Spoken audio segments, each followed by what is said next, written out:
Isaiah chapter 58 and verse 1.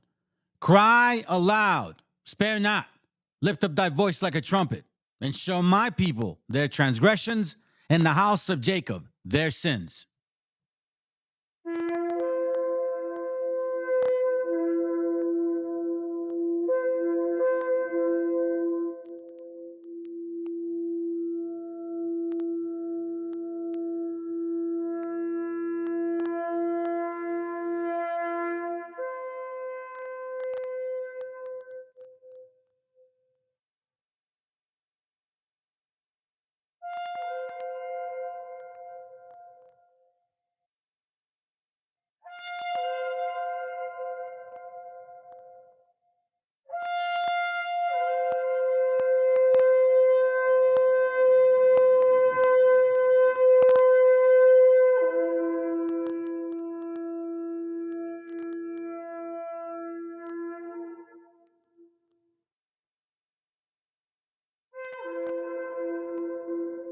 Copyright disclaimer. This content does not belong to Bible Chronicles or claim this intellectual property. The content provided today has and always will belong to the content owner. Bible Chronicles does not have any affiliation with the owner of this property. As mentioned, Bible Chronicles does not intend to make use of any material for the purpose of harvesting gain. However, Title 17 of United States copyright law states material and use can only be done when it's for theological or general educational purposes, and thus Bible Chronicles believes that this principal material falls under fair use, which honors protection under Section 107 of the same U.S. copyright law. I have concepts of a plan.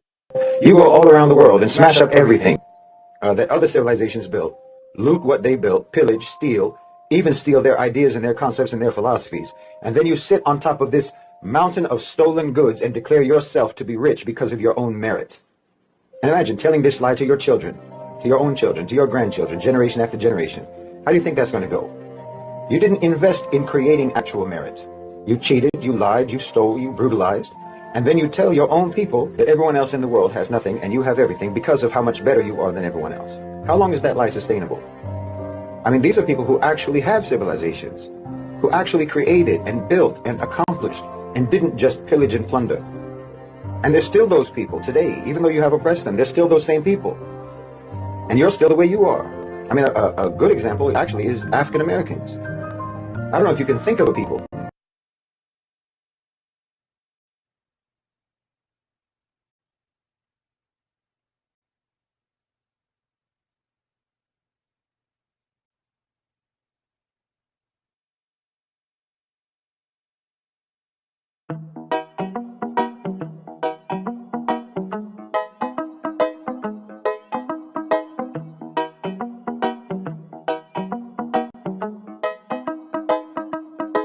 Quiero pensar,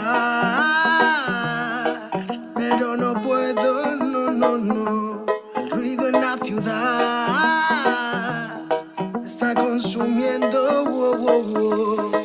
Quieren pensar, sin ni siquiera estar al mando. Tanta publicidad subliminal te está matando. Les cuesta decidir por sí mismos cuál es su mando.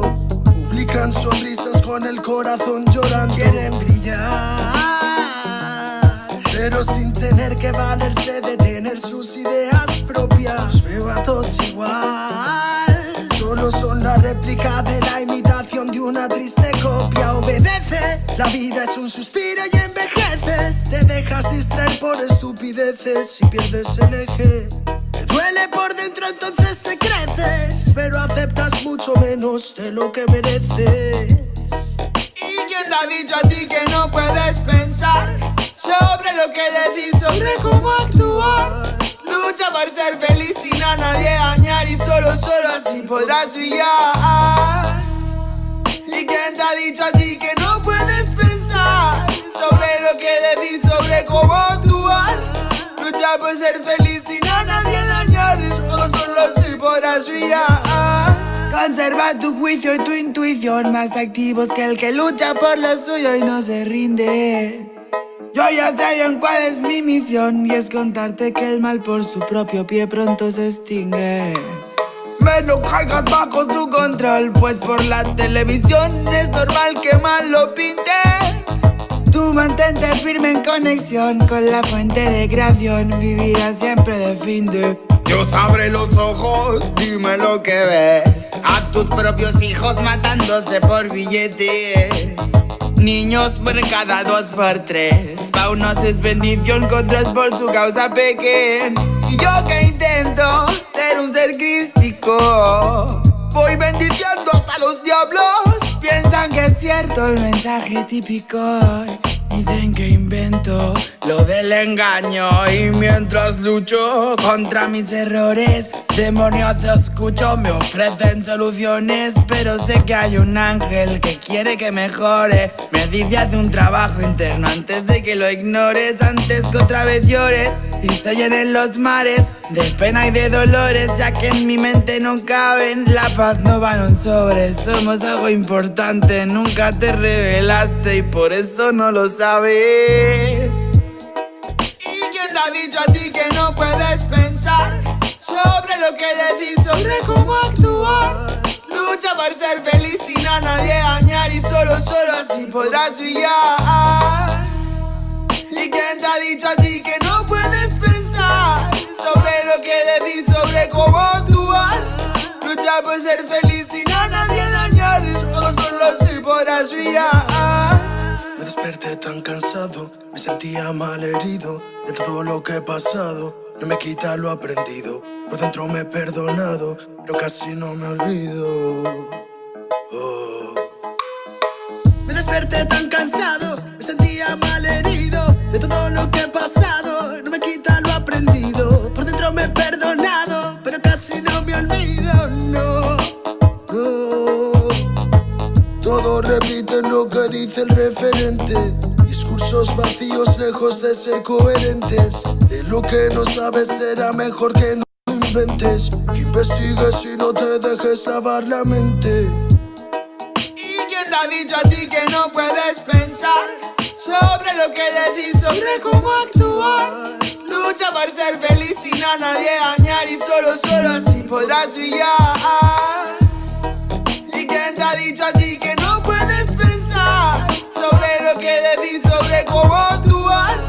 Lucha por ser feliz sin a nadie dañar, y solo así podrás brillar. Quiero pensar, pero no puedo, no. El ruido en la ciudad está consumiendo, Se ve tan mal cuando miras a otro lado, los fantasmas del pasado no se detendrán hasta verte derrumbado. Peores lo hemos pasado. Andaba a golpes con la tristeza, me aportó riqueza, me otorgó sabiduría, pues se dibujaba en todas mis piezas. Yo con alegría le daba color después. La aguja sigue girando, tiempo parece burlar de mí. Dijo que sanaría esperando, pero creo que la espina aún sigue ahí. Con los dedos lo voy palpando, cierro los puños, escapa de aquí. Agonizando, no me espera el tiempo, no voy a esperar por ti. Nuestras huellas en la orilla se han borrado por la marea. Si esas estrellas ya no brillan, las entiendo pa' que veas. Sea donde sea, bajo la tormenta o dentro de la odisea, donde arañas cubren el cielo de tela, los aviones nadan y los barcos vuelan. Aunque parezca que va bien, no sabes bien si va mal. Besos que pueden doler, ojos que pueden matar. Tengo mi alma en el almacén encerrada, mi corazón está en huelga, mis sentimientos en ámbar. Gente, Calamala dijo que estaría presente. Fallaron como nunca, se fueron para siempre. Millones razones para vengarme, pero a veces duele más actuar indiferente. Como no quieren ver ahogados, tenemos branquias y cerrados los bronquios como la mente de un guardia. Yo soy la montaña y vine con la cordillera. Más cojones que tu ganga tiene una madre soltera. Tú cúbrete si suena mi tu. A a mi lado tengo soldados fumando de su palulú. Ni un conjuro de grimorio me lo salva del velorio. Pa' tener pila valorio se matan vestidos de emporio. Yo no quiero una pistola, estoy soñando que la vida que quería me llega a tiempo. Desde que yo la vi sola, loco ando. Vino a verme cuando el sol se estaba poniendo y se dejó una pluma y se perdió en la bruma. Nunca se despidió de mí, ey. Nunca se despidió de mí, ey. Vivo en un mundo que parece roto y sé que no, porque todo es perfecto y lo debo plasmar. Me fumo un trócolo tras otro y lo veo todo otro color. Me siento libre porque vuelvo a conectar. Mi gente sufre y no lo puedo evitar, más que dándole consejos siempre desde la humildad. Es su camino hacia la fraternidad. Solo puedo que enseñarles a respetar y amar. Con esta bendición como no voy a aprovechar. Los códigos que llegan los tenemos que aceptar. Si me reencarné fue para ayudar y no para malgastar mi tiempo en beneficio del mal. En la unión nace la fuerza y eso nos hace juntar las ganas que siempre tuvimos para iluminar a la gente que se le ocurra y la malla armonizar. Vinimos para dar fuego a la que no nos va a quemar. Oh. Arda y por dentro la llama, no puedo contener la ras. Churruscao el corazón, el armazón no puede llegar a pesarme más. Si abro la boca, tu tumba al suelo, me muelo a diario y sobrado de gas. Escupo ristas perfectas, paladas de versos eternos, no mueren jamás. Cuando acabe mi condena, me vi muy solo y perdido. Cada vez más negra la flema, más elegante el problema. Pero planté cara a todos mis enemigos.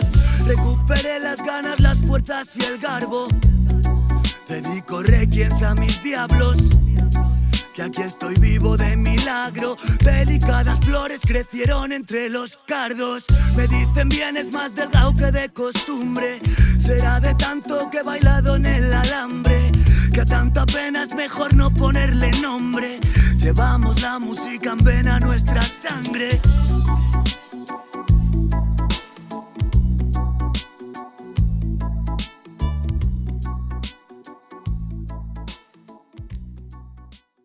Declaraciones. Un poco sobreiluminado, bueno. Sí, porque no pueden jugar. El cielo es Luego nuestro. levanto sol.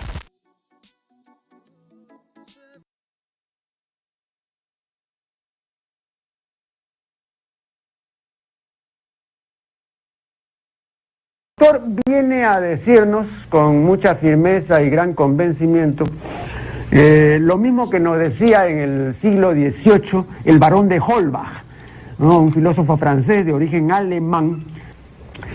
Si nos remontamos al comienzo, entonces hallaremos que la ignorancia y el temor crearon a los dioses. La fantasía, el entusiasmo o el engaño los adornaron o desfiguraron. La debilidad les rinde culto, la credulidad los conserva, la costumbre los respeta y la tiranía los apoya para que la ceguera de los hombres sirva a sus propios intereses.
Testing 1, 2, 3. Testing.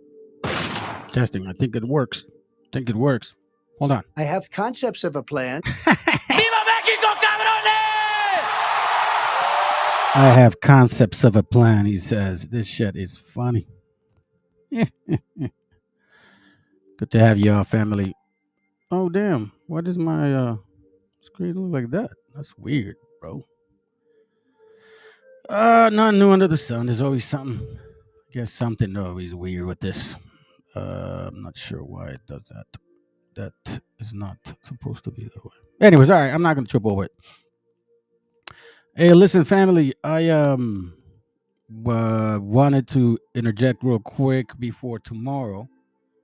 Tomorrow's I'm gonna finish what I started last week, and I think it's important because again, if prove your cause, right? That's what the scriptures say, and then or prove all things as well. Now, it's very difficult to say, and I mean this. Like, there's absolutely nobody in the entire world today that can claim they are 100% factual on the scriptures, whether it's the Israelite breakdown, whether it's the fourth beast, who is who, what is not. But we can only do the best that we can in order to best interpret this beautiful, wonderful book. You get what I'm saying? So before I get going, hey, what up, man? Good to have you here, bro. Oh, my bad, wrong buttons.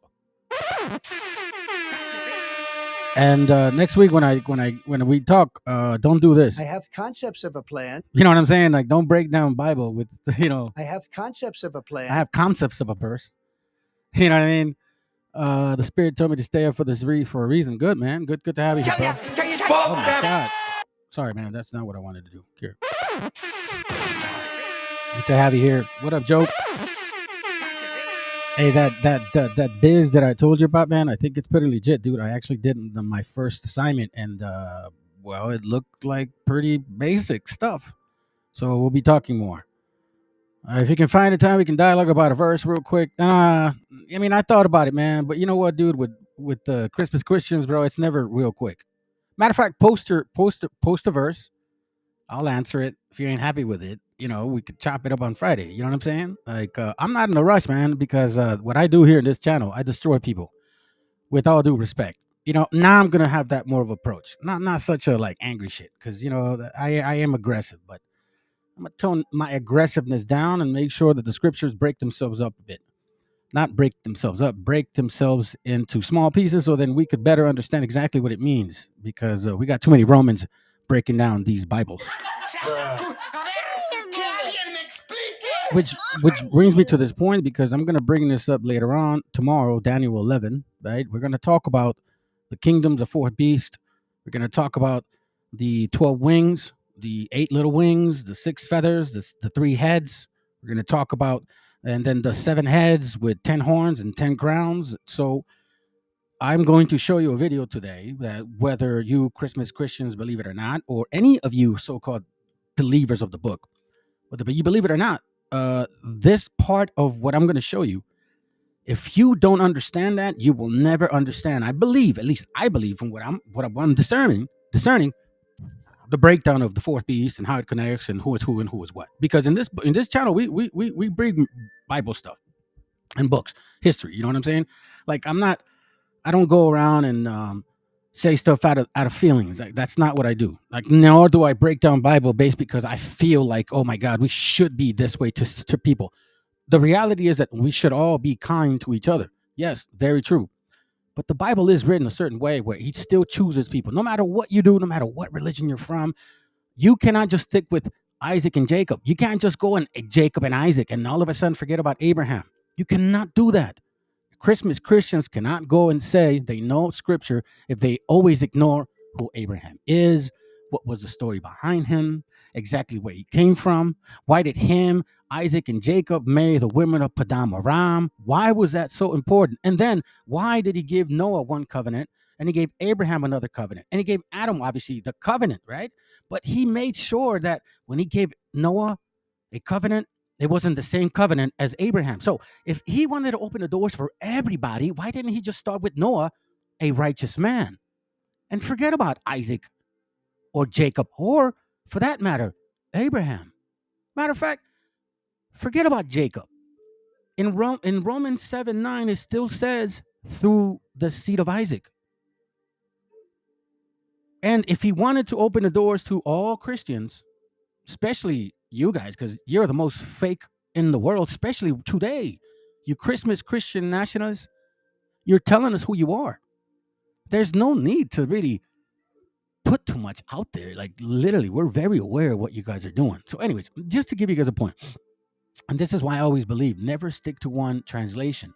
I used to think that, but once I started growing more into this understanding, I'm like 9 years in already, right? So once I started going into this understanding, I mean, again, let me rephrase this. I was always in religion, quote unquote. I was raised Catholic. I was a altar boy for several years. You know what I'm saying?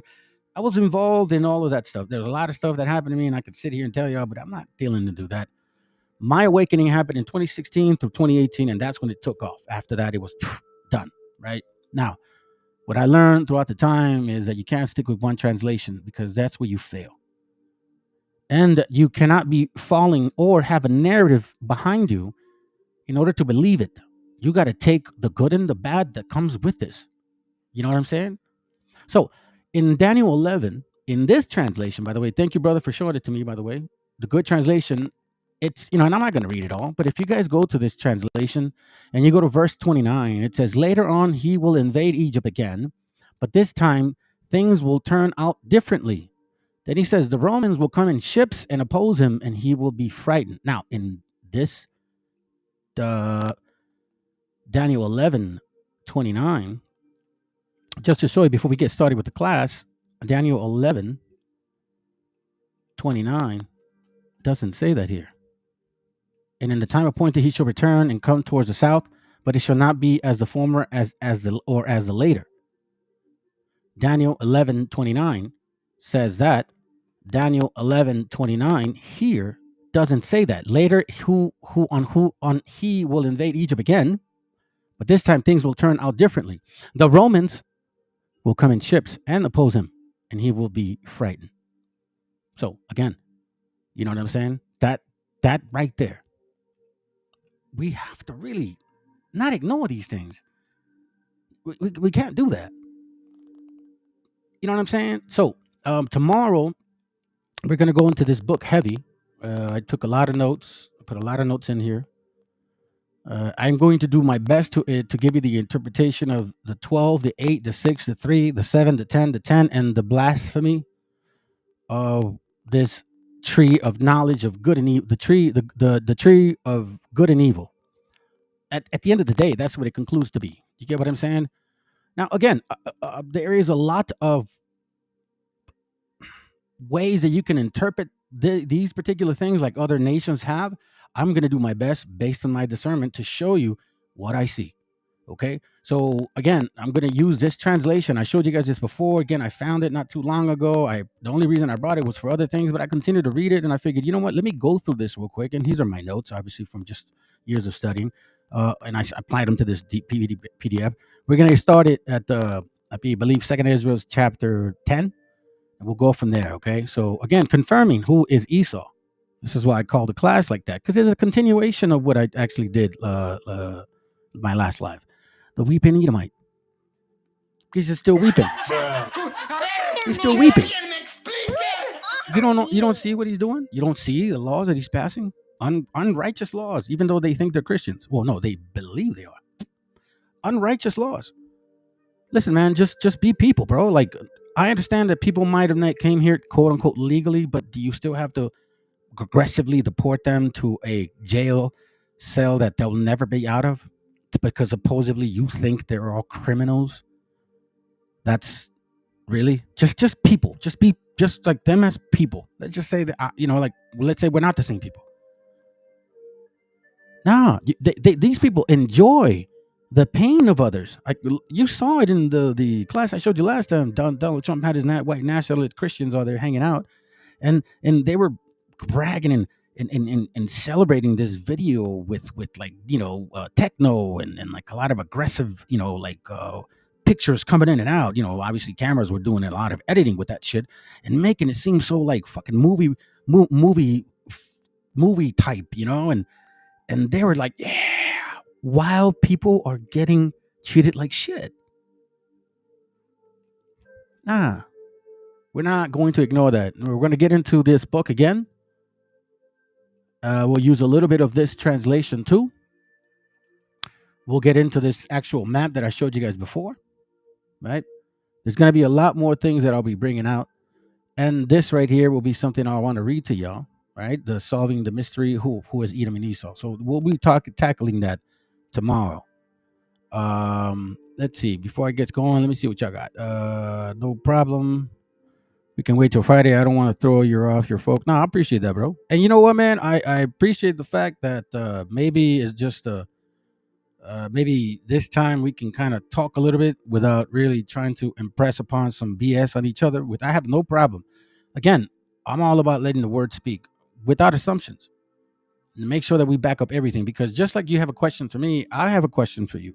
Because a lot of Christians, no offense to y'all if you're not, but if you are, a lot of Christians run from this verse that I'm going to show y'all. But when we get to talk. Because I don't know exactly what, well, I'll say it like this. You got to take the good and the bad. Because unfortunately, we have a book that's been translated and transliterated. So you got to confirm everything that you read. Anyhow, with that being said, this is it right here. All right. So I have this. And thank you, bro, for sending this to me. No, not these right here. These are just videos. I like reggae, especially in Spanish. What up, Joe? Oh, man, haven't seen you in a bit, bro. Matter of fact, I called you. I don't know what happened, but you know what I'm saying. So when you get a chance, call me. Oh, what? Oh, I missed you, bro. You're not European. Europeans will never be American. Well, I don't even know if we like the word American, to be honest. You know what I'm saying? But let's see. We in here. They don't want to deal with the senior then because his voice sounds like the son of. That's funny, dude. Like, it's crazy. Huh? Yeah. Nah, it's not that. I think it's just a simple fact, bro, that I don't have a narrative. Like, I don't have this spirit in me that's trying to do trickery. I understand the Bible, all praises to the Most High, fairly well. There are things that I read still that I don't understand. And I figure, you know what? The time will come when you want me to understand it a little more. And it's been that way. Because I've told brothers, the way that I came on board to this understanding, I stuck with the milk. I didn't do nothing else. I stuck with the milk for 3 to 4 years. That means I studied over 200 questions with several precepts in each question. And the whole concept of the milk was just to learn the basics of the Bible. So you can have a foundation, a blueprint, and any type of industry that you get involved in, even personal, you got to have a blueprint. So as well as us, you have to have a blueprint of yourself, so you can always discern the shit that you're going through and always come back to you. And this is why I started being more solid and rooted in myself, understanding myself, harnessing my spirit. I'm sorry, protecting my spirit, harnessing my thoughts, making sure that they don't fucking confuse me. Because that's what the scriptures are supposed to do. Know thyself. There are levels to the understanding that each one of us have. Now, science talks about consciousness and subconsciousness. That's very true. That's why there are scriptures that talk about the heart, the mind, and the spirit within the chest. Something to that effect. You know what I mean? I don't have it in front of me, but I was reading it earlier. So, again, how can I say? I guess my point being is the strengthening of the memory, the strengthening of the spirit. That's when the memory comes. And in this book that I'm going to show you guys tomorrow, it actually says that. And we read this in other translations. And some people actually fell off and started doing fucking mushrooms, excuse my language, because apparently they thought that that's what it meant. To drink it. You know what I mean? Like, bruh. Hold on. You know, you know what I'm saying? Like, the brother's gone, man. Let's see. Been backtracking. Make sure as you said this is be able to prove all things. Yeah. Let me read it, man. As a matter of fact, since you brought it up, you read it before. 1 Thessalonians 5:21. Okay, let me bring it out loud. Ready? 1 Thessalonians 5:21 says, "Prove all things, hold fast that which is good. It's true. And that's what we do. I don't say the indigenous, and I don't believe only indigenous. I believe this is like one of the churches. There's 7 continents, right? So Paul sent letters to 7 churches. This is one of the quote unquote 7 continents. I'm only focused on my continent. Every brother out there that's supposed to put the message out there, he's going to be focused on who he is around. I'm not concerned with all of the world. But I do base it on history and try to understand and decipher exactly who we are. Because guess what? Guess what? If we ain't the Hebrews, then we ain't the freaking Hebrews, bro. We can't change anything. You know what I mean? You can't change it. It is what it is. Thank you for the verses, bro. All right. So, anyways, let me begin with this right here. It's called The Mysteries of the Widow's Son. The Legend of the Craft. Now, listen, pay attention to everything they're saying, because they're going to be, and by the way, for you guys that are not rooted in this understanding, I pray that you are not dealing with some heavy duty sins, because if you are, you will be rooted out. The harvest is now. Believe it or not, the harvest is now. I think a brother even said it earlier. Hold on a second. I think I might have missed it. He said, everyone of the elect. That's what he said. Now, check this out. Perfect time. Revelation 2:10. Fear none of those things which thou shalt suffer.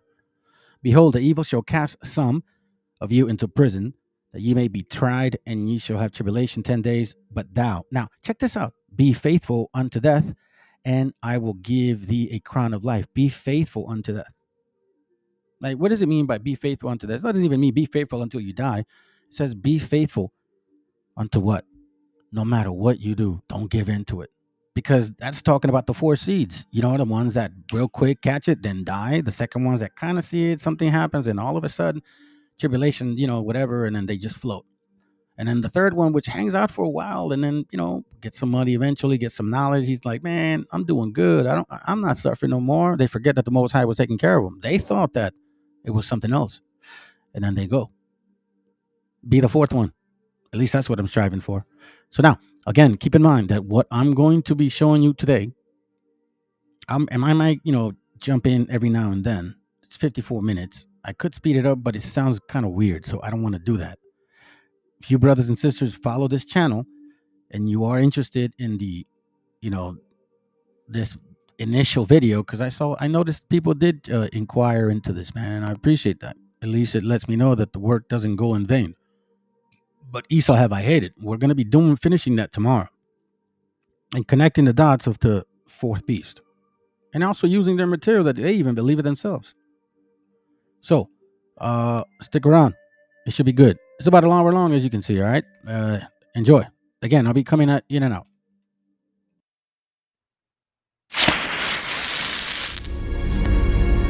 Let the brother receive the light.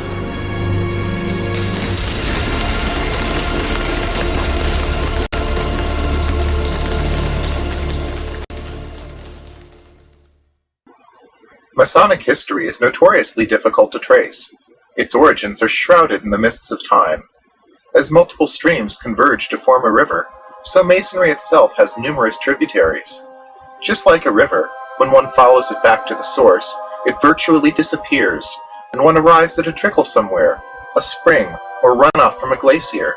Yet somewhere along its course, it undeniably becomes a river, and it is here that our story begins.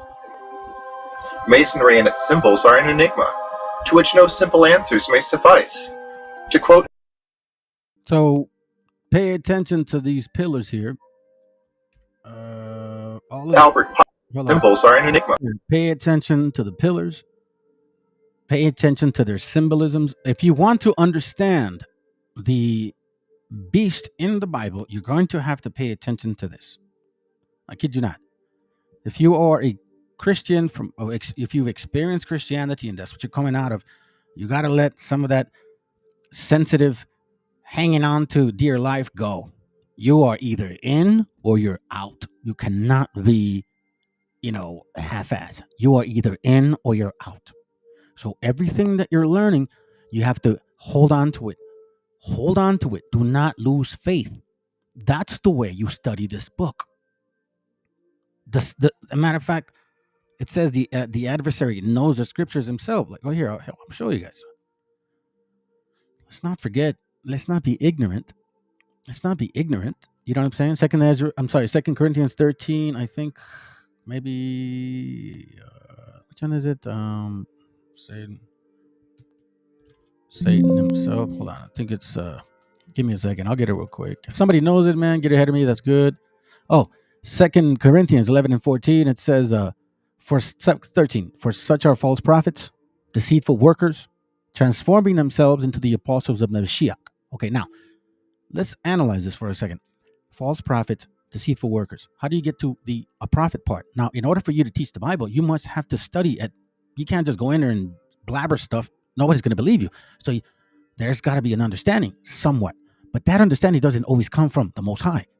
Deceitful workers, transforming themselves into the apostles of the Mashiach. Now, how do I know this? And no marvel, for Satan himself is transformed into the angel of light. Now, how do we know and confirm that false prophets learn from him? Therefore, it is no great thing if his ministers, false prophets, deceitful workers, also be transformed as the ministers of righteousness. Now, a lot of times we overwalk this and, we ignored it. BHI said, oh, righteousness, that's keeping the commandments. True. But here it also tells you that even they who teach you to keep the commandments will still be wicked as hell. So now, what do you do? All of us who were taught and who were brought up out of Christianity always want to run to a building or want to run to hang out with people because we think that by being in a group, we'll feel much better. I'm going to tell you something, man. This walk is lonely. This walk is not fun. That's why 2 Ezra 7 talks about that. A narrow passage that only one person at a time can be saved. You can't save your mom, your dad, your brother, your sister, your sons, your daughters, or your wife, or whatever else you got out there, let alone your dog. So just like Christianity taught us to hang around with a group, this other group taught us that if you keep the commandments, you're all right. But here we see that, hey, even those that teach that still can be brought up by Satan. And how do we know? We have the pagan crew, Sakari. You know what I'm saying? I mean, what do you call that? Call them Canaanites, whatever the hell you want to call them, bro. But you know what, dude? That pegging? Really, man? Pegging? I mean, I don't even know if you guys know what that means. You know what I'm saying? Like, these people were supposedly studying the Bible and they thoroughly knew it. They go out and, teach and breakdowns and debating and all this and that and blah, blah, blah. In the meantime, they're fucking sinning with sodomizing themselves and shit. Don't be surprised. Let's continue. To which no simple answers may suffice. To quote Albert Pike, the blue degrees are but the outer court, or portico of the temple. Part of the symbols are displayed there to the initiate, but he is intentionally misled by false interpretations.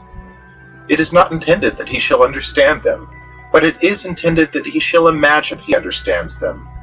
Their true explication is reserved for the adepts, the princes of masonry. Another famous mason, one with unblemished reputation, put it like this: dig through the outer shell and find a meaning. Cut down through that meaning and find another. Under it, if you dig deeply enough, you may find a third, a fourth. Who shall say how many teachings? In this video, we will dig for one of these buried teachings and discover a key that unlocks many mysteries, that of the so-called widow's son. According to William Harvey, a famous Mason, the outstanding figure in modern Freemasonry is undoubtedly the widow's son, who is known to members of the fraternity under the somewhat obscure name of Hiram Abiff. So is Hiram Abiff the iconic widow's son? It is true that Master Masons are raised in the image of Hiram Abiff, and many understand this to be the reason they are referred to as sons of the widow. Seldom discussed, however, is the question, who is the widow? Or better yet, who was the father? What is perhaps the oldest Masonic legend is known as the Legend of the Craft.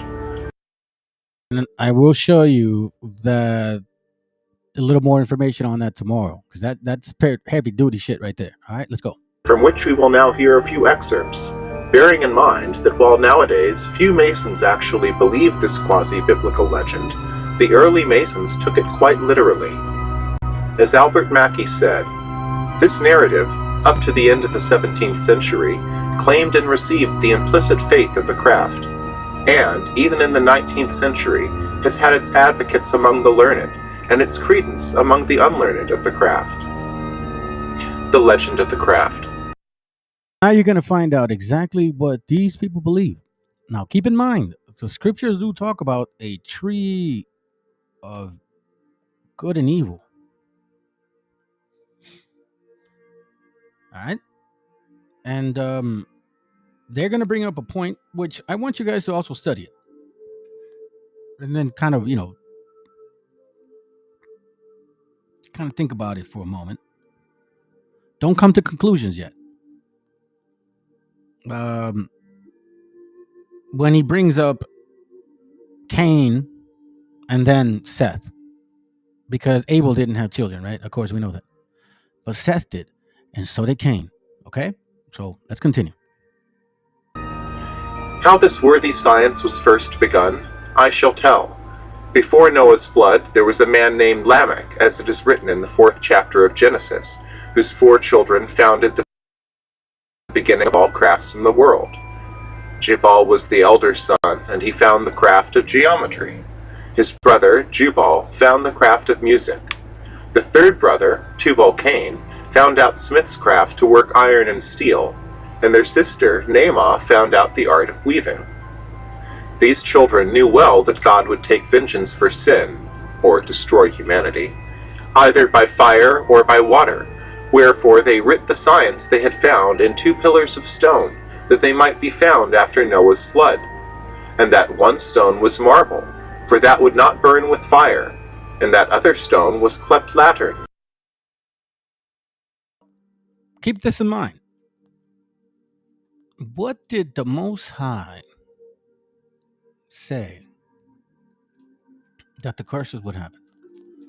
What did he say in Deuteronomy 28:64? Watch this real quick. It's interesting, right? And the Lord Yahoo, and Yahoo shall scatter thee among all people from one end of the earth even unto another, and there thou shalt serve other gods, which neither thou nor thy fathers have known, even wood and stone. Okay, wood and stone. And what did they do? Check this out. Stone, that because they were worshiping wood and stone. Let's continue. They might be found after Noah's flood. And that one stone was marble. Take vengeance for sin, or destroy humanity. He found the craft of geometry. His brother, Jubal, found the craft of music. The 3rd brother, Tubal-Cain, found out smith's craft to work iron and steel, and their sister, Naamah, found out the art of weaving. These children knew well that God would take vengeance for sin, or destroy humanity, either by fire or by water, wherefore they writ the science they had found in 2 pillars of stone, that they might be found after Noah's flood.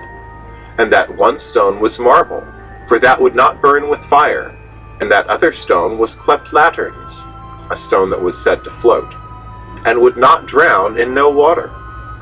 The legend then relates that after the flood, Hermes, the father of wise men, he found one of the 2 pillars of... Okay, so this is supposedly Hermes Trismegistus, the so-called creator of the Emerald Tablets. Now you see the whole combination of things. Again, by the way, do not get confused. Don't lose your spirit. Now, for real, man, we're all fighting for that. So if you're rooted really well, these things are actually good, because the scriptures require you to understand exactly what is going on, who we'll be dealing with, what type of sorceries, who should we avoid, what matters and what doesn't. Hey, look, listen, I told brothers a long time, and I've said it several times, even when I first started the channel, I wasn't doing this topic. But the Most High obviously just like, yo, we're ready for that. Okay, time for me to move on from the Canaanite stuff. Whatever. Anyway, let's just continue. I keep talking. Of stone, and found the science written there, and he taught it to other men. And at the making of the Tower of Babylon there was masonry first made much of. And the king of Babylon, Nimrod, was a mason himself, and loved well the science. The legend attributes to Nimrod the creation of masons into an organized body, and he was the first who gave them a constitution or laws for their government. Masonry, according to the legendary account, was founded in Babylon, whence it passed over to the rest of the world, as Abraham and Sarah then brought the 7 sciences to the Egyptians, where Euclid became its chief exponent. As for the 4 children of Lamech, none is more central to Masonry than Tubal-Cain. Tubal-Cain, the celebrated forefather of Masonry, was also the forefather of Hiram-Abiff. As his name would imply, he was also a descendant of Cain, for Tubal-Cain means offspring of Cain. See that now. You see that now. The legend of the craft. So their history, right? Whether, some say that it's true or not within their own organizations, is that they're of the seed of Cain. Let me show you something real quick. Do I have it? I think I do have it. The brother sent it to. Yep, yeah, I do have it. So check it right here. Look. Okay. So this is what they're saying. Cain, Seth, right? Adam, Eve, right? Enoch, Irad, Mehuel, Methusael, Adah, Lamach, and Zillah. That's what they're talking about. That they come from this seed here, supposedly. Okay. All right. Okay. So let's continue because it gets interesting. So then, according to both the Bible and the Masonic legend, the craft had its origin in the bloodline of Cain. This has always been an open secret, and for some an open wound, both painful and unsightly, so they have attempted to cover it up, going so far as to claim that Lamech was of the line of Seth. You guys hear that? So when you read Genesis 4 and then you read Genesis 5, you see the different generations. Here, let's just go to it real quick. For you that are still new, go here and then you find out Cain and Abel, and then Cain has his lineage, blah blah blah blah, all that stuff, and then you see Adam's descendants, Noah. You see what I'm saying? And Seth and yada yada yada yada. And if you're gonna find out that a lot of those names are very similar. So you know what I'm saying? Which I don't see why they wouldn't be. You got cousins, you kind of name each other the same: Jose, Carlos, Cesar, Javier, Pedro, and Pepe, and you know what I'm saying? So I can see it. Let's continue.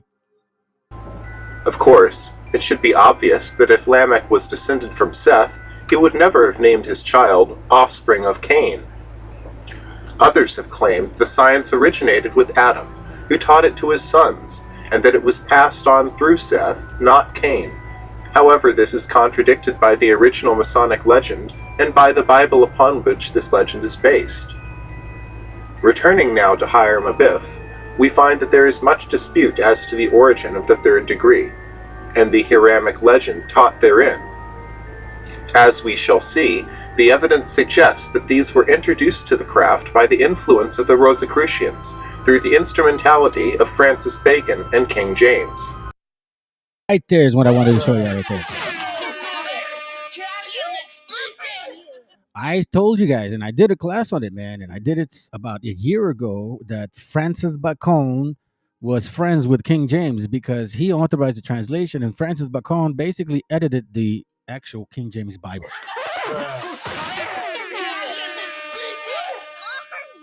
I have concepts of a plan. Yeah, that's what they do, always. I have concepts of a plan. You know what I'm saying? And by the way, let me not miss this either. Hold on. Rosicrucians, through so we see this word here. Suggests that these were introduced to the craft by the influence of the Rosicrucians. Introduced to the craft. So we at least you guys should know that if you're introduced to the craft, then that means you are considered an initiate. Okay. Matter of fact, I don't have to do that. I just do this. It means that New Oxford Bible Apocrypha. New Oxford. Hold on a second. Which one is it? Give me a second, family. Let me find it. This is important here.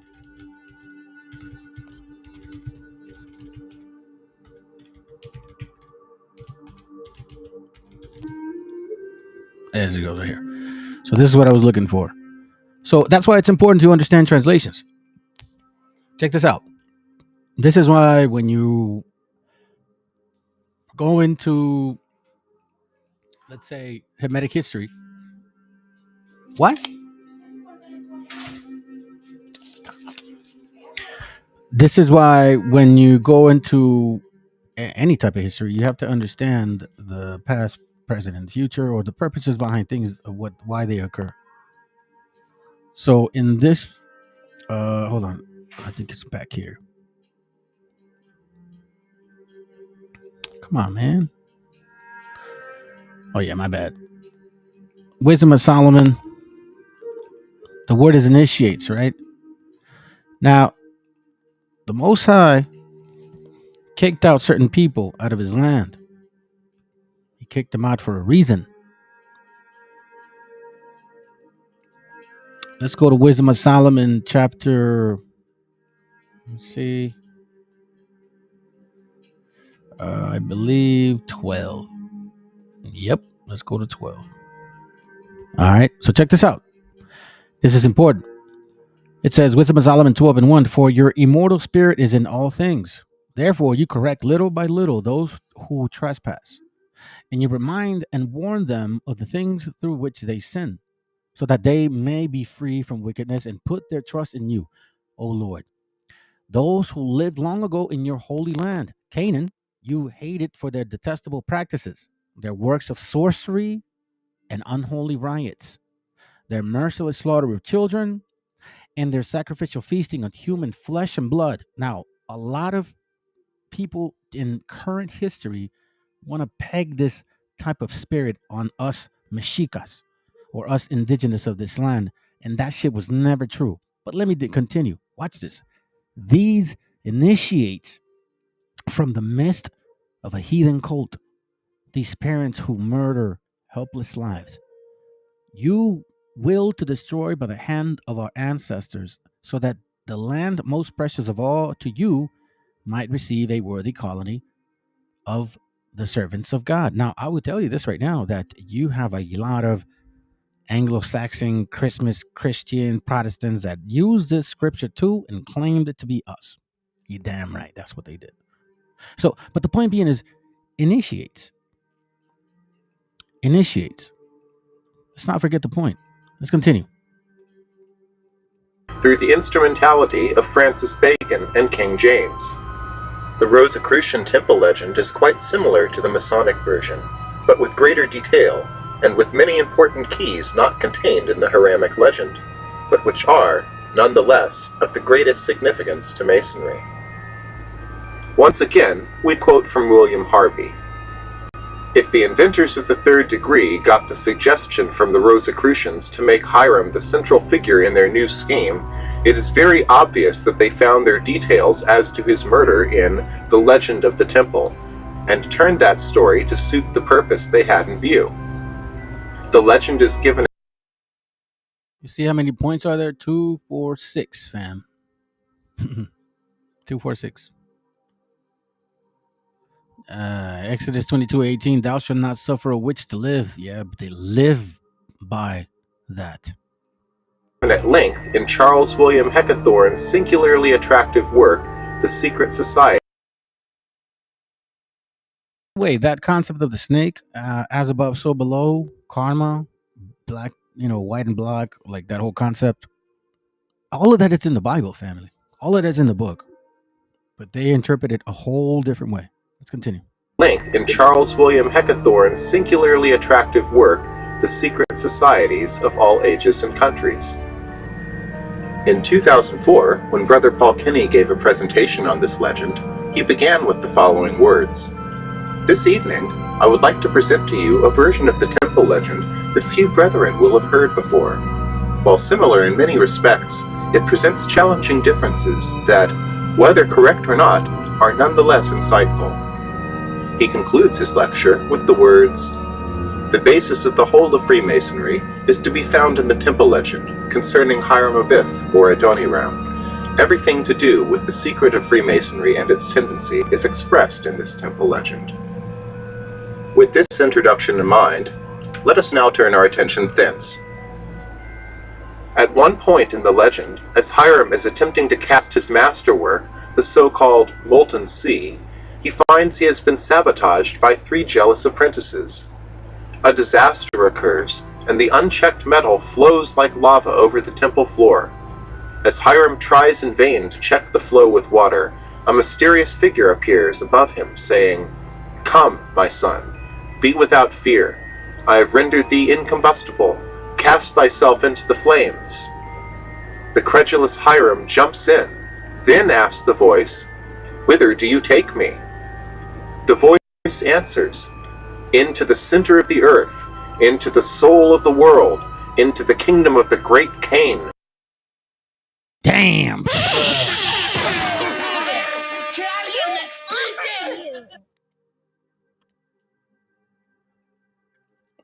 This is why it's so important to understand exactly what you're reading. Okay, I'm going to show you something.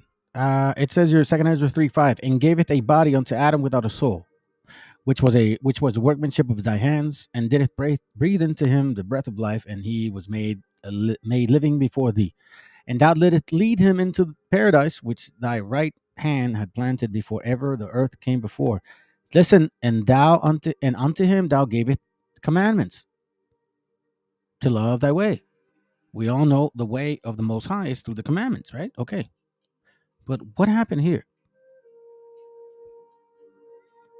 What happened here? You see, the spirit of that wicked obviously stuck around. And he said that he would put a what do you say, a division, so-called, or like an issue between her seed and thy seed. And I have said for several already that there's only 2 kinds of people nowadays. You know what I'm saying? Now, it says here, very important.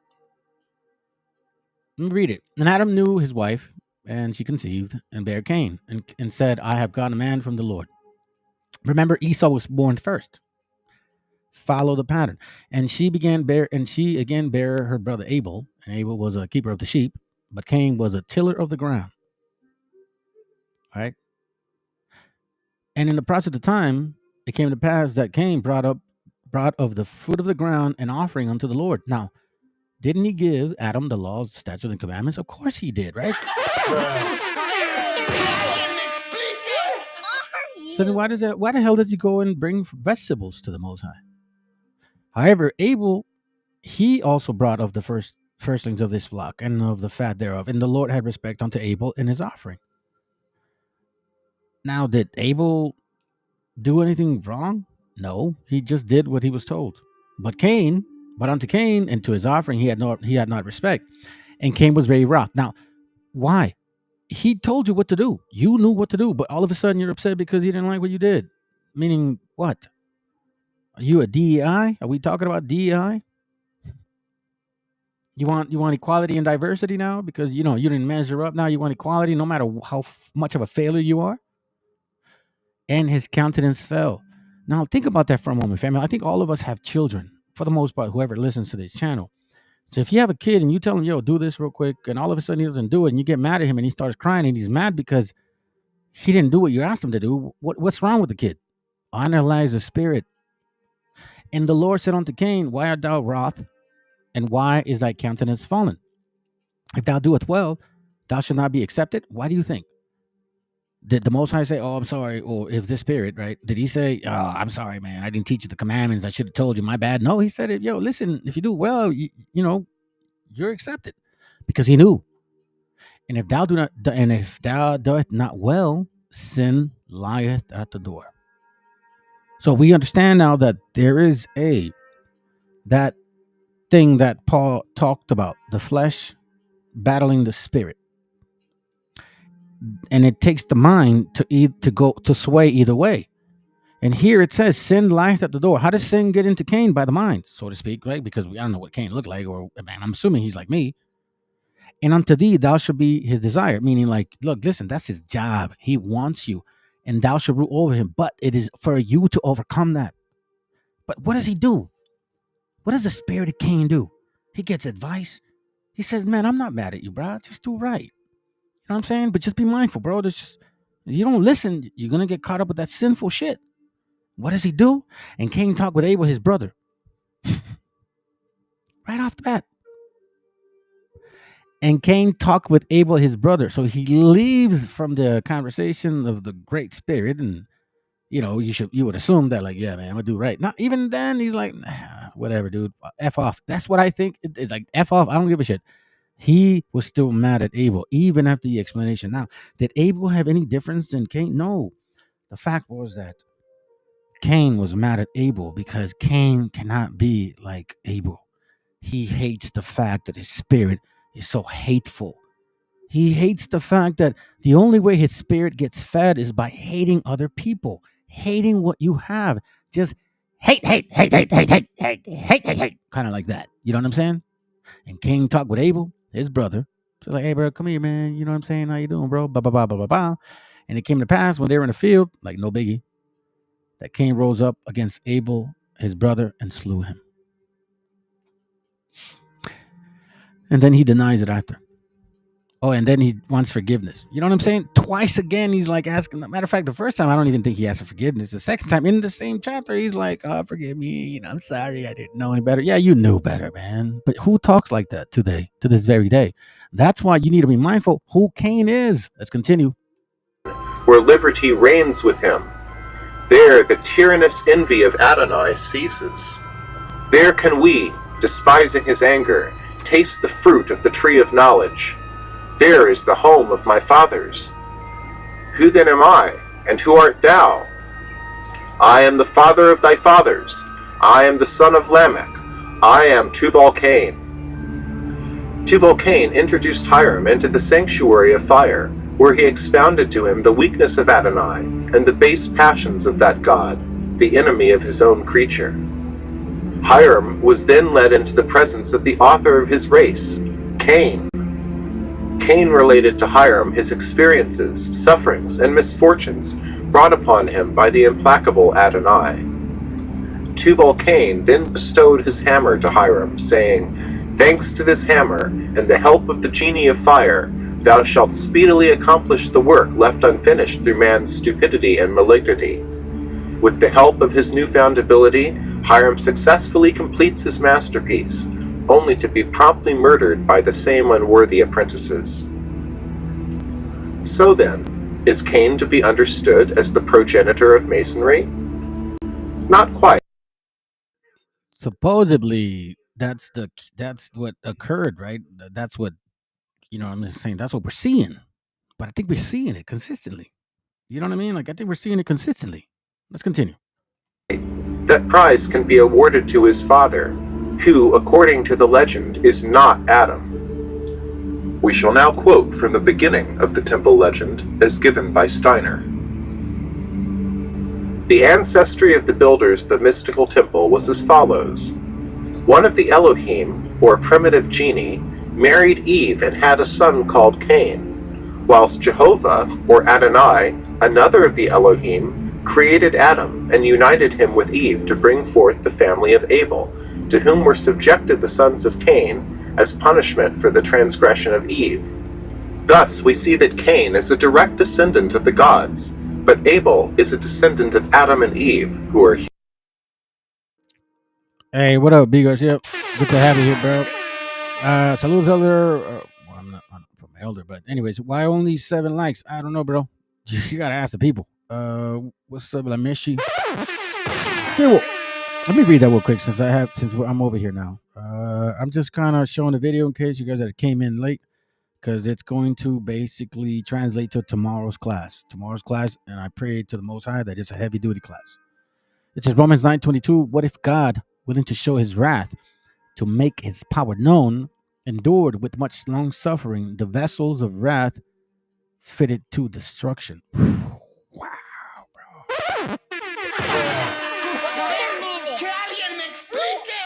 I'm going to put that in my notes because that actually goes with a scripture that I got saved. Man, matter of fact, I'll bring it out right now too. If I can find it in time. Let's see. What is the wrath endured? Yep, that's it. Let's see. Yeah. Yep. Check this out. Here it goes right here, man. Oh, hold on. I didn't even save it. Oh, my bad. Hey, stop it. Hold on a second, real quick. There it goes. So it says here, what if God, willing to show his wrath and to make his power known, endured with much long suffering the vessels of wrath fitted to destruction, right? That's why he's talking about Psalms 50. Watch this real quick. I'll bring it up tomorrow too. Psalms 50:16 says, but unto the wicked God saith, what hast thou to do to declare my statutes, or that thou shouldest take my covenant in thy mouth, seeing thou hatest instructions and casteth my words behind it? Meaning, like, you pick and choose what you want to believe. For example, when thou seest the thief, then thou consented with him and has been partakers with adulterers. You know what I'm saying? It's like, thou giveth thy mouth to evil, and thy tongue frameth deceit. Oh, what did Joshua 28:20 say? It says that he's the most deceitful out of all, meaning that he looks for the minds of men in order to trick them. Seriously, that's what it says. Thou sittest and speakest against thy brother, thou slanderest thy own mother's son. And we know this because based on what we know of history,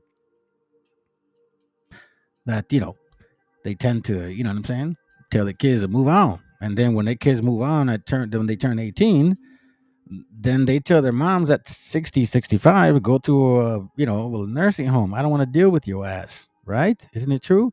These things has thou done, and I kept silence. Just like the brother said, what if God, willing to show his wrath and to make his power known, endured much long suffering the vessels of wrath fitted to destruction? Romans 9:22. Psalms 50:21. These things hast thou done, and I kept silent. Thou thought it that I was altogether, meaning like, thought I was cool because I ignored it, such as one as thyself. Like, kind of like this other scripture. Do I have it? I don't have it. I think the one that says, and I was kind of winking at, like, well, it's all good, your mistakes, whatever. But it says, these things hast thou done, and I kept silent. Thou thought it that I was altogether such as one as thyself, but I will reprove thee and set them in order before thine eyes. Just like that. You know what I'm saying? Hold on a second. Let me do it for the sis. Here we talk Bible and we know it without doubt. Let's go. Human. Cain committed fratricide. He killed Abel, and for this he was excluded from communion with Yahweh. He went away into distant lands and founded his own race there. Adam again united with Eve, and from this union came Seth, also mentioned in the Bible, who took over the role of Abel. Thus we have two generations of mankind, the race of Cain, who was a descendant of Eve and one of the Elohim, and the other race, which had human parentage and was brought into existence at the command of Yahweh.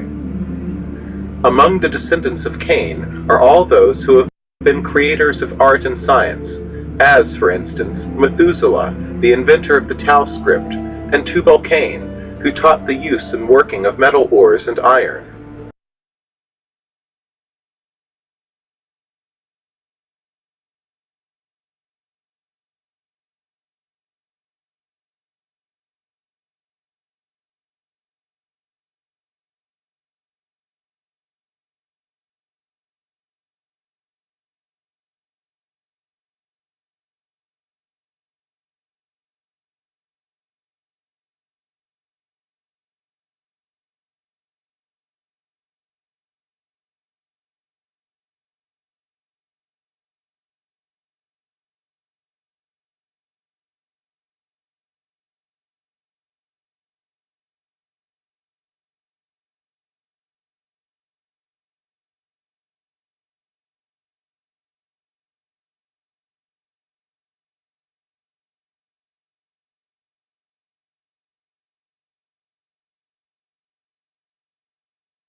In this line of descent, stemming from the Elohim. Yeah, my bad. The audio was off. My bad. The audio was off. Let me read it real quick. Psalms 50. I'm sorry, Jeremiah 50. Let's start with that real quick. Jeremiah 50 and 14. It says here, put yourselves in array against Babylon round about, and all ye that bend the bow. Now, this bow doesn't necessarily mean a physical bow, okay?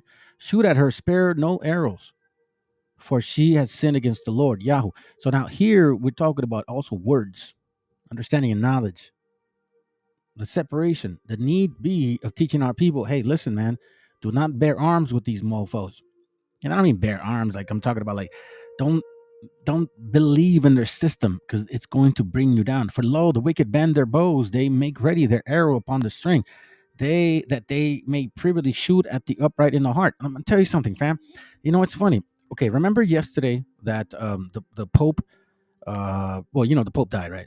And yesterday they blew black smoke.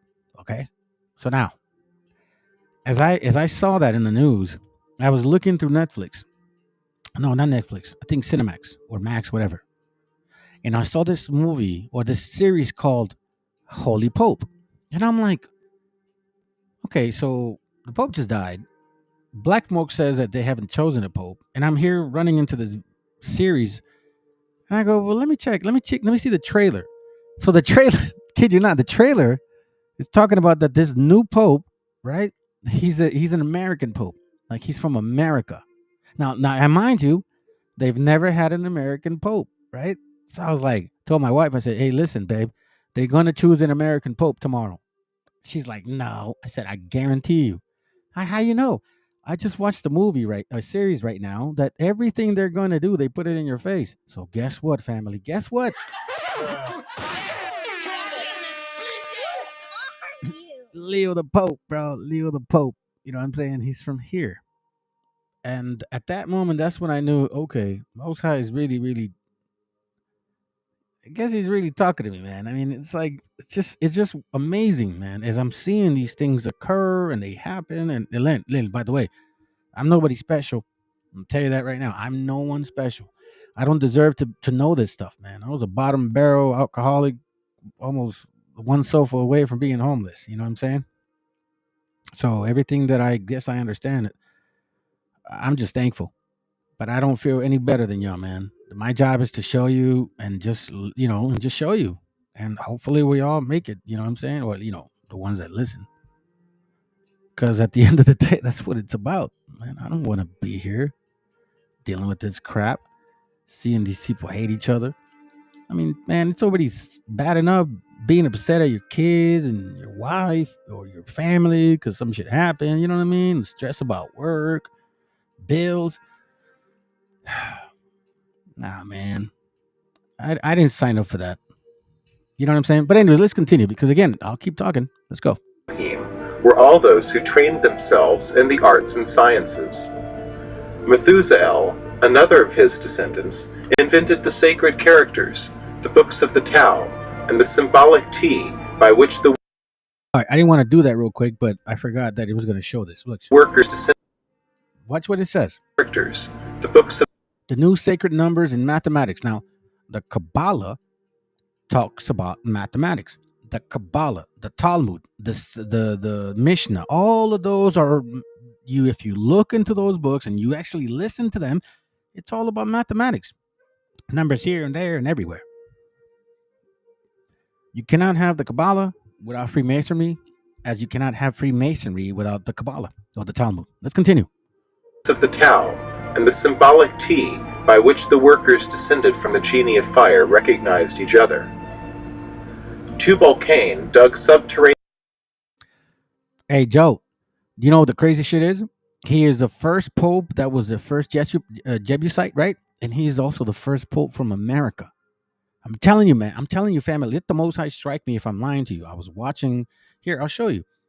I'm not going to show you the video, but it's called the Holy Pope. Watch this. Holy Pope. What is it? Series on Max, I think. That's it. That's what I'm talking about right there.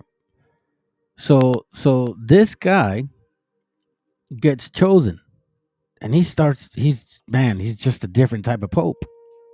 But he's an American pope. I don't know. I don't know, sis. That's what I'm saying. I don't know. The beast. You know what I'm saying? But it isn't. People think it's just Catholics. No, it's not. Well, again, tomorrow we're going to try to break down the 12 wings, the 12 feather wings, the 8 little wings, the 6 feathers, the 3 heads, and then the 7 heads in Revelation 7, in Revelation 13, the 10 crowns, I believe, or 10 horns, 10 crowns, and then the blasphemy. Right? We're going to tackle all of that tomorrow. And I guess, it's time to break it down. I'll do my best. But look, like I said before, nobody in this world can say they know 100% the breakdown. Nobody can. So I'm gonna do my best. And it's not like anything you've probably heard any recently soon. I've shared it with some brothers and they're like, bro, I think you're on point. But you know what I mean? That's not for me to say. Let's see if the time does occur. Let's go. Iranian passages in the mountains to save his race during the deluge, but it perished nevertheless, and only Tubal-Cain and his son came out alive.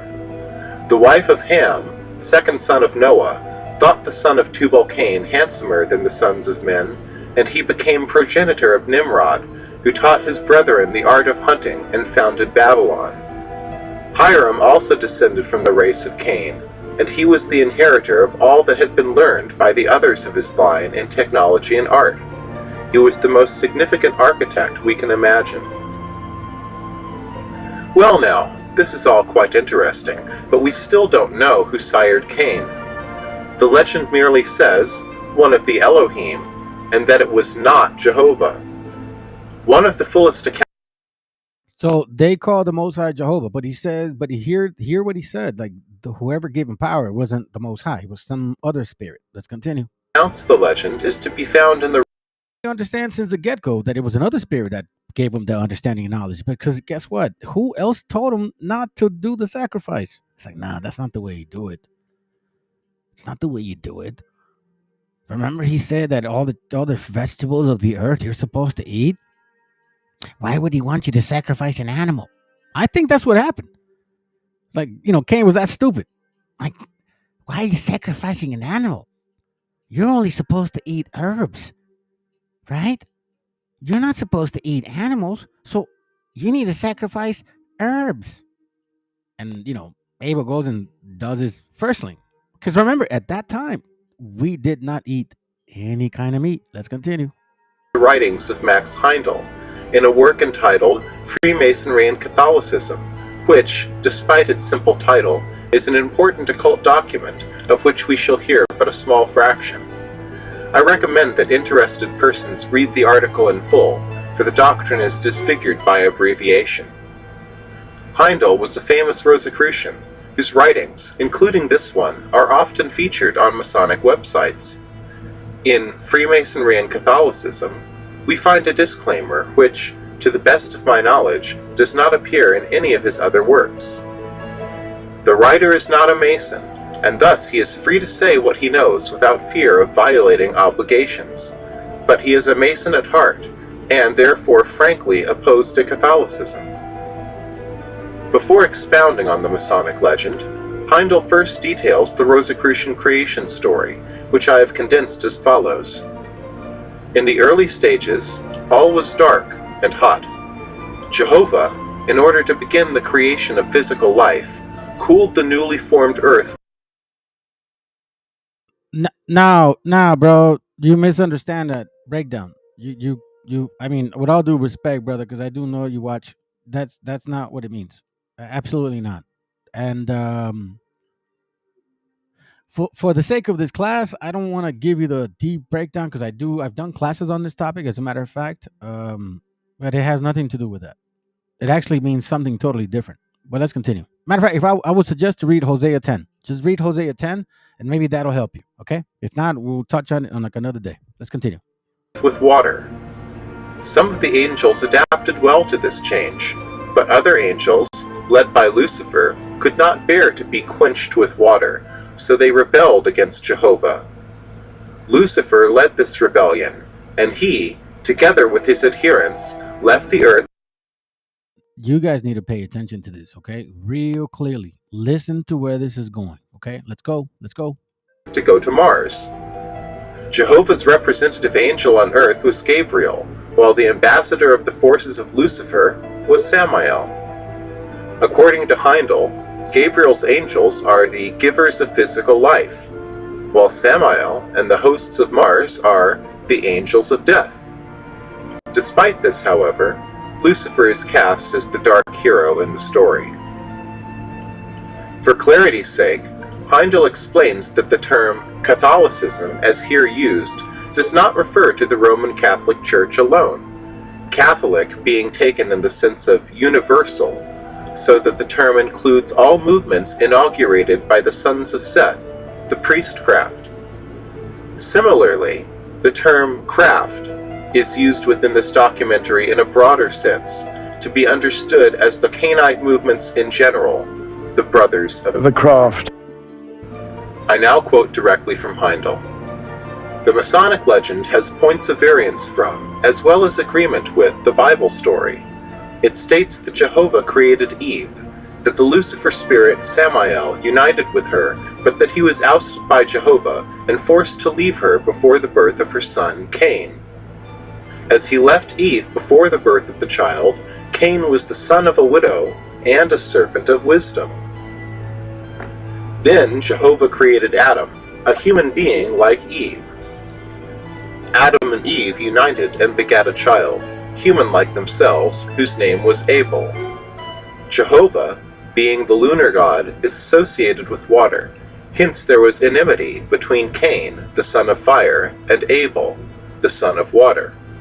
So Cain slew Abel, and Abel was replaced by Seth. In time, and through generations, the sons of Cain became the craftsmen of the world, skilled in the use of fire and metal. Their ideal was male, Hiram Abiff, the master workman. The sons of Seth, on the other hand, became the churchmen, upholding the feminine ideal, the Virgin Mary, and ruling the people by the magic water placed at their temple doors. By arduous and energetic application to the world's work, the sons of Cain have acquired worldly wisdom and temporal power. They have been captains of industry and masters of statecraft, while the sons of Seth, looking to the Lord for guidance, have become the avenue for divine and spiritual wisdom. They constitute the priestcraft. Thus, from the beginning, there have been two kinds of people in the world. One, begotten by the Lucifer spirit Samael, is aggressive, progressive, and possessed of great initiative, but impatient of restraint or authority, whether human or divine. This class is loath to take things on faith, and prone to prove all things by the light of reason. They have lost their spiritual sight, and are imprisoned in the forehead of the body, where it is said Cain was marked. They must wander as prodigal sons, until they find the door of the temple, and ask and receive light.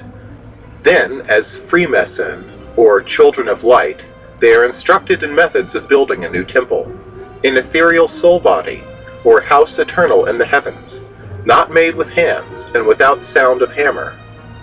When its nakedness is clothed with that house, see Corinthians 4:5, then the neophyte receives the Word, the open sesame to the inner worlds, and learns to travel in foreign parts in the invisible worlds. There he takes soul flights into the heavenly regions, and qualifies for higher degrees under the more direct instruction from the grand architect of the universe, who fashioned both heaven and earth. Such is the temperament of the widow's sons, inherited from their... Sorry for leaving the background on like that, in case you guys, whatever, it sounded echo. Listen, this is the most interesting thing, is because of how he says there's two types of people with the different spirit. Some of us are searching answers from the Most High, and some of us are searching answers from something else. And I think it's very clear what that something else is. Divine progenitor Samael, and given by him to their ancestor, Cain.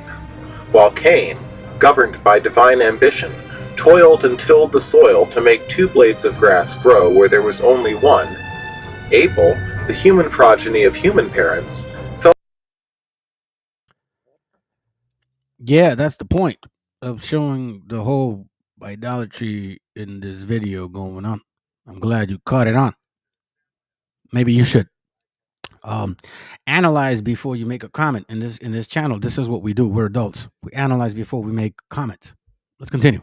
Especially when felt no urge or unrest, himself a creature of Jehovah through Adam and Eve. He was perfectly contented to tend the flocks also created by God, and to accept a livelihood from their divinely begotten increase without labor or exercising initiative. Cain then slew Abel, but did not thereby exterminate the docile creatures of Jehovah. For we are told, Adam knew Eve again, and she bore Seth. Seth had the same characteristics as Abel, and transmitted them to his descendants, who, to this day, continue to trust to the Lord for everything. Listen, this is what I don't like in this channel. How can I say this? First of all, you have no idea what we're even talking about. Exactly. Like, just don't say shit, man. Just be like, yo, what's up, man? New to the channel. That's it. Instead of posting stuff without even knowing. What I'm doing is showing a video that relates to what I'm going to finish tomorrow, because my last class was about this right here. Okay. And I wanted to show this particular story or particular video to help some of my brothers and sisters understand what I'm going to bring up tomorrow, because I can't show this whole video, but at least if they're watching, they can see the video and then relate to some of the things that I'm going to bring up tomorrow. This is not what we teach, but apparently, bro, you show up and you assume things without even being patient. There is a scripture, in case you do believe in the scriptures. So let's analyze that for a second, and maybe you will learn something today, because I always try to do that. Blame not before thou hast examined the truth. Understand first, and then rebuke. Be patient. That's it. Let's continue. And who live by faith and not by work. The animosity of Cain and Abel has been perpetuated from generation to generation among their respective descendants. By the way, I'm not the one putting white people in here. You know what I'm saying? They're putting their own people in here. Let's continue. Nor could it be otherwise, because one class, as temporal rulers, aim to lift humanity to physical well-being through conquest of the material world, while the priesthood, in their role as spiritual guides, urge their followers to forsake the wicked world, the vale of tears, and look to God for comfort. Freemasonry today is an attempt by the hierarchs of fire, the Lucifer spirits, to bring us the imprisoned spirit, light, that by it we may see and know. Catholicism is an activity of the hierarchs of water, and places holy water at the temple door to quench the spirits seeking light and knowledge. Hey, man, all praises to that, brother. I'll give you that. Welcome to the channel, Saudi Tape. No worries, bro. Sorry to be kind of blunt, but I'm always like that. So, I don't know any other way. At least I'm honest, but not disrespectful. Let's continue. And to inculcate faith in Jehovah. Various attempts have been made to unite the two streams of humanity and emancipate them from their progenitors, Jehovah and the Lucifer spirits. With this end in view, the symbolical temple was built according to the instruction of Solomon, the son of Seth, and the molten sea was cast by Hiram-Abiff, the son of Cain. But the main object was frustrated, as we have seen, and the attempt at unification proved abortive.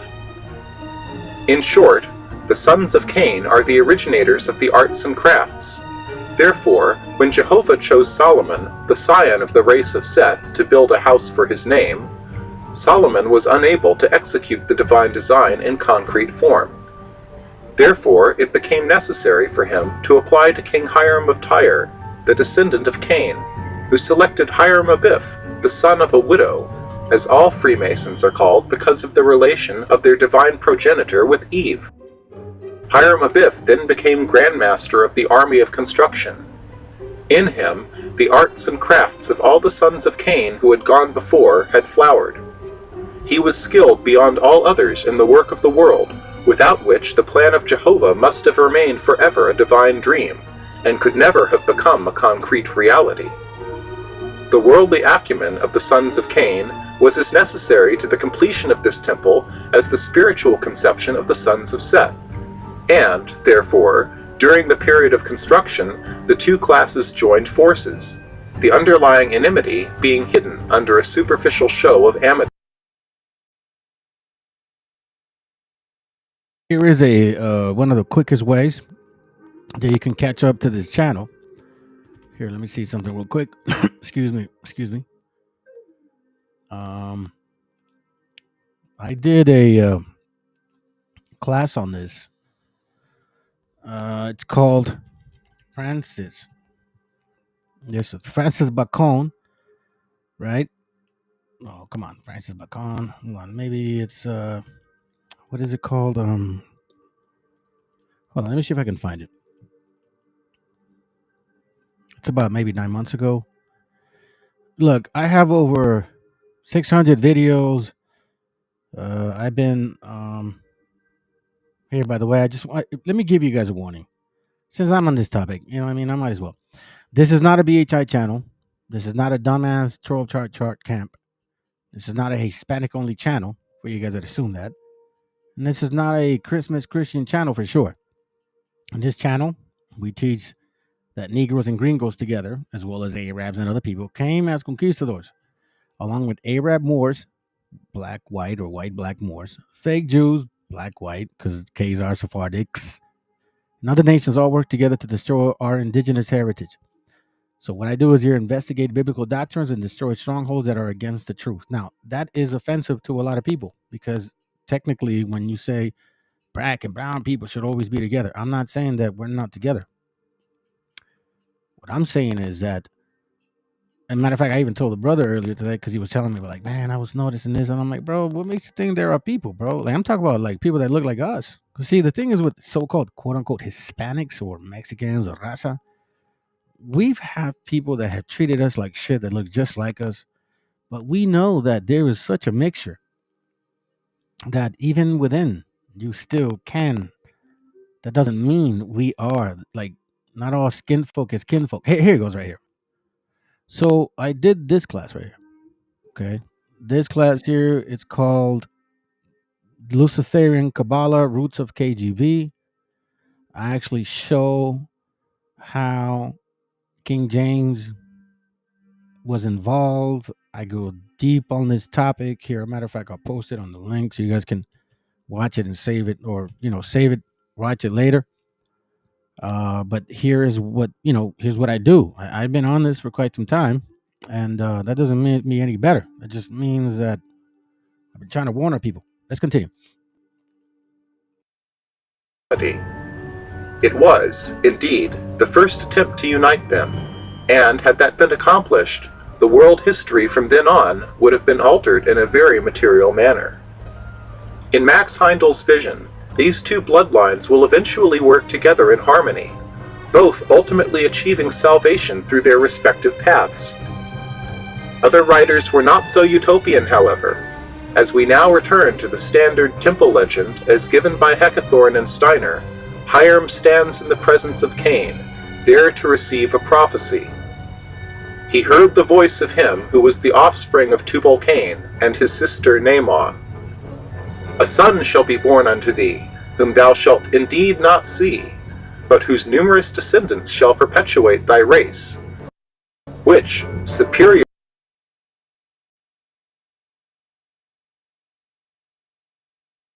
Me personally, I've never ran into any Bible that says any book that says anything like this, to be honest with you.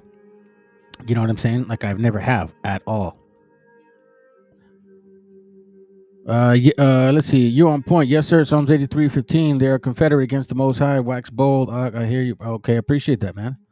Because we don't teach hate here, man. We just teach facts. That's it. And if it happens to fall on shit, if it's like I tell brothers, listen, man. If we ain't Hebrews, bro, we ain't Hebrews. You know what I'm saying? Like, there's nothing else you can do. If we ain't, we ain't. It's not that bad. It is what it is. I think you meant 83 verse 5. For they shall consult. For they have consulted together with one consent. They are against. They are confederate against thee. So we see here. Yeah, I'm not gonna read it. 1, 2, 3, 4, 5, 6, 7, 8, 9, 10. See? 10 nations, 10 different types of people. Now, again, that doesn't mean that every Edomite, well, I don't want to, let me rephrase that. We know that Edom has branches, right? Just like Abraham had branches. Okay. Ishmaelites have branches.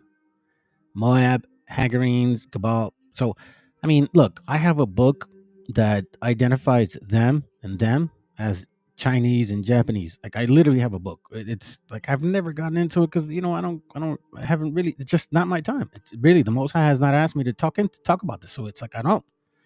But I do have a book that literally illustrates that they have a history talking about like three. Man, I don't even want to like try to summarize that shit because I would probably make it sound really bad. But maybe one of these days I'll actually talk on this topic because I do have some material that kind of gives us an idea of who they are. Okay. But anyways, we see 10. All right. So I appreciate that, bro. Let me go ahead and put this down real quick. Let me see what else. Typo. Oh, so yeah, you went to 5. Here, I'll read it for you, man, for your sake. I appreciate you, man. Thank you. A song of Psalms of Asaph. Keep not thou silence, O God. Hold not thy peace, and be not still, O God. For lo, thine enemies make a tumult, and they that hate thee have lifted up the head. They have taken. Remember this. This is exactly what it talks about. And look, I've told you guys before. I'm not saying that, this is a book that you should follow, because there's still a lot of, how can I say this? Discrepancies in this particular type of book, right? But man, oh man, hold on.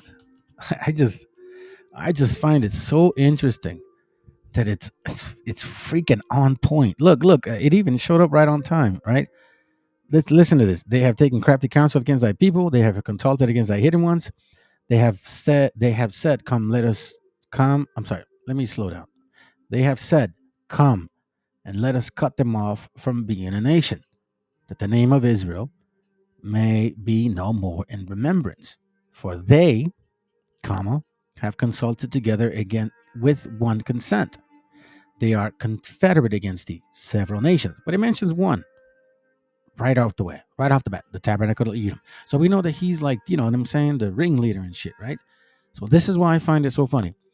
In Jasher 28:20 says this. And again, look, there's a lot of discrepancies in this book. I understand. But man, oh man, the way that he says it. Jasher 28, all right, verse 20. And Esau was a designing and deceitful man, one who hunted after the hearts of men, meaning the mind of men, and inveigled them. Now, what does that mean? Inveigle them, I think. Maybe that's the pronunciation. Check this out what this word means, okay? So I'm going to show you something.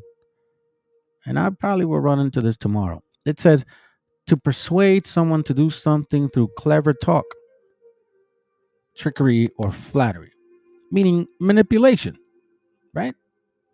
I think you would call that manipulation. Well, what do you call this? Hold on.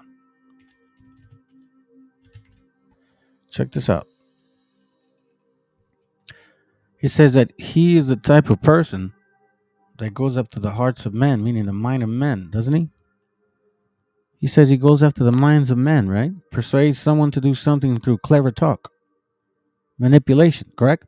This is from a part of a book called Propaganda, written in 1913. Watch what it says. Chapter 1, Organizing Chaos. The consciousness and intelligent manipulation of organized habits and opinions of the masses is an important element in democratic society. Here, those who manipulate the unseen mechanisms of society constitute an invisible government, which is the true ruling power of our country. Our, not mine, theirs. We are governed. They are governed. Their minds are molded. Their tastes are formed. Their ideas suggested largely by men they have never heard of. This is why you start seeing a lot of like gringo, güeros, all kinds of people like rebelling against their elitists, even though we've been going through this shit forever. They're barely figuring it out. This is a logical result of the way in which our democratic society, meaning organized habits, right, is organized. The vast number of human beings must cooperate in this manner if they are to live together as smoothly functioning societies. Our invisible government are, in many cases, unaware of the identity of their fellow members in the inner cabinet. They govern us by their qualities of natural leadership, blah, blah, blah, blah, blah. So once again, what does it mean? Unveiled, right? And yet it says here that Esau was a designing and deceitful man, one who hunted. So when you read the scriptures, right, then you wonder, like, he was a hunter of the. Look, let's go to Genesis. Listen, this is heavy duty here. Again, I'm not saying confirm Jasher. I'm just saying, like, what is it, 37? Is it 37? No, not 37. What am I doing, bro? Stop. 27, I think. Yeah, this is this, yeah. Let's see. It says here, the father went back, she put when Jacob. It says here, Genesis 27:20, and Isaac said unto his son, how is it that thou hast found it so? Oh, hold on a second. Hold on. Let me go back. Hold on. Let me go back here. Let me go back. It says, he goes, and it came to pass that when Isaac was old and his eyes were dim, so that they could not see, he called Esau, his eldest son, and said unto him, my son, and said unto him, behold, here I am, father. Hold on, here I am, father. And he said, behold, I am old, I know not the day of my death.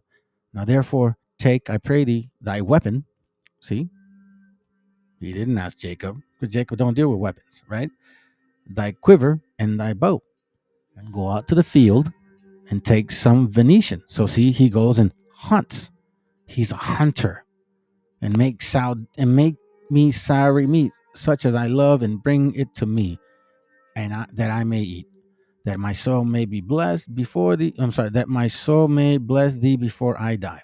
All right. So we see now that he tells Esau because he's a hunter, right? So that's his spirit. It's like, for example, I used to box when I was young, and I love to box, right? I love the feeling of boom, boom, boom, boom, all that shit. I'm old now. I can't do that no more like that. But that's still in me, correct? So then, if he can't hunt like that, what else is he going to hunt for, right? The reason he was like that, it was because it started in the mind. And Esau was a designing, kind of like that, what's those dinosaurs? Velociraptors. Supposedly velociraptors, they don't go attack you directly. They work in teams. They make you stare at one. Supposedly, that's the science, that they would make you stare at one, and they would have like two from the sides come and crash you. Right? You know what I'm saying? I'm just saying. You know? And Esau was a designing and deceitful man, one who hunted after the hearts of men and inveigled them. Meaning what? Manipulated them. Isn't this the science of them? Isn't this the science of them? These are the science of them. I mean, it's not our job to be doing this. It's not in our spirit to be doing this. You know, I'm not interested in trying to connive your ass. You know what I'm saying? Like, I really am not. I'm just like, yo, leave me alone. Let me take care of my family. I love my wife. I love my kids. I have daughters and sons that actually do believe. They try to do their best to keep the commandments. My daughter, she's in 21, still, you know what I'm saying? Still decent. You know, she's, she's, you know what I'm saying? Like, we're living it. We're not fake. Anyways, let me digress because I can keep talking. Let's go. To that of Adam, keep the commandments, shall acquire the empire of the world. For many centuries they shall consecrate their courage and genius to the service of the ever ungrateful race of Adam. But at last the best shall become the strongest, and restore on the earth the worship of fire. Thy son. See that? Cain is able. They're saying it themselves. I mean, it's right in their face. Look, man, I don't know why some people don't believe Donald as Trump, bro. He says what he's gonna do, and he's doing it. What the fuck's wrong with you guys? Hold on, my bad, bro. I didn't mean to miss you, man. Hold on, let me see. My bad. I didn't mean to miss you, bro. It says Gnostics have something similar, but instead of Yahweh given Eve a child named Seth, it was Sophia. Seth and Seth had a twin sister, and Cain and the rest of mankind went into a cave with Abel and Spirit. Yeah, it's funny because they all interconnect. I'll show you. Check it out. Because you know me, man. I always bring out books. If you guys listen, after 600 videos, you guys should know better. I always bring out books, and I go heavy duty with my stuff, right? So we have a book here called, and I shared this with you before, and I have a lot of notes on this shit. So let me just get to the point. It's called a new and revised edition, an encyclopedia of Freemasonry and its kindred science, blah blah blah, by Albert Mackey. Make sure you get the volume 1. It's heavy duty because it's actually talking about Sophia. Watch this. I'll show you. Let me go to find. It's either spelled that way or this way. Let me see if it goes up. Sometimes it's slow. All right, let me go here.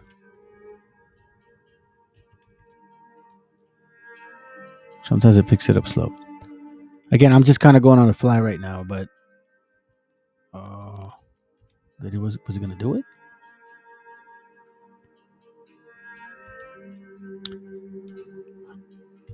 Come on, bro. What the hell? Anyhow, let me see if I can get something. I'm going to show you something real quick.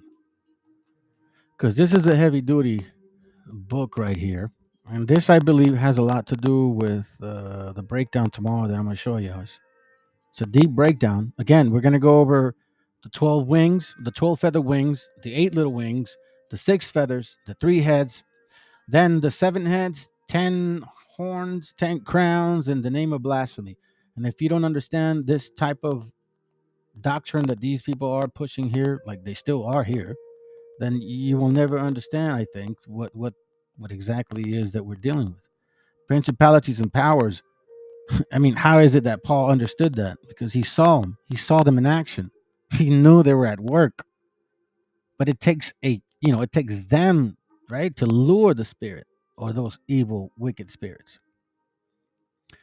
Anyways, like in this book here, it's probably one of the few that you'll find that goes into deep, heavy, like dictionary type of concepts of what they do. I'm trying to get to something to show you guys. Give me a second. Hold on. What is it? Give me a second. Let me see if I can find it. You know what? I'm going to do this. Hold on. Make it better. I'll get to the point. Because that's going to take too long. I think I have the picture saved. Because it's true. It's all somehow connected. I still don't understand why. Nah. Pine soft, maybe. Hold on. Sip around. Let me see this real quick. Okay, so I have this here, but it's very technical. You know what I'm saying? I think Sophia is in here. Hold on, let me see.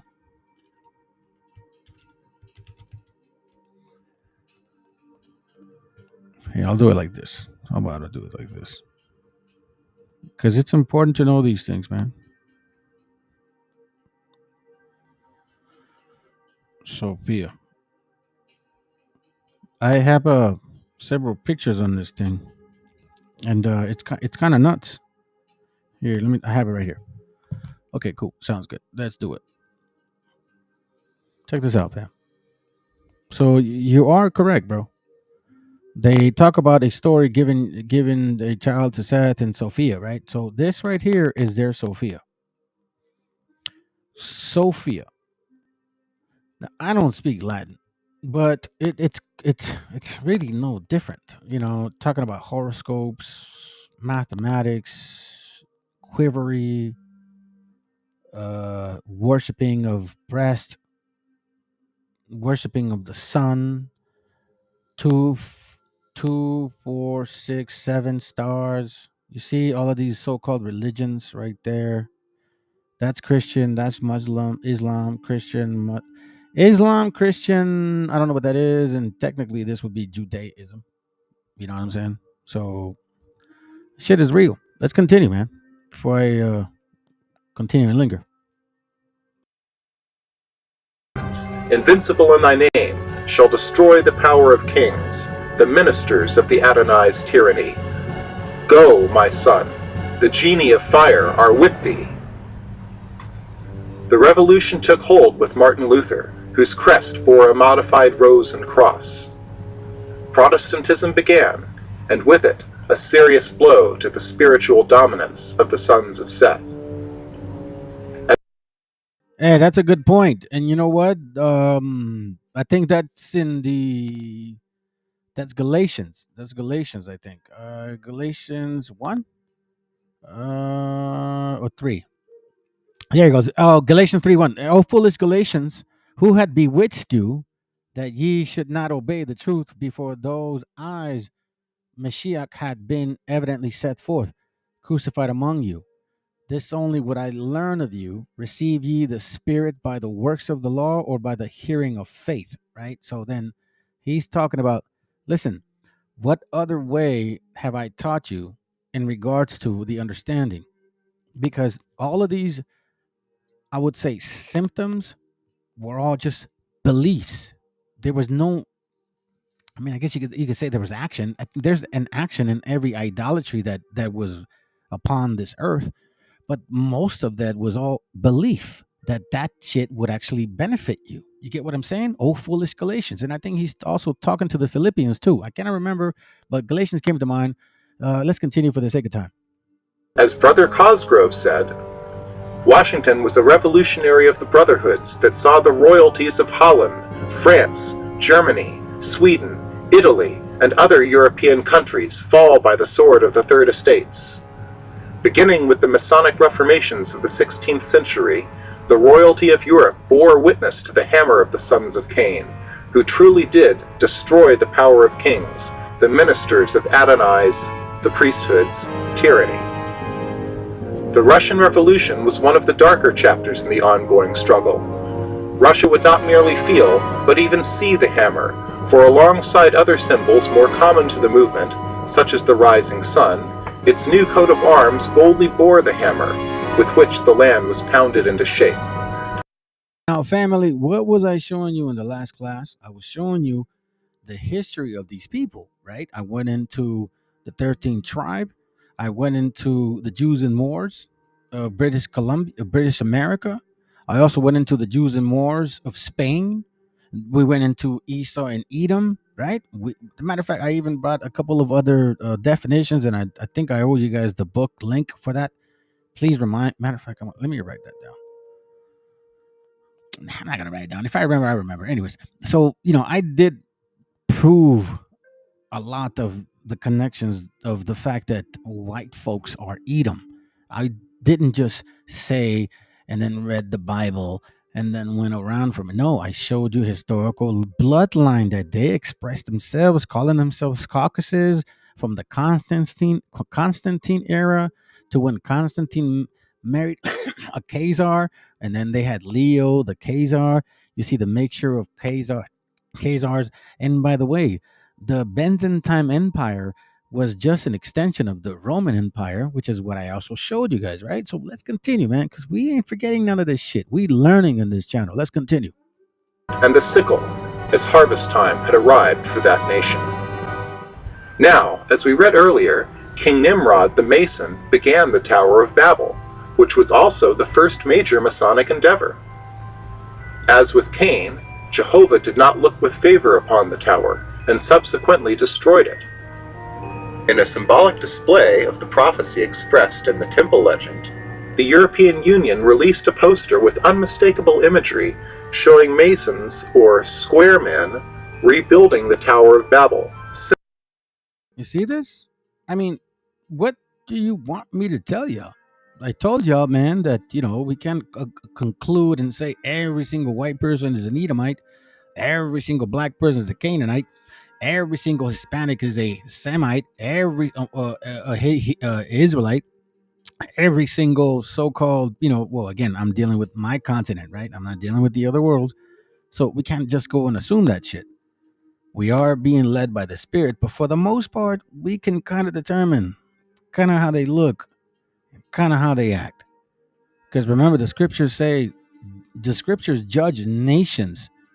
It does judge in the individuals, but it does judge nations because it's always talking about nations. Don't forget that. That's just history, man. Nations have all the same spirits.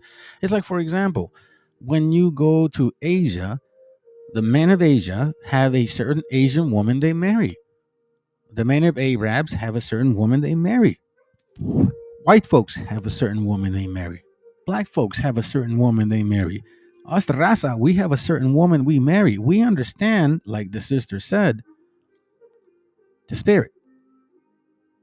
Like that's also what actually is in very obvious to us. Now, this is not hate talk, because remember, what I say indigenous people, I'm not talking about, oh, we have to look a certain way. No, but I will say this right now. I don't believe in Waboism. I don't believe that there was original so-called people here in this continent that were black. I don't believe that whatsoever. If you come with that nonsense, I will show you real deeply with historical facts how lost you are. And I will even show you how all of these Charlemagne so-called Edomites that came here in the 700s, I'll show you exactly where that story came from. What I try to do is tell my indigenous brothers and sisters that we've been here for a fucking long time. And we do have an actually indigenous root that's embedded in this land, but at the same time, we do have a forefathers that we came from. As a matter of fact, what I'll do before we leave, I'm going to show you something interesting because some of y'all probably haven't seen it. Let's continue. Symbolizing the EU.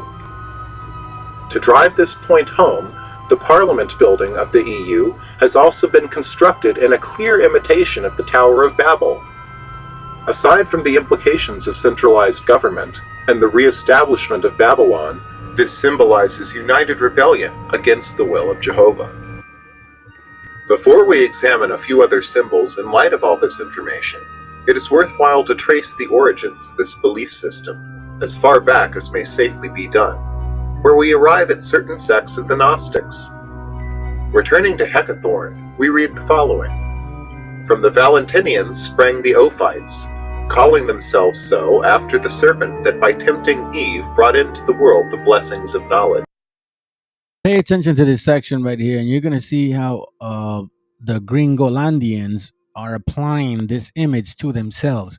And this tells you how and who or what spirit is moving them, even though they may claim that it's not, it's that spirit. Let's continue.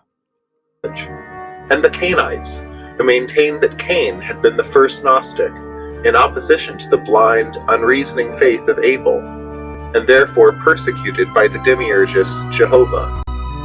On this idea is founded the Masonic legend of the Temple. These Gnostic beliefs eventually found their way into Freemasonry. To quote René Guénon, modern Masonry resulted from a partial fusion of the Brotherhood of the Rose Cross, which had preserved Gnostic doctrine since the Middle Ages, with the ancient building guilds of the Masons, whose tools had moreover already been used as symbols of the Hermetic philosophers. Steve Cosgrove, in his wonderful 4-part series, traced the history of the Temple legend, uncovering the important fact that handwritten copies were found in the library of Lord Valkyries. This establishes the legend's antiquity, making it by far the most likely source for the Hiramic legend of the Third Degree. Quoting Brother Cosgrove, the Knights Templar revived the idea in the 12th and 13th centuries of building King Solomon's temple, but they were destroyed by the French king, Philip the Fair. Their legacy was preserved on one level by Scottish Freemasonry. You know, it just came to mind, and I think, let's see, I cannot remember completely, but there's a scripture in Second Kings, first or second or third, First Kings, one of the two, or Chronicles. I honestly cannot remember, but it's explaining exactly what these guys are trying to interpret. The scriptures are talking about how it found these people worshiping in this same concept that these guys are talking about. Let's do it upon the 12. Was it this one, First Kings? Let's see. Temple furnishing. Let's see. Is it this one? Matter of fact, for the sake of time, I'll let it continue. I will find it and we'll have it tomorrow. And on a higher level by their successors, the Rosicrucians. Scottish Masonry was imported into England when King James VI of Scotland became James I of England in 1603. James can truly be called the Freemason King. After he moved to London and became King of England, he engaged a royal court of Masons. Francis Bacon, the single greatest scientific mind of the time, was his close friend, fellow Mason, and mentor.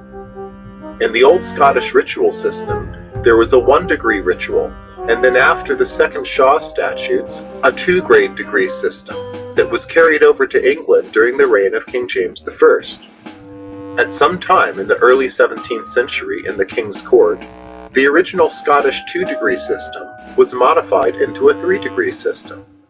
The 3rd degree describing the temple legend of King Solomon, and the building of the temple by Hiram was not always the motif. Most likely, the old charges in both Scotland and England had a 1 or 2 degree system that had in place a sort of Noah legend, with the pillars of Jachin and Boaz serving as the preservers of the ancient Atlantean wisdom. In the Graham manuscript from 1726, the manuscript includes an early version of the Hiram legend, in which Noah has the part that after 1730 is ascribed to Hiram.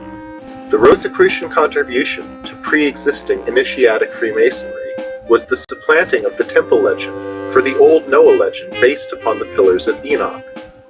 This temple legend was spread by the Rosicrucian fraternity, first to Germany and Bohemia, then to England, and finally to Scotland, as evidenced by the handwritten translations found in the library of Lord Balcarres. King James VI was an initiated Scottish Mason when he became King of England in 1603.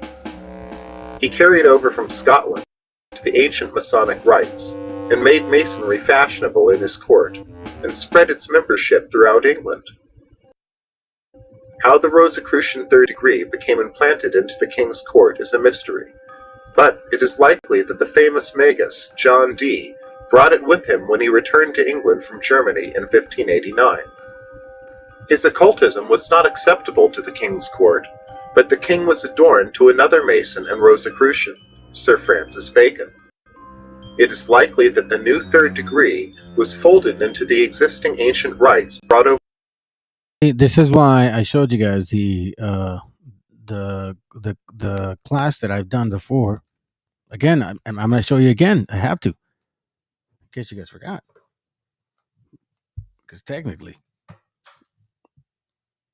this is how we can prove that understanding. Let me see. Was it? Oh, that's right. Freemasonry. Oh, there's a few. I can't remember which one it was. Anyways, you guys know. Matter of fact, without taking more time, man, because you know what? It is getting late. My bad, family. I need to be more respectful of time. Let's continue, man. We're almost done. Over from Scotland by Frater Bacon, sometime around 1610. By 1630, the first reference to the Masonic word appears in a poem, inextricably bound to Rosicrucian symbol. For we be brethren of the Rosy Cross. We have the Mason's word and second sight.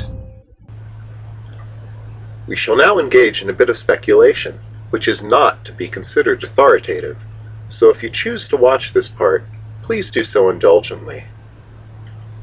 Let us now consider a few symbols, keeping in mind that all of these symbols have multiple meanings, and most have roots in Egypt. In symbolism, one meaning does not replace another, and even diametrically opposed meanings may be implicit within a single symbol. All we shall do is to examine these symbols in light of the information we have just received, to see if yet another layer of meaning may be added to our repository. Let us also remember that belief systems change over the years, and symbols that mean one thing today may have had very different meanings in times past. We have already touched upon the pillars. In modern Freemasonry, they are exoterically attributed to the Temple of Solomon, although there are many other explanations.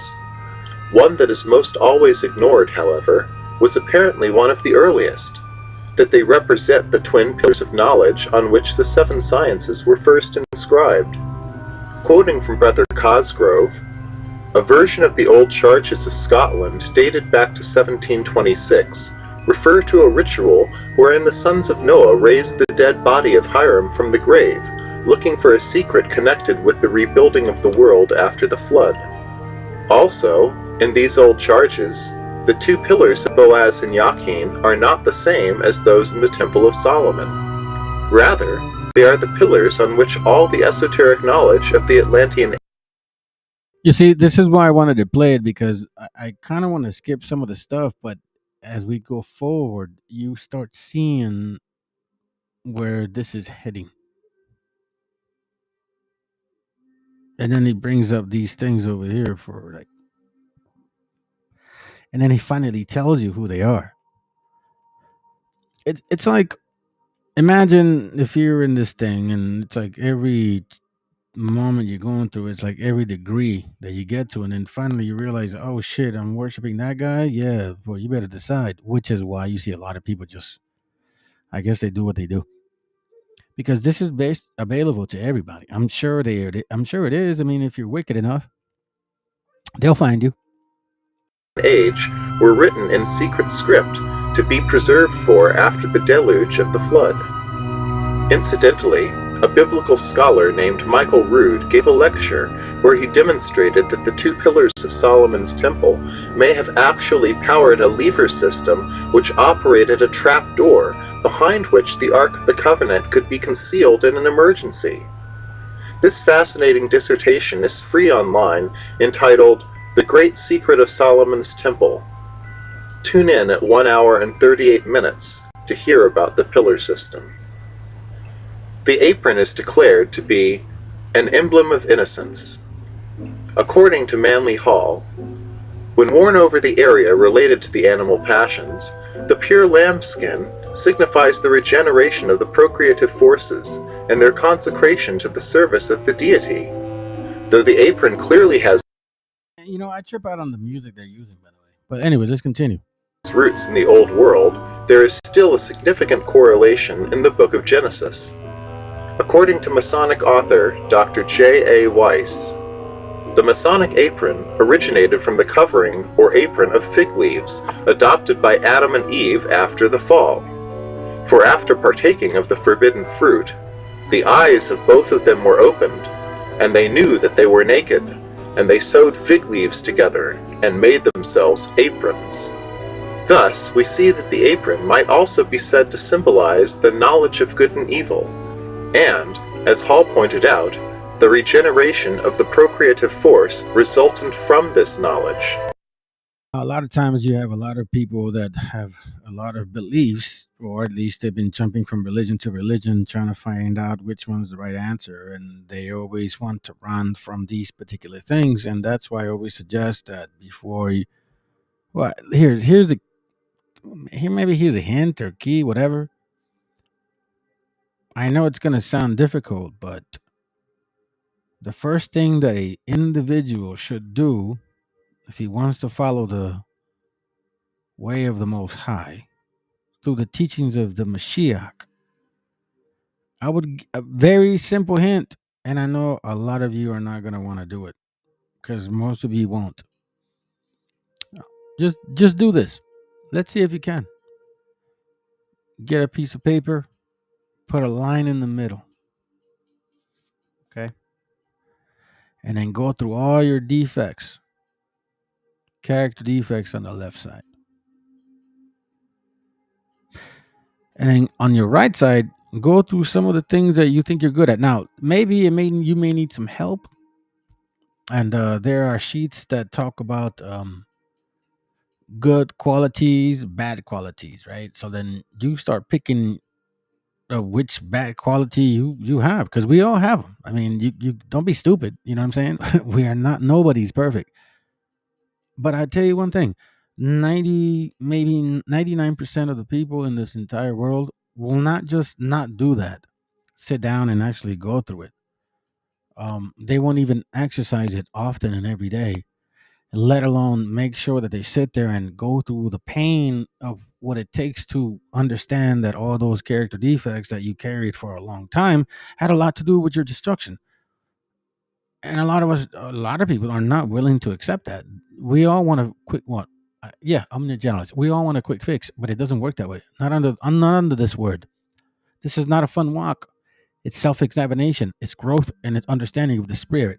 Our job is to wake up our memory, and it's not overnight. It takes time, and be patient.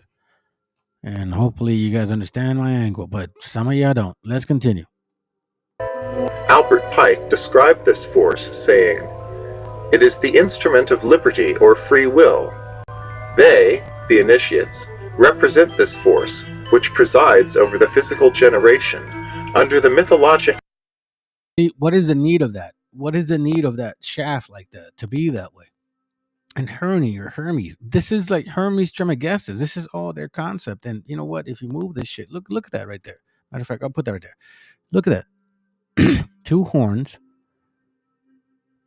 the star. Matter of fact, in this video, it's called the Talmud, I believe. Just when you go to my channel, you go type in Talmud, and in that class, I actually show you what this means right here. Kabbalah, Freemasonry, you can't have one without the other. Neither can you have Christianity or Islam, one without the other. They're all combined, fam. I'm telling you right now, they're all combined. Every single one. Christianity, Islam, Judaism, and this right here. Let's continue. And horned form of the god Pan. Thence came the he-goat of the Shabbat, brother of the ancient serpent, and the... That's why when brothers tell me, like, I'm having a Shabbat, like, don't tell me that. 7th-day rest, bro. You know what I'm saying? Like, don't say Shabbat because you're saying something else. Let's continue. light bearer, or phosphor, of which the poets have made the false Lucifer of the legend. So simply put, the apron can be said to symbolize the occult power of its bearer, and consecration of the serpentine energy for constructive use. If you're trying to put something together for the Most High, why would you dress up with aprons and shit that look like that? IUIC, ISUPK. You guys, I don't know about ISUPK, but IUIC does that. They put aprons on their fucking waist. If you're trying not to be them, why the hell would you do that? Let's continue. It is said that the lodge floor dates back to the Egyptian temples, where it was used to track the passage of time and the seasons. It is almost certainly connected to the Templars, who used a checkerboard cloth to decipher and thus check their banking obligations in order to square their accounts. Officially, however, we are informed that the mosaic pavement is a representation of the ground floor of King's. So whenever you see movies, channels, videos, whatever, anything that has to do with checkered, especially if you're seeing it on TV, you should know what it means. Solomon's temple, and is emblematical of human life, checkered with... You go to the Vatican, that's what they have. Checkered floors. Let's continue. And evil. More accurately, however, it may be said to symbolize the universe of the knowledge of good and evil, which forms the foundation upon which the initiate stands. The symbolism of the Great Seal of the United States has been the subject of extensive commentary. One detail which seems to have escaped popular notice is the pupil of the all-seeing eye itself. Zooming in, we see that the pupil resembles a flame. But what does this actually mean? There are various interpretations for the eye. It may represent the sun, or eye of the world, also called the eye of Jupiter. For the Egyptians, this role was fulfilled by Horus. Perhaps it simply symbolizes the grand architect of the universe. It may represent the Son of God, who hath his eyes like unto a flame of fire. There is some support for this statement, for the all-seeing eye within a triangle, surrounded by a golden glory, has a Kabbalistic value of 70.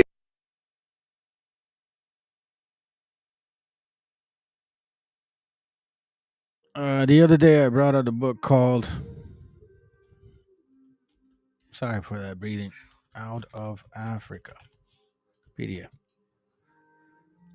I think that's what it was called. No, it wasn't this one. A couple classes back, I brought out a book where this writer was arguing of the fact that this history is total F and BS, like total BS. They assume that it came from I don't know. I don't even know. I don't really understand this stupid shit. But on Friday, or at least tomorrow, I will show you guys exactly what this is talking about. This is why it's important to see this here, because you'll see that, where we're at today, like a lot of these, white folks, man, specifically, just for right now, a lot of these white folks, they have no idea about this stuff.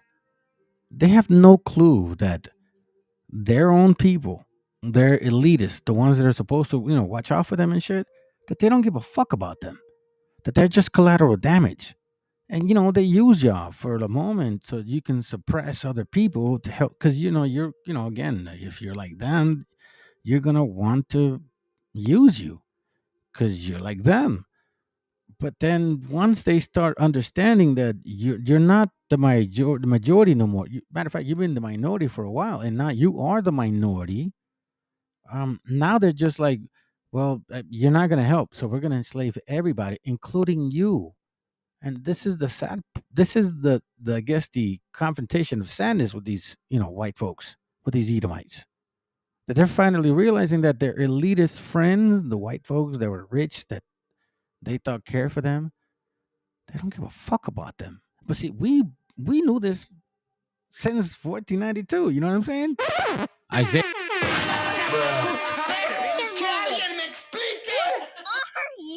So it's not new to us. Let's continue. We're almost done. Plus 3 plus 200 equaling 273, which is the value of the phrase Eben Mosul Habonim, the stone which the builders refused.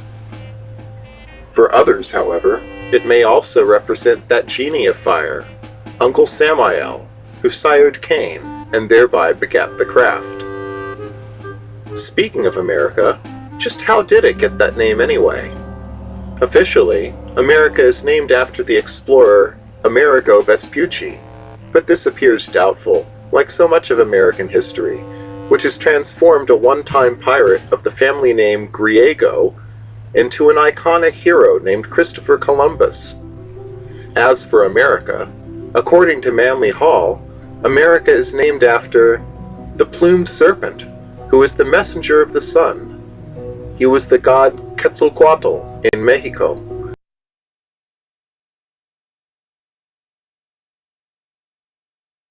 All right, before any of you guys get confused with this fucking shit, because I really hate hearing this stuff. Like, I really hate it. This is exactly where they get that information from. Okay, Manly Hall, Paul Manly Hall. This is the video. This is the class I had done back then. Look, this is from 11 months ago. Luciferian Kabbalah, Roots of KJV. They get this stuff from this fucking guy, man. Hate to cuss, but you know what, dude? This is why it's so frustrating. Here, check this out, all right? So this is... I appreciate you guys that stick around and watch my channel, because you guys know that I always bring facts. I don't F around. Like, I bring actual documentation. So let's listen to this for a second, okay? This is me 11 months ago showing you guys from where this stupid story comes from. Matter of fact, let me go back. Atlanta. There you go. I'm going to start right here. For like 10 minutes, 10, 15. This is where it comes from. Let's continue. But I will show you guys some particular words here. It's talking about spirits, assistance, hallowed. this guy's name. Hold on, sis. A ver, que alguien me explique. I love that shit. You blessing the Trinity. You see what I mean? Hagios Theos. This is an actual prayer. Which again, I'm not going to read it. But you can see here where it's kind of like invoking certain names of certain spirits. Look, there's a card there. Ain't that a trip? Right? Too close for comfort for me. So now this is called the pentagram. Right here. But then now check this out. This pentagram is also called the tetragrammaton. Tetragrammaton, right? You heard of that? Okay. Sounds good. We're almost through this. Just want to show you something real quick. It's called the pentagram. Lots of different designs. The elements and their inhabitants. That's not of importance. Let's go to, let me see where we're at. The 7 level spirits. It's all good. Check this out. 283. Let me see where you're at. I think I showed it already. Let's see. Yeah, I did show it already. Let's go to... Oh, that's right. Check this out.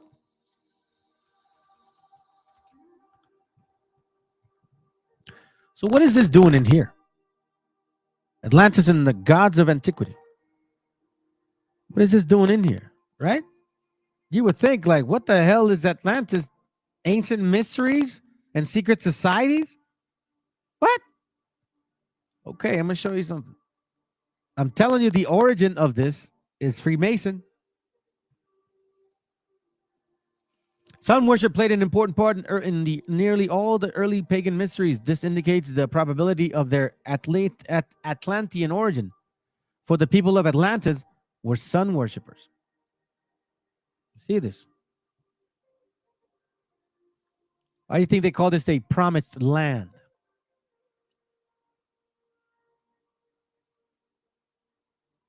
The proximity of British Isles to the lost Atlantis may account for the sun worship, which plays an important part in the rituals of Druidism. Huh. Interesting, right? Okay, let's continue. You see, remember this book. Remember what this book is. Why is Atlantis in here? In his lecture, Mr. Termier presents geological, geographic, and zoologic data in substantiation of Atlantis theory. Let's go up. Here we go. Atlantis is the subject of a short but important article appearing in the annual report of the Board of the Regents of Smithsonian Institution for the year ending in June 30, 1915. The author Pierre Termier, a member of the Academy of Science and Director of Service of Geographical Charts of France. Interesting, right? Wasn't Eliphas Levi from France? In 1912, derived a lecture on the Atlantean hypothesis before the Institute of Oceanography. It is translated notes that of this remarkable lecture that is published in the Smithsonian Report. After a long period of disdainful indifferences, observe how in the last few years science is returning to the study of Atlantis. How many naturalists, geologists, zoologists, and botanists are asking one another today whether Plato was not transmitted to us with slight implication, a page from the actual history of mankind. We read Diodorus Siculus had already understood about this. Now they're toying with our history, by the way. Okay, and you dummies that are pushing this, you're stupid. And your own hint is saying, is it the whole continent? The kingdom is here and over there. No, shh, you don't know. And this is sad because this is where that old world doctrine came from. The hypothesis. I'm going to show you who invented this. Not even this guy. Watch. So you that are in KGV, you're going to find out that also has something to do with Atlantis. No affirmation is yet permissible, but it seems more and more evident that the vast region, continental or made up of a great island, has collapsed west of Pillars of Hercules. We read that, otherwise called the Straits of Gibraltar, and that it collapse occurred in not far distant past. Really? In any event, the question of Atlantis is placed anew before men of science. So now we're seeing this. Now, all of a sudden, there's substantial data to follow and support the Atlantis theory. Here we go. Figuratively draining the entire bed of the Atlantic Ocean, blah, blah, blah, blah, blah, blah. He mentions Plato. Sounds good. But I have a book here. I have a book here called The Conscience Dictionary of Ancient History. Plato. Let me see where you're at. I should have took a picture, but it's all good. I'm going to go fast. Plato is in here, okay? Born between 427 and 347 BC, Greek philosopher born in Athens or in the island of Aegina, and distinguished parents, spent most of his life in Athens immersed in philosophy. He traveled and was captured and sold as a slave in Aegina.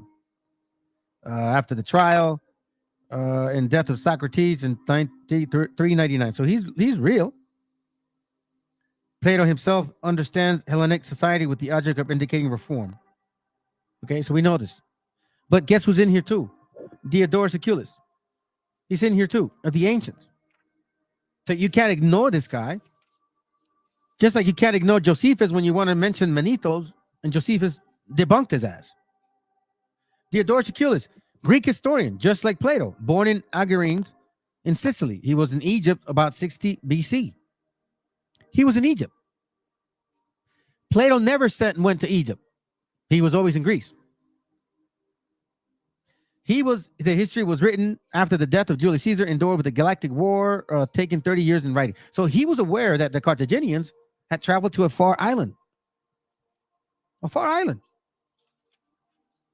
He knew about it. He wrote about it. And so did Plato, supposedly. Or he imagined it. Or maybe they did see it. But this is not the old world. That's the point. So before you go off and say, this is the old world, why don't you figure out where that came from? Or are you guys too lazy to do your homework? You don't want to read? Because this is the origin. Okay? And we're not even over yet. This is the unfortunate facts. And this is why when you know history, it bothers you. That's why it bothered me. Because I know history and I read it and I'm like, that means you have to completely disregard Plato, Diodorus, all these cultures, sculptures and buildings and cathedrals, and like you would just have to like forget about all that. But you can't. So now we're getting a good idea now. Okay, sounds good. So these guys are talking about Atlantis. It's like, well, what the hell do these guys have to do with Atlantis? You know what I mean? Like, what does Freemasonry have to do with Atlantis? Let me show you this name real quick.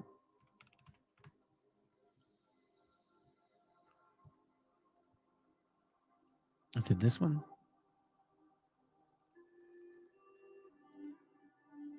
Let me see. Maybe it's not here. Let me see.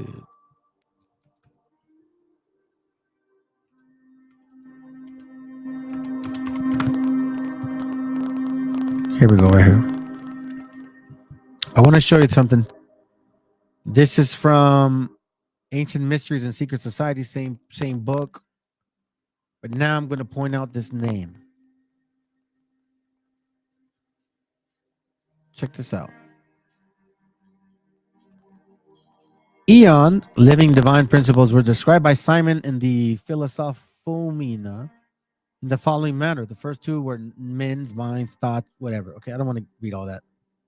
But it says here, who formed the lower world through the direction of the Miorgis. See works of H.P. Blavatsky. H.P. Blavatsky, you're like, who's that? Once again, H.P. Blavatsky sums up the causes which precipitated the Atlantean disaster under the evil insinuation or demon, blah, blah, blah, right? So it's like, who's this Blavatsky chick? Check this out. That's who she is. Remember her? Yep. Helena Blavatsky was a Luciferian Satanist, big propounder of feminism and self-willed, independent women. Right? This is her. Blavatsky and the Luciferian, Lucifer quotes, so to speak. This is her. That's what she's about. And then somehow, some way, these people are all tied together. Somehow, some way. She wrote The Secret Doctrine, a theosophy on philosophy. Remember I told you about philosophy or theosophy? Okay, now why is she in here? Considering she's a wicked ass person, right? Considering she's in here again.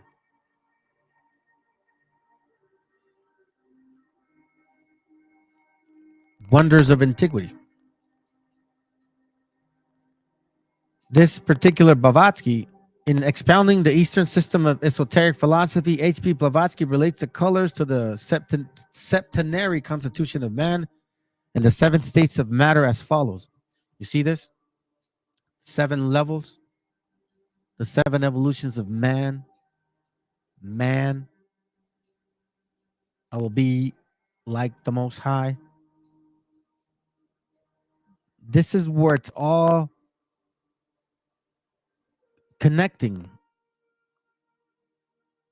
You see Chaldeans once again, the mystery Babylons once again. So now they want to, kind of take some of this stuff that they said. So we don't know nowadays. Like, check it out. It is reasonable to suppose that the mystery sea serpent, which according to the Mayans and Toltec legends brought the gods to Mexico, were Vikings and Chaldean ships built in the shape of composite sea monsters of dragons, which we know, historically speaking, we know our people. We hear some stories like that. We saw some that also migrated on foot. But again, we understand now that these people are going to do what they want with our history. Madame Blavatsky notes that the Great Pyramid was considered a symbol of the inverted tree. See this? She's all over this place. How so? Okay, so now check this out. We're talking about the Sephiroth, right?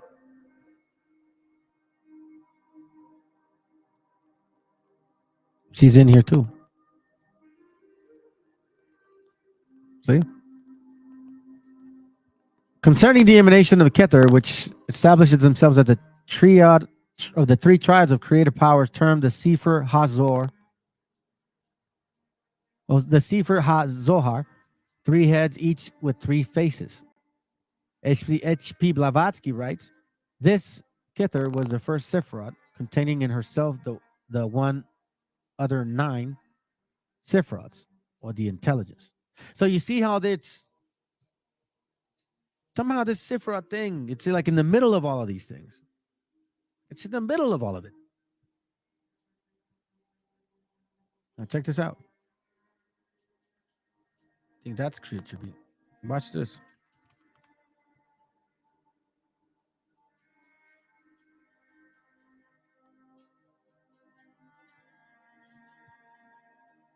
We're going to read about this guy here.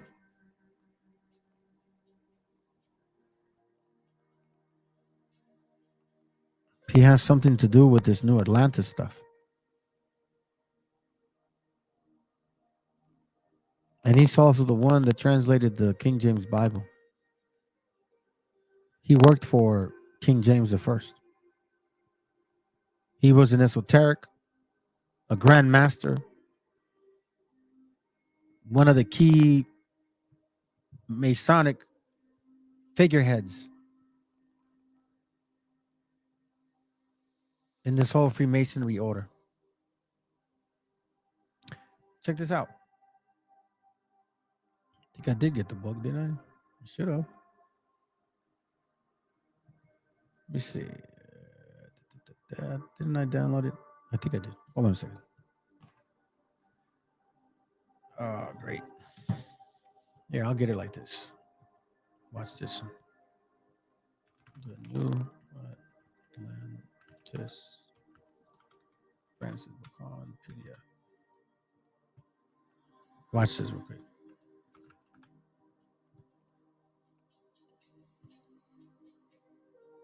The New Atlantis by Francis Bacon. Francis Bacon. Yes, a book written in 1660, family. This is where that doctrine came from. Okay? This is exactly where this doctrine came from. So you silly doves over there thinking this is the old world, I'm going to show you where this doctrine came from. Okay? So you need to apologize to your gente. Let me see if I can get to the particular part. Let's see. Let me see. Buzzwords. This is preface. Let's see at page 2, I believe. I'll try to get to page 2. Give me a second. Yep, here it goes. All right, so I'm going to read it for y'all. And again, I've been reading this material, so I kind of can see it pretty clearly, okay? So again, the argument of the New Atlantis, as it was begun by Lord Bacon.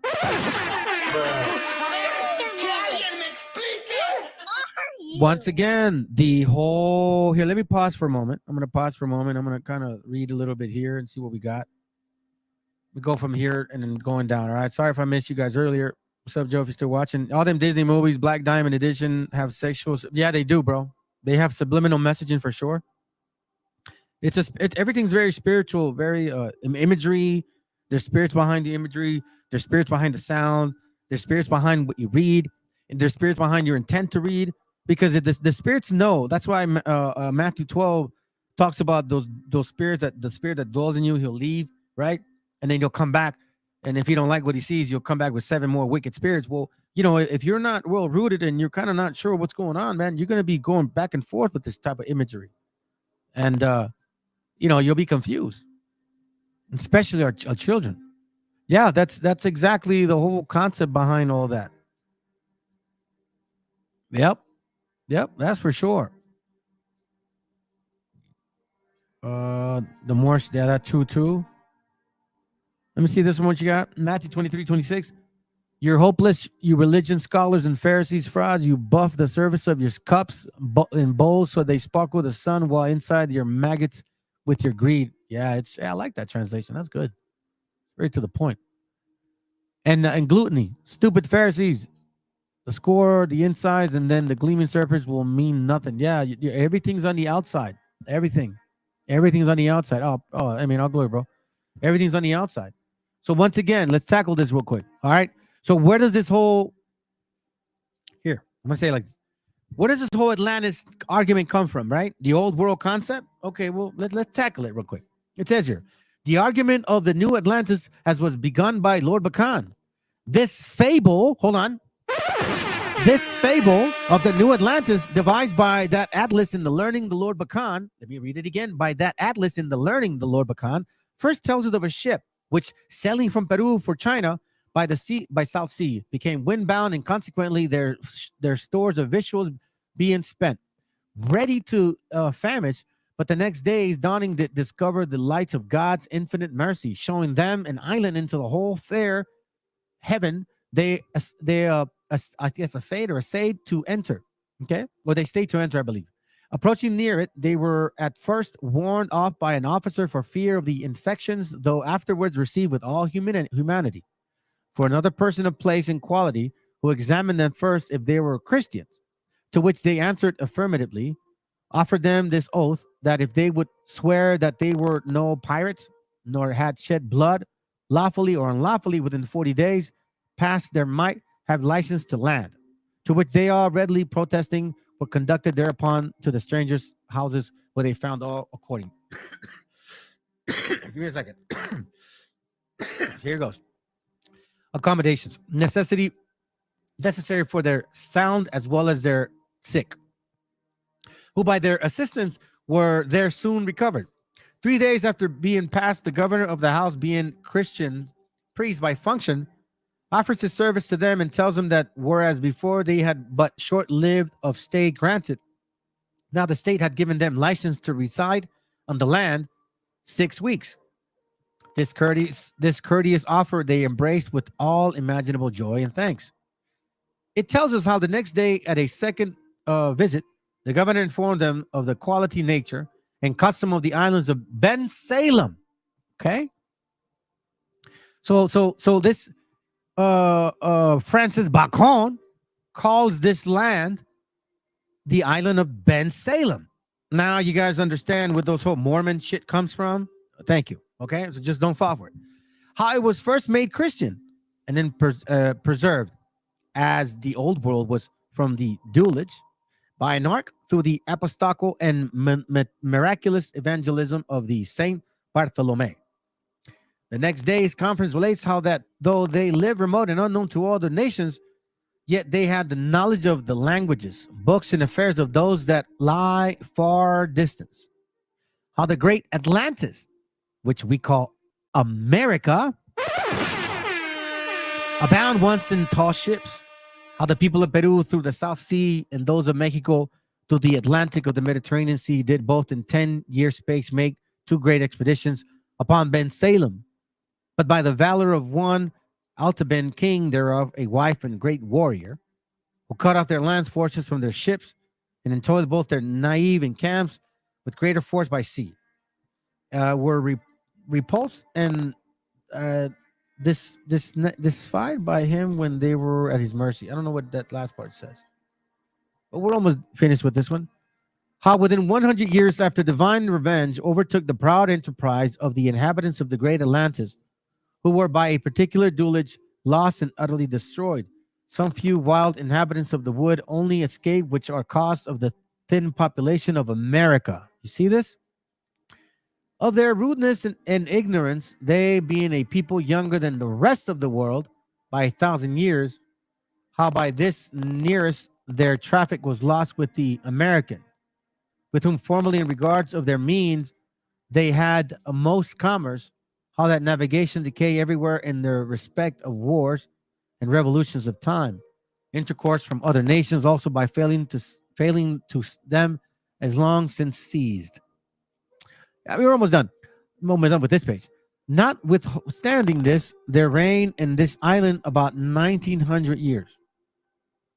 1900 years ago, a king whose name was Solomon, whose large heart was wholly bent to make his kingdom and people happy, and therefore esteemed the lawgiver of the nations.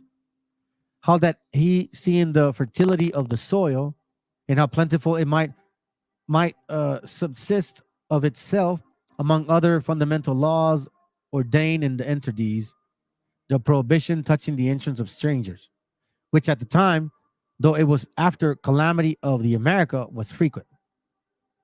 So this is where they're getting this from. All it is a dream. It's a wish. It's a vision by these damn wicked ass heathens like Francis Bacon, who started this fable story about Atlantis being here. And we know now why they wanted to do this. You know exactly why. Because the moment they erase your history, you're kapoots, right? They're based. Look, I'm going to show you something. This is how crazy this is. Look how crazy this is. This is from a book called Codes Magica. Okay? Watch this.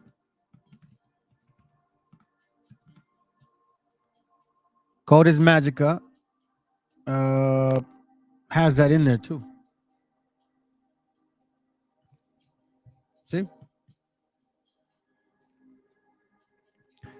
Irish-American politicians and author Ignatius Donnelly caused a sensation in 1892 with his book Atlantis. See, Donnelly claimed scientific evidence for the existence of the fabled lost continent of Atlantis, which sunk under the sea, blah, blah, blah, blah, blah. Watch this. Donnelly's book even contained a chart showing the alleged evolution of the alphabet from the time of Atlantis to the eras of the Mayan, Egyptian, and Hebrews, etc.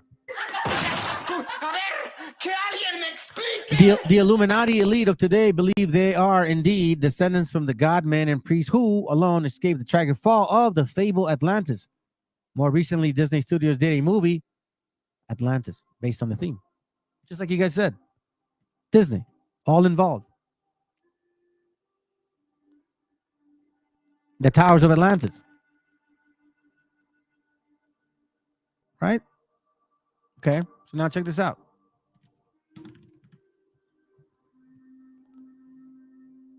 John Paul is in there too.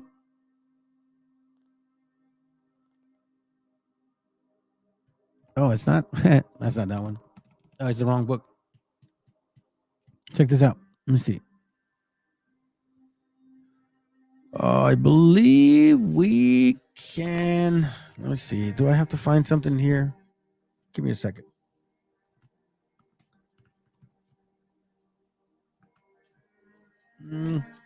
Let me see. Let me see if I can find something else here too.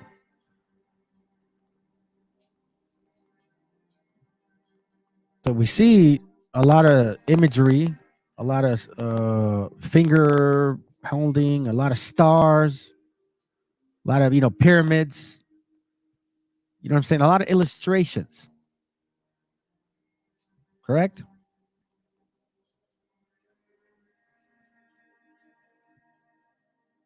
Lots of illustrations, right? You guys can look through this. It's just basically pictures of people and how they're holding their hands and certain particular costumbres, that these people do. How they show their... Look at that right there. What is that family? A two-headed eagle, right? Correct? Two-headed eagle. Cardinals, priest, become an initiate. You'll see what that means. We're surrounded by this. And look at this. Black magic, Masonic witchcraft, and triangle power. I'm telling you, Sakari, or if you're in Sakari, bro, or GMS, or ISUPK, whoever uses this, y'all are tripping. The triangle is of primary importance in all Illuminati realms. Why did the Freemasons have to have a King James Bible? And so does BHI. You cannot have any other translation. You got to have a King James Bible. It says here, whether in the ritual ceremonies of Rosicrucians, and you're going to find out that these Rosicrucians, right? Oh, hold on. Did I show you guys? Hold on a second.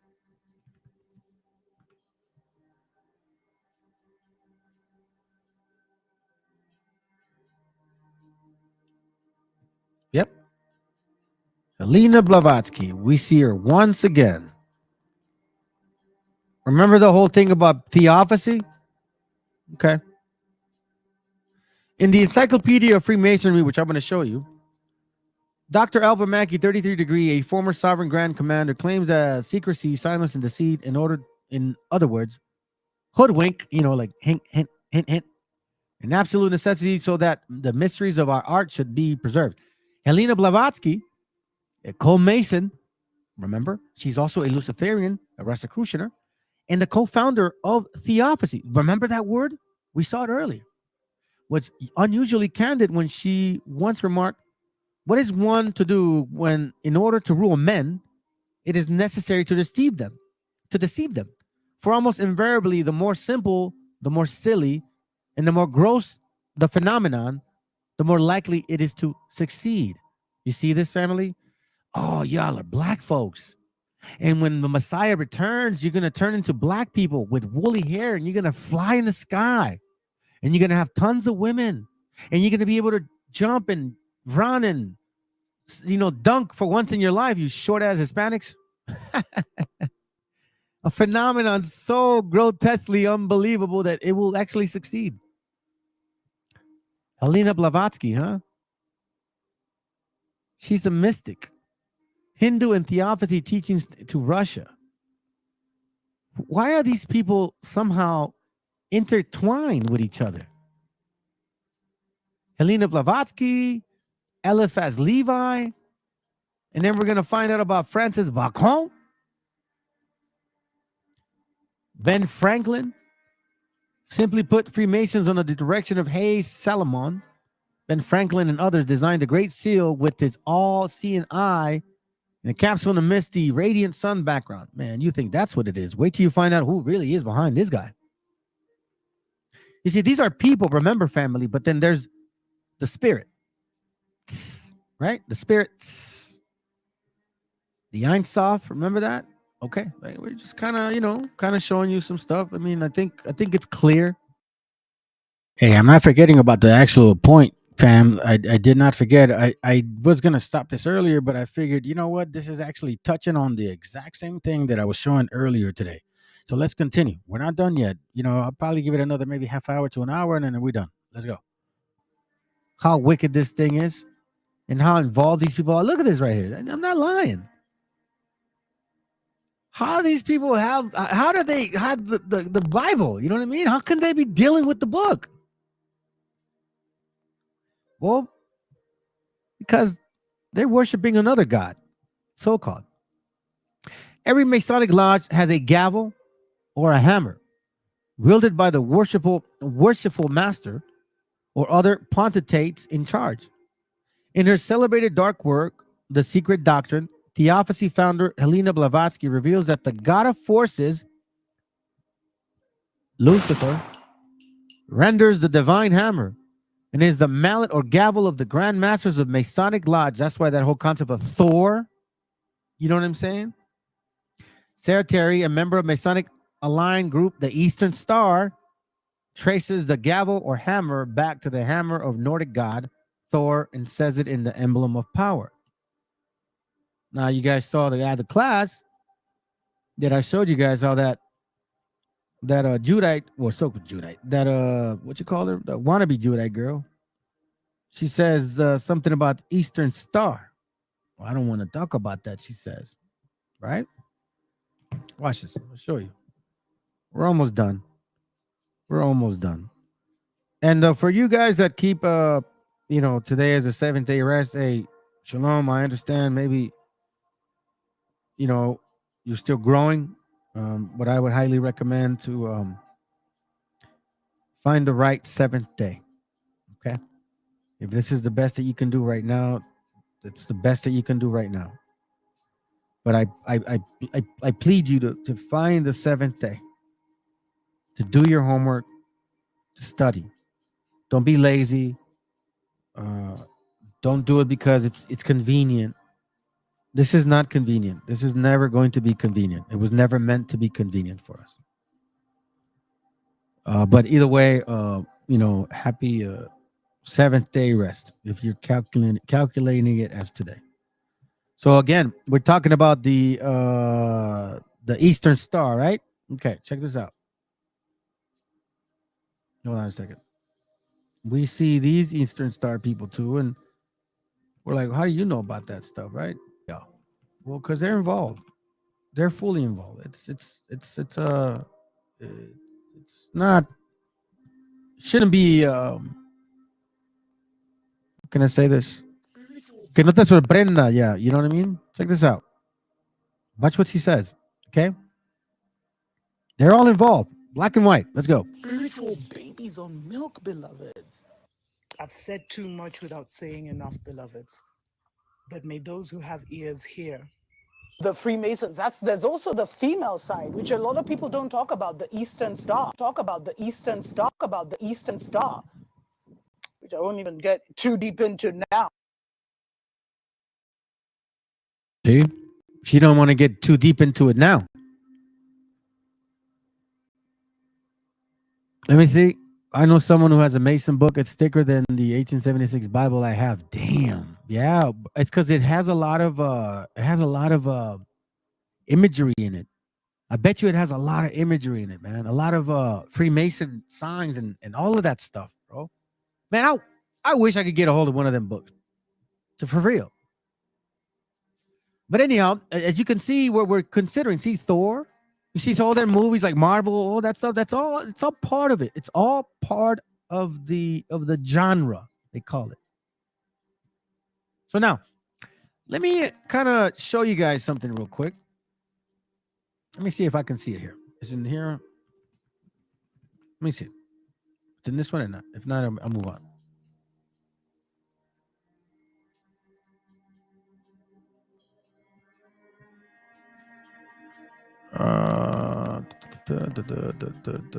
No, it's okay.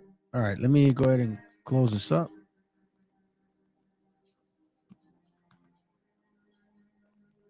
Okay. So we have this. Remember, this is the book here that I'm trying to show you guys. It's called The New Atlantis, written by Francis Bacon in 1660. When you see words like letters like these, just remember that the S and the F could be, intertwined. Like they could use it. You know what I'm saying? Success could sound like success. You know what I'm saying? So just be mindful of it. Just be mindful of it. Let me show you this real quick.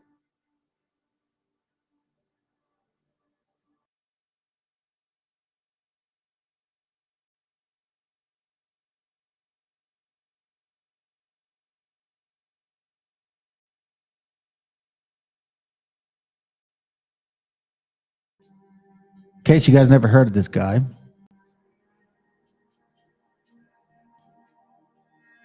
Give me a second.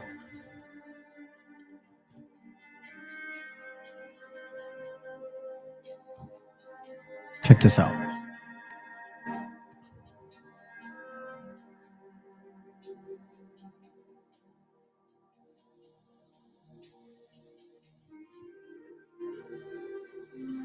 Taking a little while, sorry. In the meantime, let me download this real quick.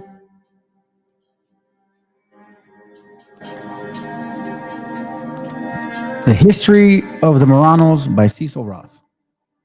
Okay. History of the Marranos. The History of Marranos. Let me get to a point here real quick. I want to show you something. They're all connected, family. You'll be surprised. It's amazing, man. The Jews and the Moors. You motherfuckers. You dirty bastards. And yeah, the Moors were light-skinned and swarthy. The Jews were also light-skinned and swarthy. Yep. We totally know now. And it's all good. We know y'all are fake anyways. The real Israelites have finally woken up. The heyday Inquisition. Give me a second. I'm trying to look for something real quick. Let me see if I can find it.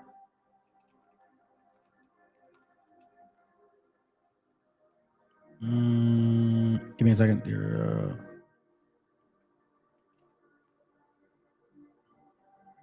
There we go.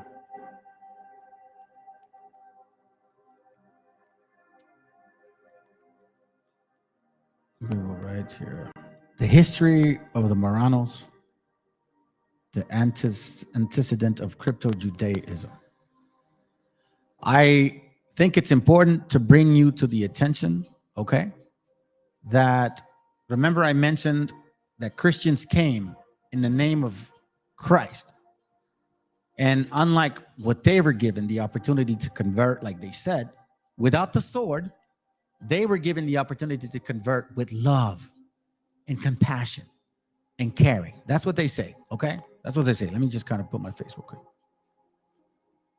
When they came here, they didn't give us the compassion or the love or the opportunity to get the understanding. No, they said, convert or die by the sword. And I'm like, if you guys say that God allowed the doors to Gentiles, didn't demand them to keep the laws, why do you show up here and demand us to keep certain laws? And if we don't, you kill us. Well, if you really think about it, family, if the majority of these people were crypto Jews, meaning converts in name, they didn't believe in Christianity. What better way to mock a religion that you fucking hate? You kill in its name. You destroy people in its name. I'm not a Christian. I don't care. But hey, you know what? It's an idolatrous religion. I'm just converting because I don't want to die. Why do you think these things happen? It's very important to understand the attitude that these people had towards us. The attitude that they had towards us. Check this out. This is I already showed you the book. Let's get to some points. Traditional Jewish law, in fact, made special provisions for cases when observance of ceremonial practices became impossible because of compulsion, or in the time of persecution. The theory was put to test in late Talmudic times in the 5th century during the Zoroastrian persecution in Persia. You see how Zoroastrians were around? This consisted, however, in enforced neglect of traditional observance rather than the positive conformity of the dominant religion. Judaism was thus driven to the extent underground, regaining complete freedom only some years later. You see this here? So it goes into supposedly hiding, right? Well, who brings it back? There's this guy named Sabbatai Sevi. The Domi of Salonika were the descendants of those adherent to the pseudo-messiah Sabbatai Sevi, who followed him into apostasy. And while staunchly confirming Muslims, they practiced a Masonic Judaism in their homes. You see this? And while staunchly conforming Muslim, they practice a Masonic Judaism in their homes. You see this? So they're calling themselves one thing, claiming to be Muslims, but still practicing Masonic traditions. How so? This Sabbatai Sevi character is quite a story. Check this out. In some other points of considerable importance, the Marranos were profoundly influenced by their environment. Victims of Inquisition were reserved as martyrs in honor of certain outstanding figures. Religious confraternities were actually formed, very much as though some Christian saints were in question. All right? So we see here a name, Marrano. Marrano. We even read of a Mexican woman who acted as a professional faster, charging one piece of an eighth in each occasion, talking about like fasting. So we see here again, a man will be saved by his works, whatever his creed, asserted a simple Marrano woman. A zealous priest denounced Antonio Fernandez Carvajal, the founder of English Jewry. You see this here, Marranos. I'm looking at Marranos. And who is this Sabbatai Sevi? Check this out. The Messianic idea did not exhaust itself with the mere denial of claims of Jesus.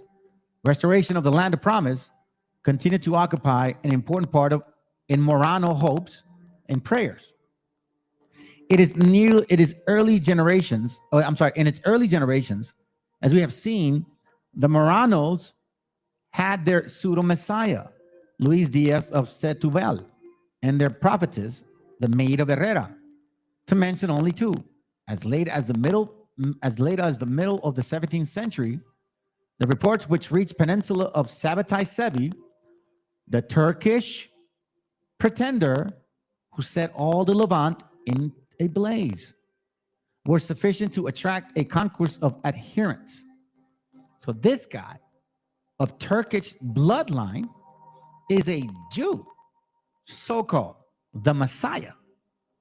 It says that they expected a Messiah. In Mexico, the Messiah had been confidently expected for 1642 or 1643. You see this? And extravagant hopes were centered in the persons of Gaspar Baez Sevilla, excuse me, a known descendant of the tribe of Levi. Are you? See this? Marranos still practicing Judaism in secret.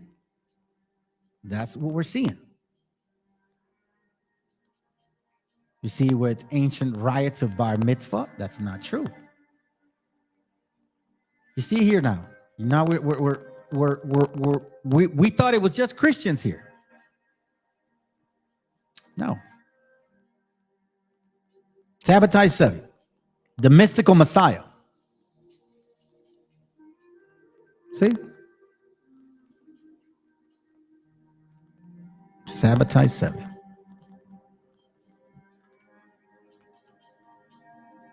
See? What are we looking at here? Let's check this out.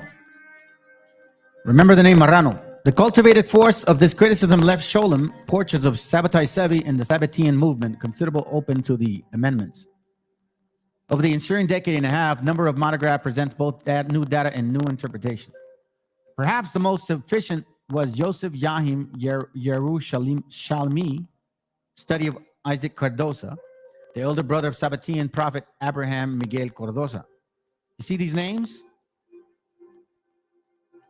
Where's that dirty water that thinks that, he's a Sephardic Jew? Stupid ass. Sholem had used Abraham Miguel Cardosa to demonstrate that there were a basic converge between the mentality of the Marranos and that of Sabbateans. Really? It says here, let's see what I'm looking for.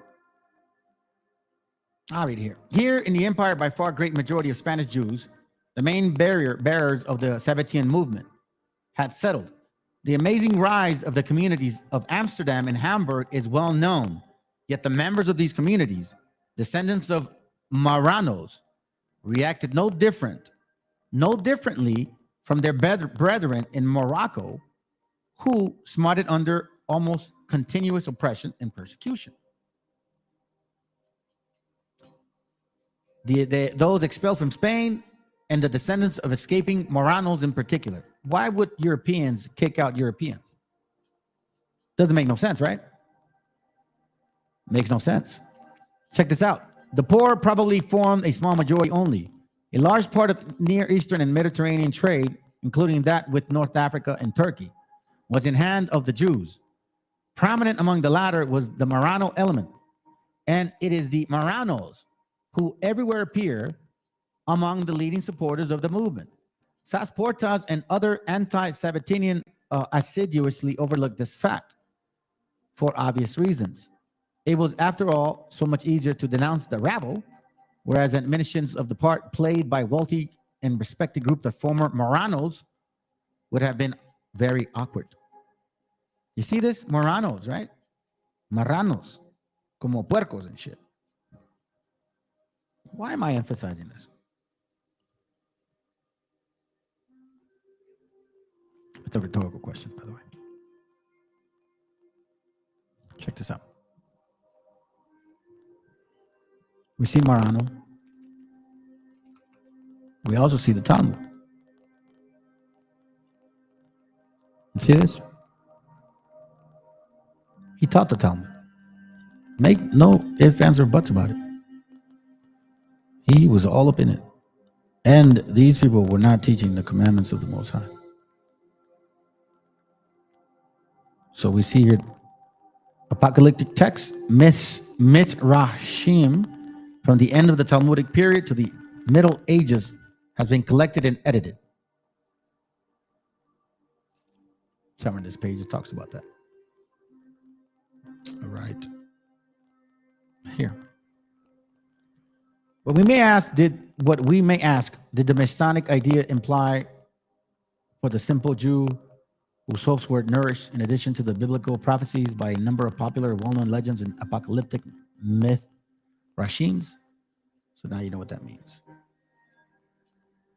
You see, here we see the Talmudic or Talmud constantly.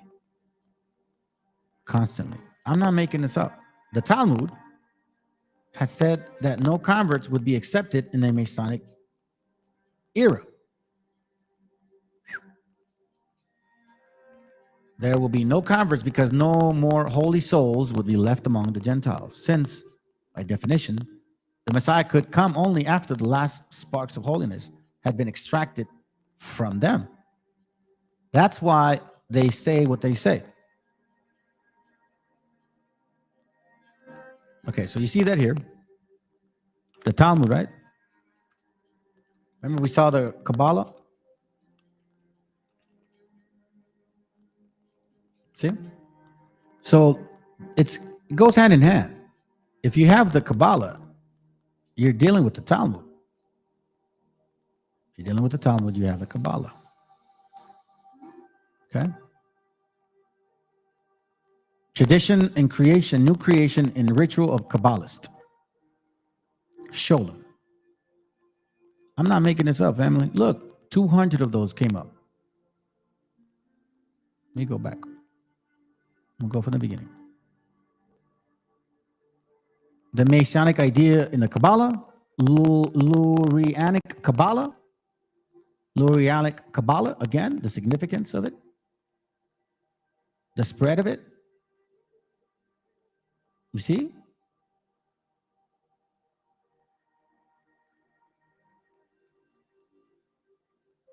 You see this? I'm not making this up. This is their religion. These guys are not the real Israelites of the Bible. These are converts. These are Khazars. These are people that study the Kabbalah. They have their own tradition, religions.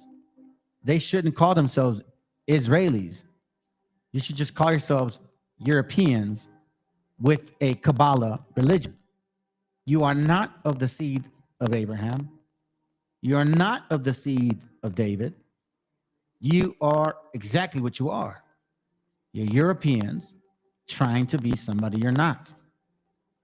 When calling for a history of Kabbalah in all of its forms and through its history, he continued, and the same can be said for all the branches out from it. That is the Masonic movement based upon the esoteric wisdom and Hasidism. Esoteric wisdom. That's why I kept telling y'all the Emerald Tablets, the teachings of Tot, it's not too far-fetched.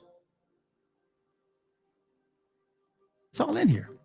Look, a candid letter about the true intentions of studying Kabbalah on the possibility of Jewish mysticism in our time.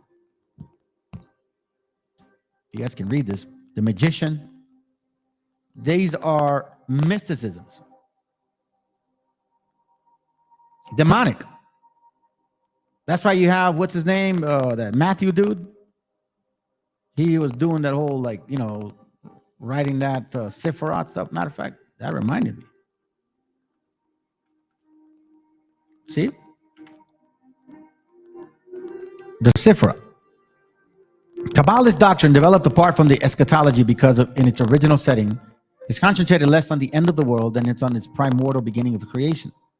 For this is what the Kabbalist conception of Godhead, as enshrined in the doctrine of Sephiroth, really amounts to, the hidden God, known as Kabbalist terminology as Ein Sof, the infinite, the everlasting.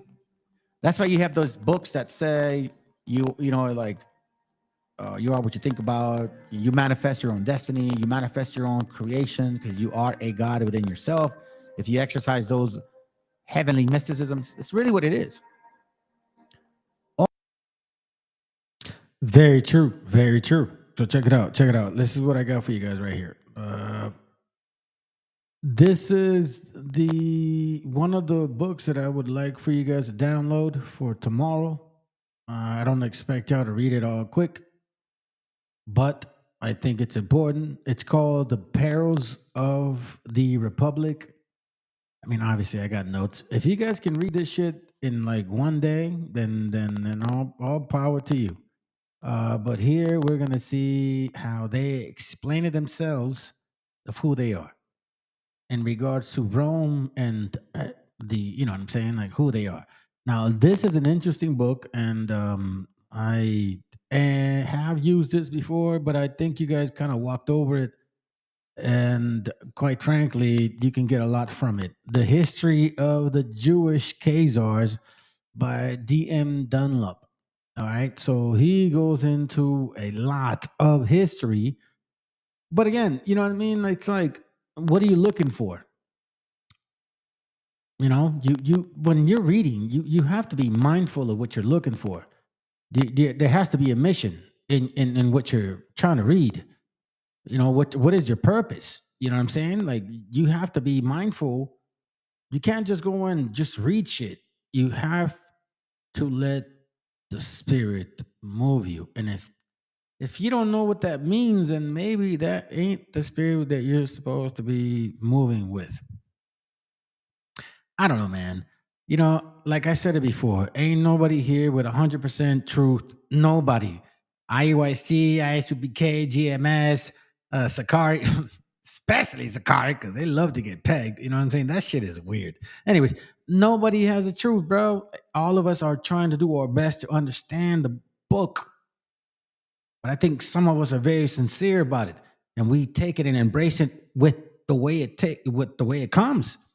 And I believe that's the proper way, at least to, well, you know, compared to other Christians, because, you know, most Christians want to tell you like, hey, listen, man, nah, don't look at that. Don't believe that. You know what I'm saying? Jesus loves everybody. You got to love everybody because, you know, I don't understand what's going on. So you just got to love everybody. I believe that that's why people say that.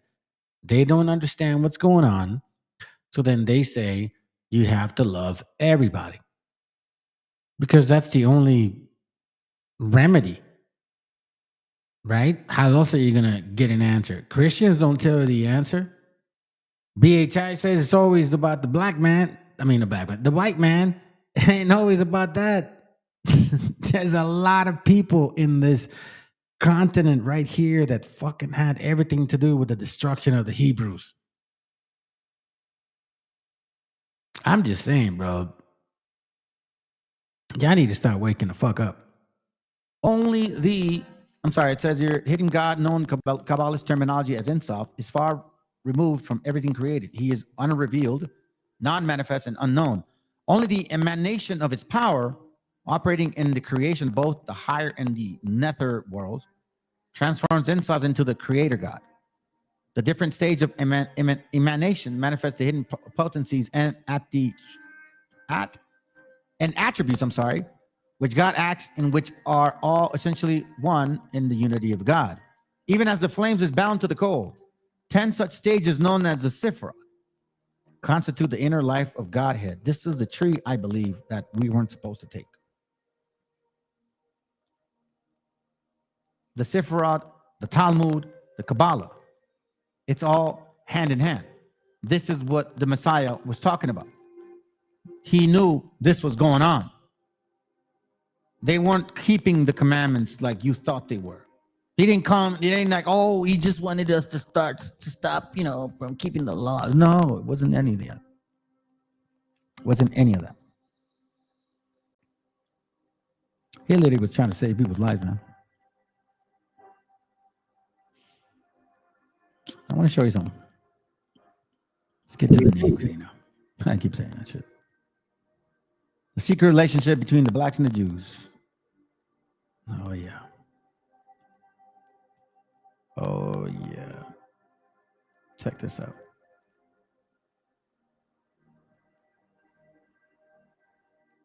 Who were the main pushers of slavery? Portuguese Jews, right? Slave dealers. Jews were among the most important slave dealers, it says. The principal purchasers of slaves were found among the Jews. In 1460, when Jews were the masters of the nautical science in Portugal, that nation was importing 700 to 800 slaves yearly. They weren't all white, by the way. They weren't all white people enslaving black people. It was swarthy-looking bastards that were enslaving white and black people. And more than often, they were getting the Slavs. The Africans, on the other hand, they were selling their own people. Those are facts. Jewish participation in the slave trade, particularly their trafficking of non-Jewish slaves, incited the moral indignation of Europe's Gentile population. You see that right there? So, if these Jews were being expelled, they had no power, pobrecitos and shit. Hold on a second. Sorry about that, family. I'm over here reading like that. If they had no power, pobrecitos and all that, how is it that they're trafficking slaves?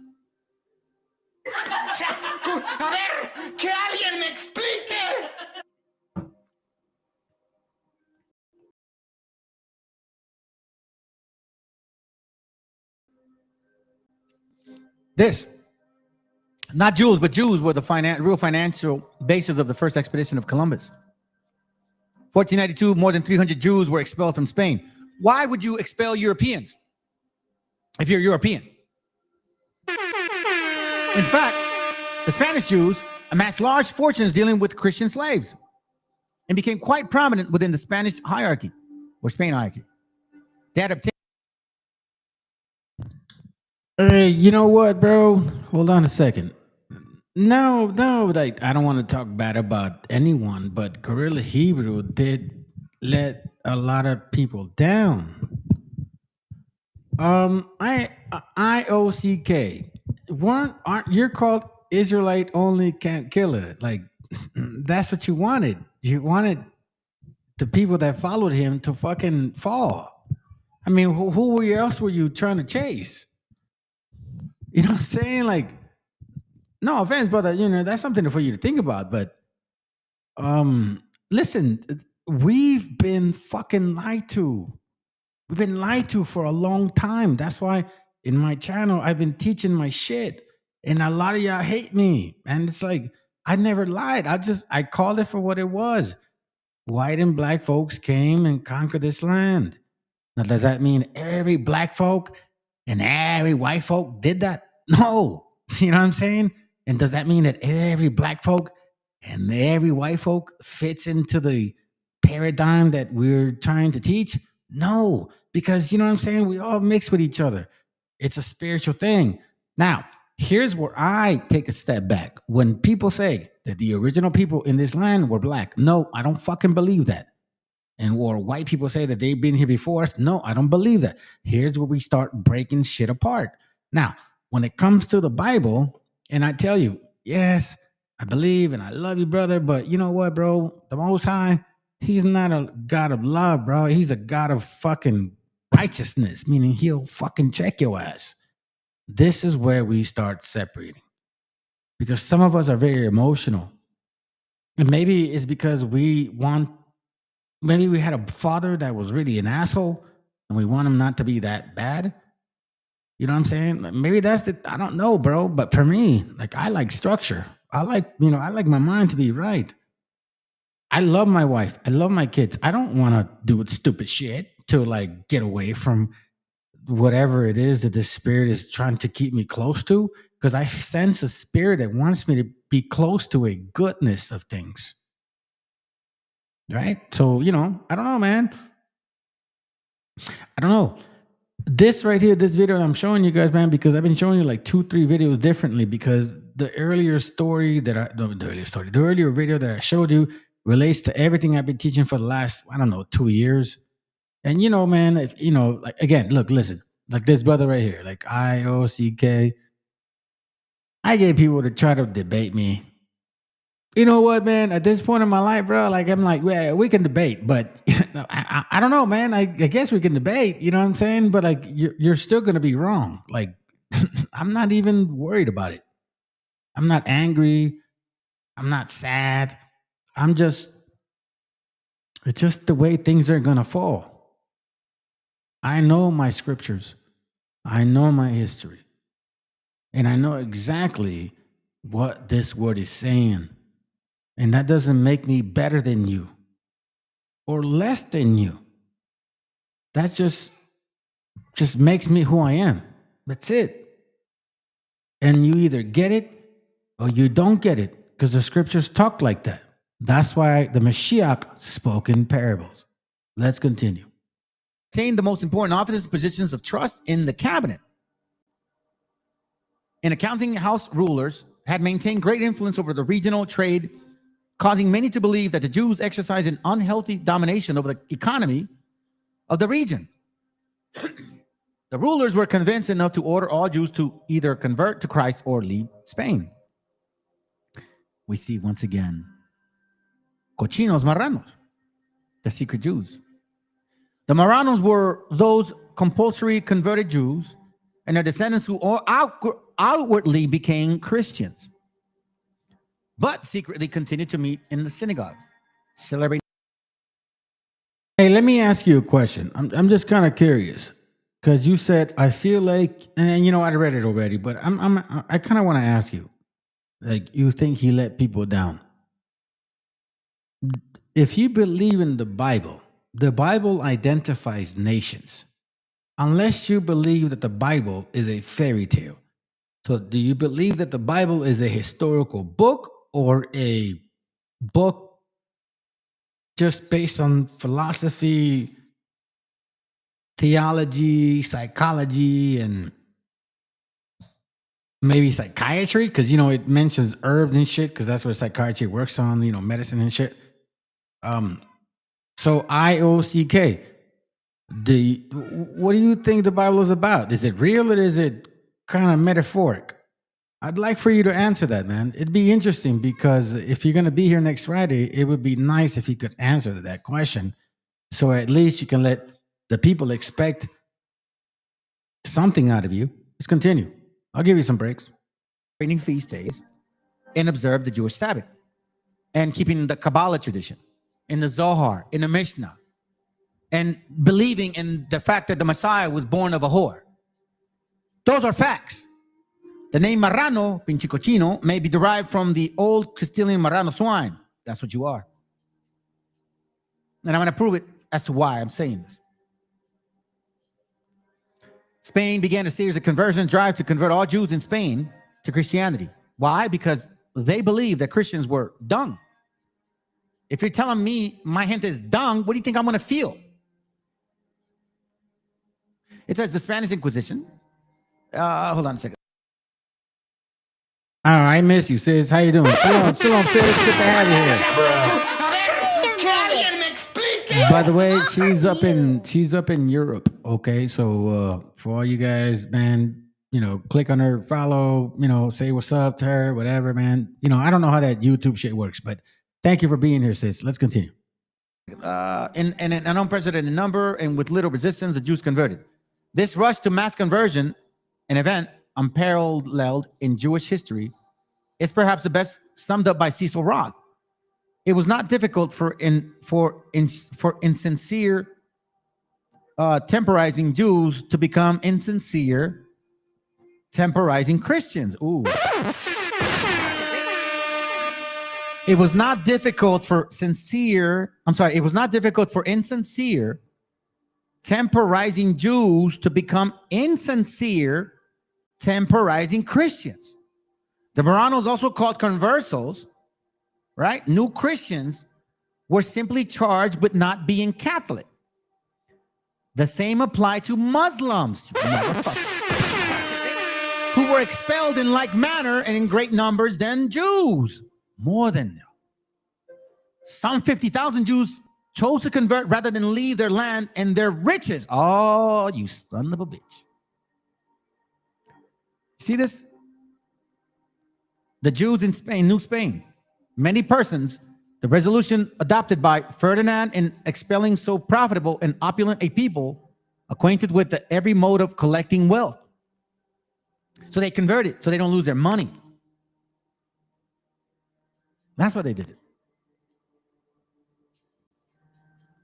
That's why they did it. Now, let's continue. The same applied to Muslims who were expelled in like manner in greater numbers. Some 50,000 Jews chose to convert rather than to leave their land. Contrary to popular notion, those who left were not refugees searching for religious freedom, but entrepreneurs looking for economic opportunities.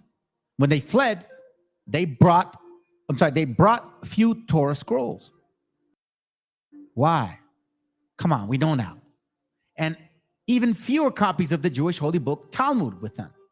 When asked what he thought about Marranos knew of Judaism after their first flight from Spain and Portugal, Roth answered in one word: nothing.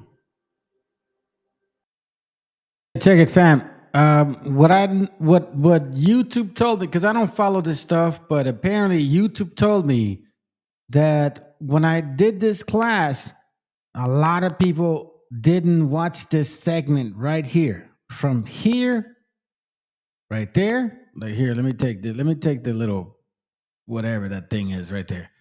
Okay, so YouTube told me that you guys stopped watching from here to here, right? And you guys miss a lot of the good shit right here. So that's why it's like, man, let me play it again. Because tomorrow we're going to get into some real fucking heavy shit that relates to everything that I've been saying the whole entire year. But it's just funny because they told me you guys stop watching from here. Like, we get all these reports and shit. And then it says, whoop, it dropped. Maybe I said something stupid. Whatever. I don't care. It's not my fault. It's your fault. I'm just kidding. I'm not trying to be Donald Trump. Let's go. Bruh. The majority fled south and eastward to North Africa and centers of Salonika, Constantinople, Elapi, and Damascus. While others sought and found refuge in the Netherlands, they were established synagogues, schools, cemeteries, and high levels of wealth and culture. You see this? Though many escaped, they ended up becoming the kidnappers and slave marketers. How in the world do you expel people that have so much power? Check this out. 6 prominent Jews accompanied Columbus: Bernal, Marco, Rodrigo, Luis de Torres, and sailor Alfonso de Calle. Rodrigo de Trina, this is very interesting. Hey, bro. Well, you know how you want to know how you would finish that? Just, do you believe that we are supposed to celebrate Christmas? Yes or no? That's it. That's how you're going to solve the whole problem. Because it starts there. Because Christmas is not in the Bible.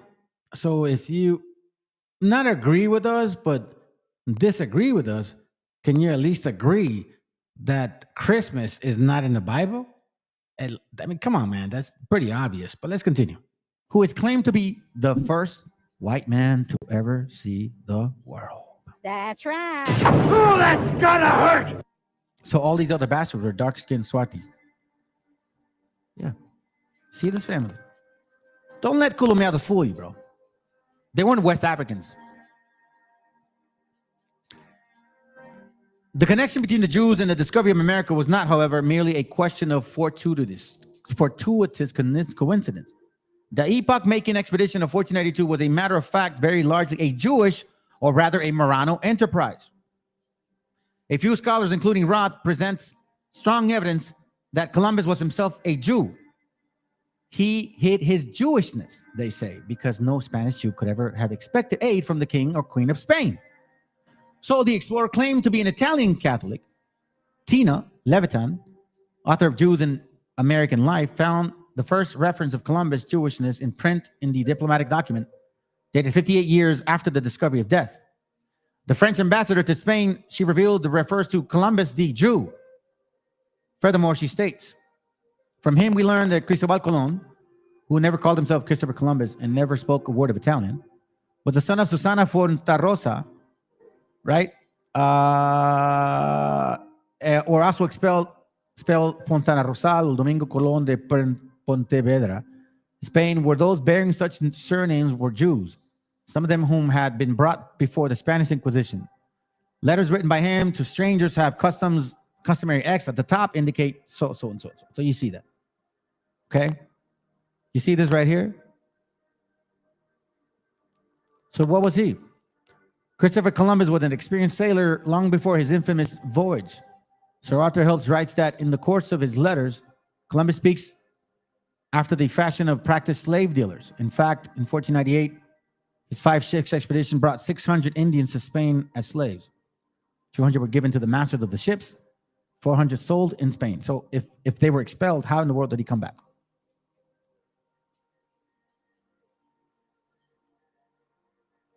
This is important to know because now you're getting to see Jews and Moors working together.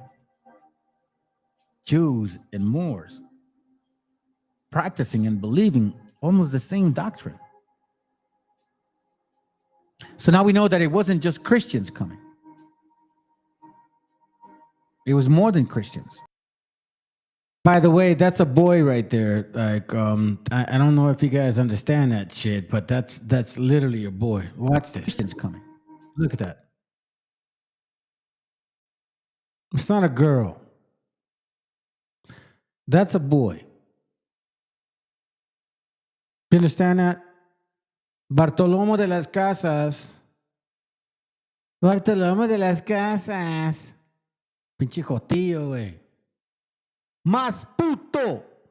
That's what I say. Hold on a second, man. Hold on. Puto. Hold on, bro. Fuck that puto. Seriously, bro. That shit is sad. Fuck that puto. Fuck that puto.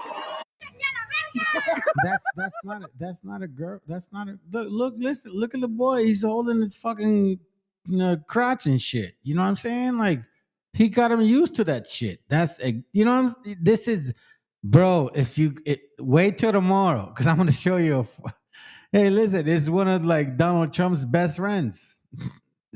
Fucking jotos. It was more than Christians. It was converted Jews and Moors who were only converted by name. Not fucking jotos. Fucking pedophiles. That's what it is. They're pedophiles.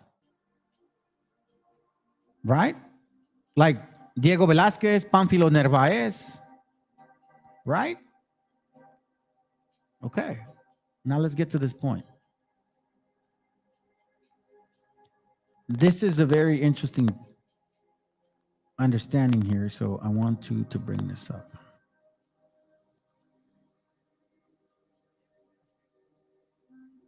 In 1514, while living in Cuba, Las Casas was studying a passage in the Bible, the book of Sirach, which reads in part, "The Lord is for them that wait upon him in the ways of truth and justice."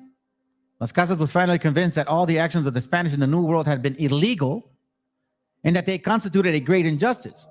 He made up his mind to give up his slaves and encomienda and started to preach that other colonists should do the same. Gave up his slaves. Fuck them. When his preachings met with resistance, he realized that he would have to go to Spain, taking his fight against the enslavement, abuse of native people directly from the royal courts of King Charles. Why do you think he's doing that? Because he knew these guys weren't real Christians. They were Christians in name. The Spaniards with their horses, remember, they were Jews and Moors who still believed in their doctrine. But because they didn't want to lose their riches, they were Christians in name. Hey, I'm going to show you a book tomorrow that actually shows like why they did what they did. They said it themselves. They said that the reason why the Spaniards, the conquistadors, they said the reason why we do this to natives is because they're related to the Messiah and they killed him. That's why they deserve to die. I'm going to show you that book tomorrow. That's why I was like, if you guys are the Gentiles and the Messiah opened the door for you, how could you come and try to convert us and not do the same approach? Instead, use the sword. Did the Messiah use the sword on you damn Gentiles? No. So it made no sense. So Las Casas is like, yo, these guys are animals because they didn't believe. They were Kabbalists, Talmudic practitioners, Jewish people, crypto Jews, Sephardics mostly, and Muslims, Islamic, North Africans, maybe a few sprinkles of West, several Arabians, several Turkish.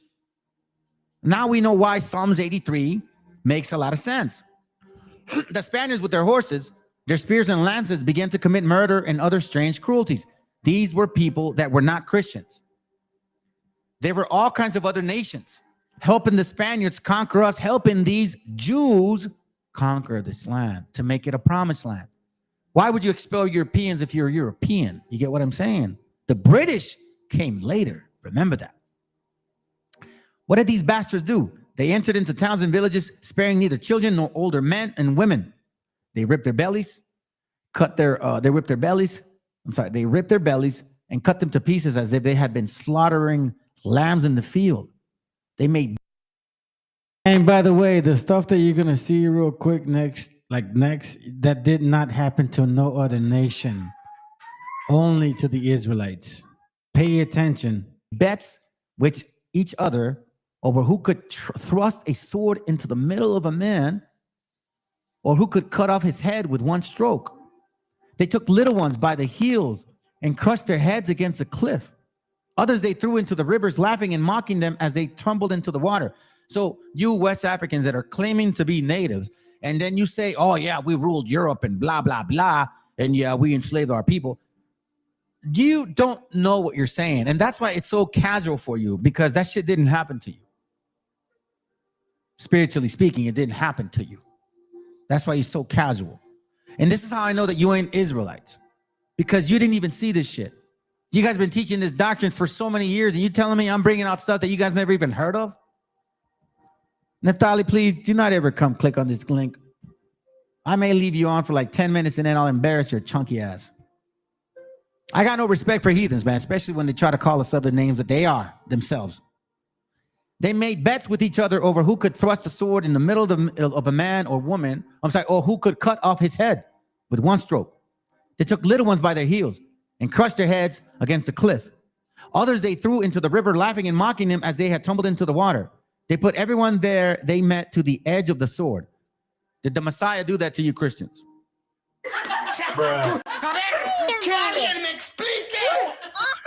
Now, remember this whole time I told you about this right here? Right? Oh, no, not that one. This one.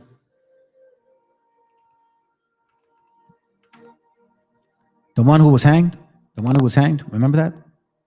Okay. See this? 2, 4, 6, 8, 10, 12, 13. He is facing all of them. You ever wonder why they did that? You have to wonder why. Here's why. One time I saw 4 or 5 important natives, nobles, roasted and broiled upon makeshift grills. They cried out pitifully. These things so troubled our captain that day he could not sleep. He commanded that they be strangled to the end their misery. The sergeant, I know him and his friends from Seville, would not strangle them, but put bullets into their mouths instead. Check this out.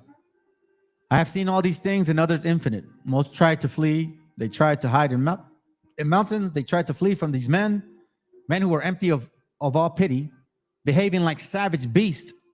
They were nothing more than slaughter and enemies of mankind. These evil men had even taught their hounds, fierce dogs, to tear natives pieces at first sight. Let me show you a video that I have, and how there's a movie that actually represents what I'm saying right now. Watch this. ¿Por qué nos unís a los franciscanos y salváis sus almas? Si es que las tienen. Si se entromete, restadlo. A ver, los evangelistas, Mateo, Marcos, Lucas, Juan. Padre, ¿podéis ayudarme? Creo que he olvidado los nombres. César, Carlos, Manolo, Paco, Federico, Rodrigo, Felipe. A ver, ¿quién hará de Jesucristo? That who's gonna play the Christ? Oh, you're gonna go to sleep? Come here, bro. It's all good. Hey, listen, fam. Here, say what's up. Hey, what's up? Hello. He's my son, man. This is my son right here. He watches the channel. He knows what's going on. Have a good night. Appreciate it. Thank you. He came to say good night, man. He says good night every single night, man. He comes and kisses me, and I kiss him every single night. Kisses his mom every single night. My son's 13 years old. This is why I understand. Now I know why it's of the seed. It's of the seed. There's nothing else but of the seed and the spirit. Let's go. ¿Por qué nos unís a los franciscanos y salváis sus almas? Si es que las tienen. se entromete restando. A ver. Los evangelistas. Mateo, Marcos, Lucas, Juan. Padre, ¿podéis ayudarme? Creo que he olvidado los nombres. César, Carlos, Manolo, Paco, Federico, Rodrigo, Felipe. A ver, ¿quién hará de Jesucristo? Mira, listen, you families know. ¿Quién la hará de Jesucristo knows, says who's going to play the role of the Messiah. Then why the hell did they name us Mexico? Because they know what the hell is going on. Our family knew, fam. I'm telling you, man, this is heavy. Let's go. And when, although rare, the Indians put to death some Spaniards upon good right and law of justice, the Spaniards made an agreement that for every one Spaniard killed, they had to slay 100 Indians. You see this? These were Christians in name. Secret Jews, secret Moranos, still practicing their Islam and their Kabbalah shit, claiming to be Christians while cutting us in pieces.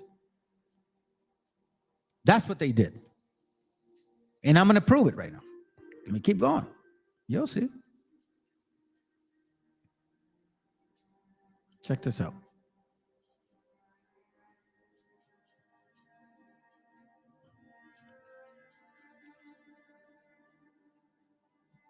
Look at this. They also did a lot of different crazy shit, family. This is probably going to hurt a lot of your feelings right here.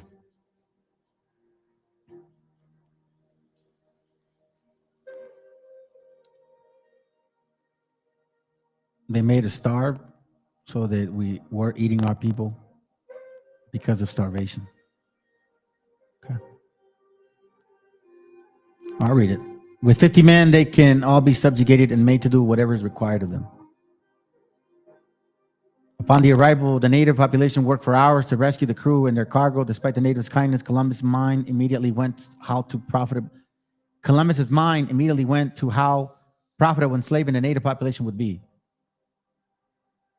They are evil, and I believe they are from the islands of Caribs, and they eat men. Describing them as savage and cannibals, he says.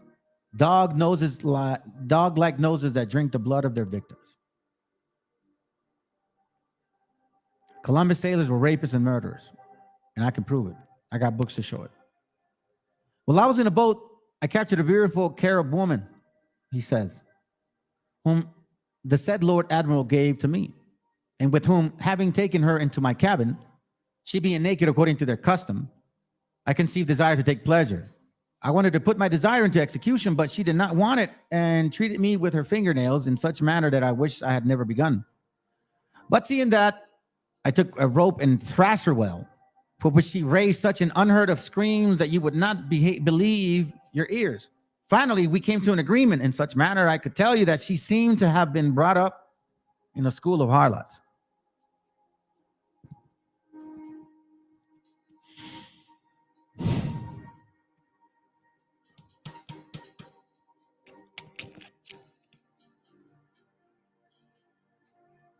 Let me show you this real quick.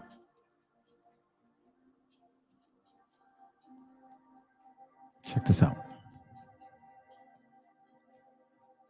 This is from a book I have. It's called Los Conquistadores Psicópatas. Okay. Check this out. It's this book here.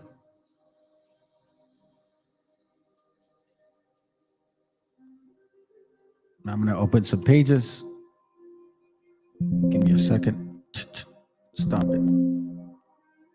Stop. Stop.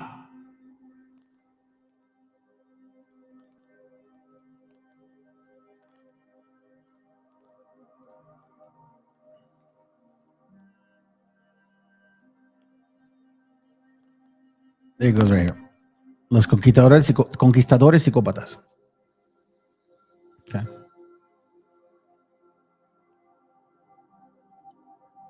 Page, I believe, 68. Cristóbal Colón, el primer psicópata que llegó a América. It's true. The first psychopath that came to America. Libros icónicos acerca de la evidente psicopatía de los invasores fueron escritos.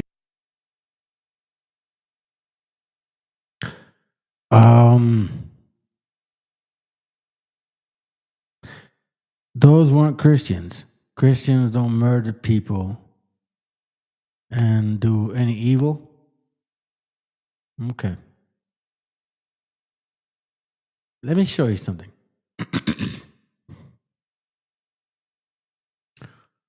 Who created Manifest Destiny?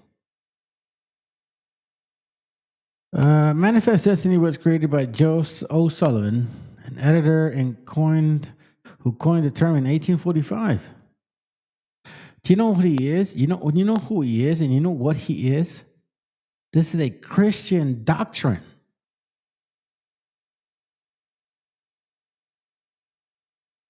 So in 1492, Christians came.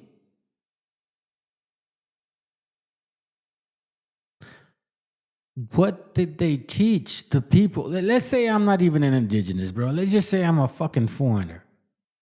When Christians came to this land, did they teach the gospel of the Meshiach the way that they say the Christian gospel was taught to them? Because they say that John 3:16 means everybody's embraced and the commandments are done away with based on the Old Testament. You know what I'm saying? The Torah. If you don't keep the commandments, you get fucking killed.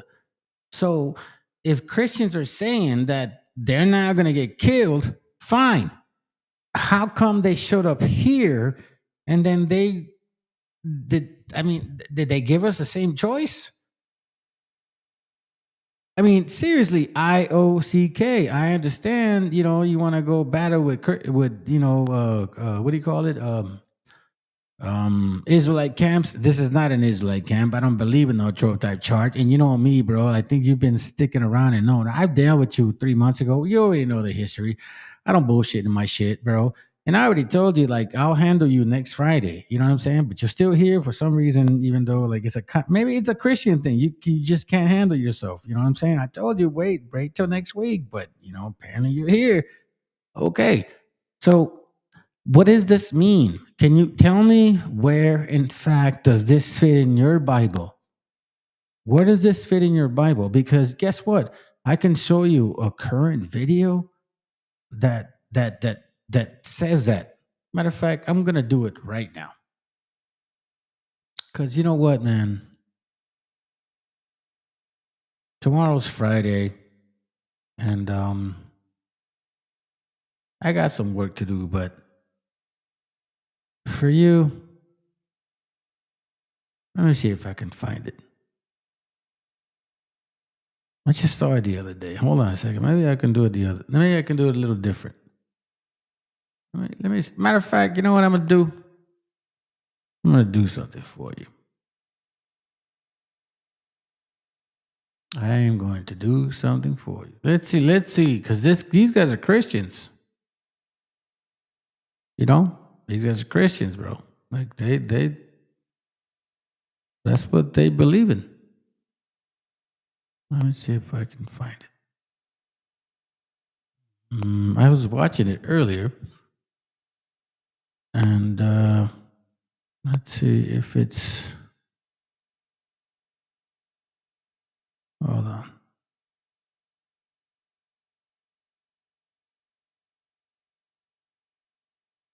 Nah, I went too far. Okay, so it's got to be this one. Maybe it's this one. Yeah, let me try this one.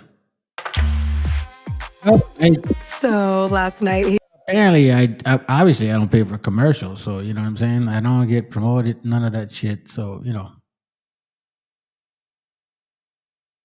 Matter of fact, you know what? What the fuck am I doing, bro? Let me continue playing my shit, man. I'm over here wasting my time with your ass. Let's continue. We'll deal with you next week. Escritos en aquellos tiempos de la invasión. Entre los icónicos encontramos la gran obra por su contenido. Tomorrow I will probably start around 5 or 6 Pacific time. The latest maybe 7 or 8. Between 5 or 8, man. Listen, I don't ask for money. I don't depend on anybody. You know what I'm saying? So it's like I do the shit I do when I wanted to do it, or when at least the spirit moves me. But I think between 5 or 8 tomorrow, I'll be ready to go. More likely around 7, 6, just to be safe. In case I want to add some more shit. But anyways, let's listen to this, man, because like I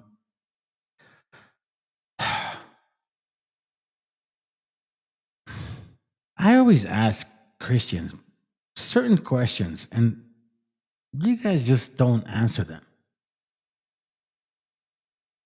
You know, that's just the fact. You just don't answer them. Let's continue. Y volumen que escribió el padre Fray Bartolomé de las Casas, que ganó a pulso el título de protector de los indios, pero que pocos saben que también fue encomendero, por lo que conoció a fondo esa institución, llegando a recuperar su propia encomienda, y lo más notable es que escribió acerca de las crueldades y vejaciones que sufrieron los nativos de manos de los llamados conquistadores. Let me get to the point.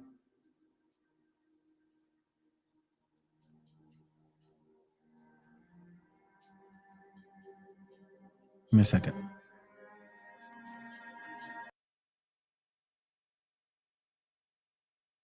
Nah, you know what, bro? without saying, like, I'm not gonna waste my time on that shit. Because you know what, that's out of plan.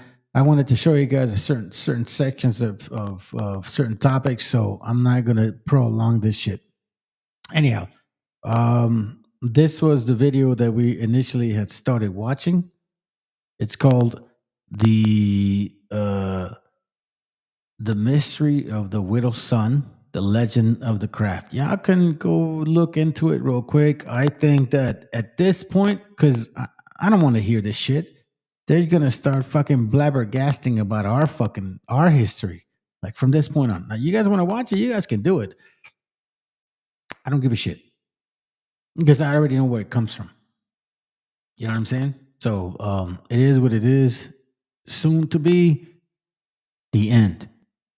And I pray to the Most High that He keeps me in His mind, because you know what I mean. I don't come from this right here. I'm not weeping. Like, pobrecito. No.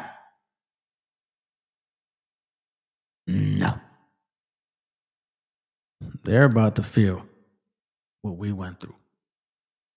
They're gonna find out. And a lot of people right now are gonna like, fuck around and find out. You guys have no idea what's coming to you.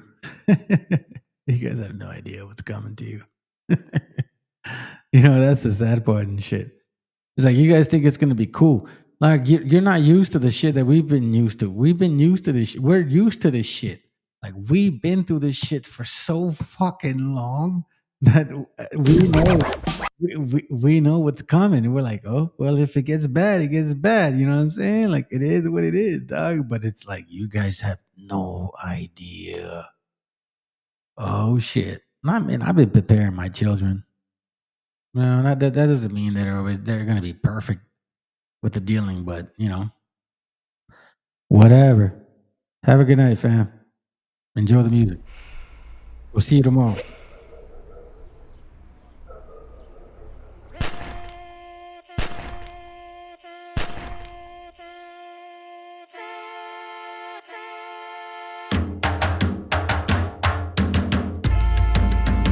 Estamos aquí, oye, que estamos aquí. Mírame, estamos aquí.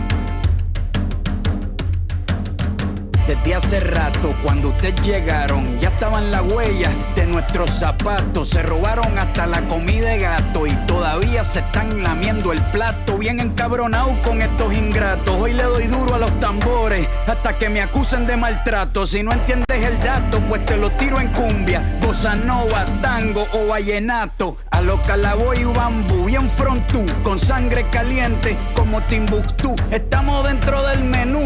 Tupac se llama Tupac por Tupac Amaru del Perú. América no es solo USA, papá. Esto es desde Tierra del Fuego hasta Canadá. Hay que ser bien bruto, bien hueco. Es como decir que África es solo Marruecos. Estos canallas se les olvidó que el calendario que usan se lo inventaron los mayas con la Valdivia precolombina. Desde hace tiempo, este continente camina, pero ni con toda la marina pueden sacar de la vitrina la peste campesina. Esto va para el capataz de la empresa. El machete no es solo para cortar caña, también es para cortar cabeza. Aquí estamos, siempre estamos, no nos fuimos, no nos vamos.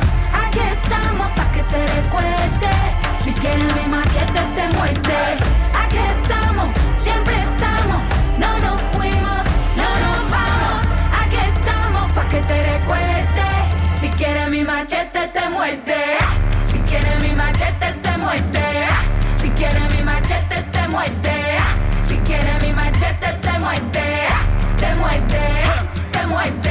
Los paramilitares, las guerrillas, los hijos del conflicto, las pandillas, las listas negras, los falsos positivos, los periodistas asesinados, los desaparecidos, los narcogobiernos, todos los que robaron, los que se manifiestan y los que se olvidaron, las persecuciones, los golpes de estado, el país en quiebra, los exiliados, el peso devaluado, el tráfico de droga, los carteles, las invasiones, los emigrantes sin papeles, 5 presidentes en 11 días, disparo a quemarropa por parte de la policía, más de 100 años de tortura, la nova trova cantando en plena dictadura. Somos la sangre que sopla la presión atmosférica. Gambino, mi hermano, esto sí es América.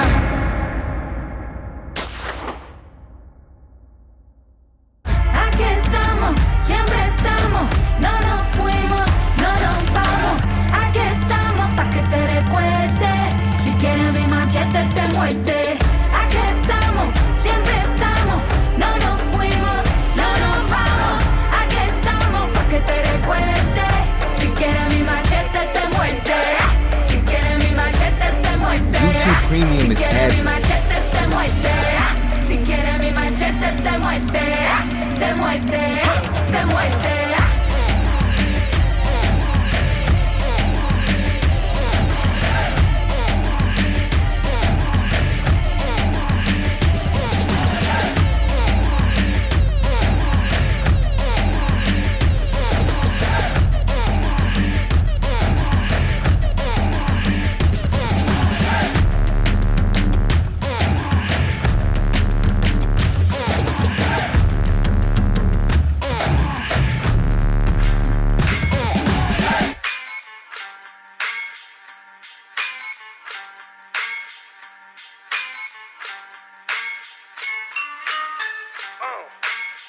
En la Plaza de Reyes, Black Sumenta, Soplón.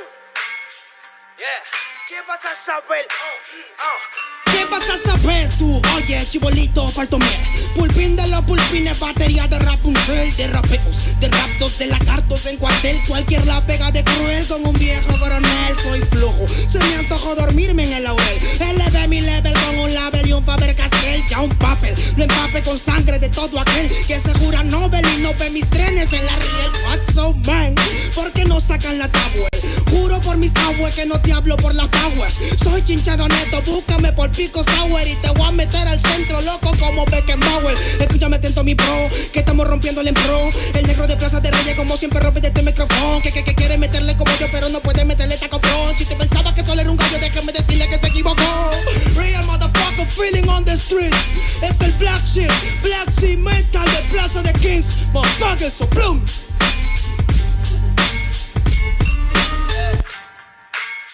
Nero Luigi, man, desempeño en la victoria para que sepa.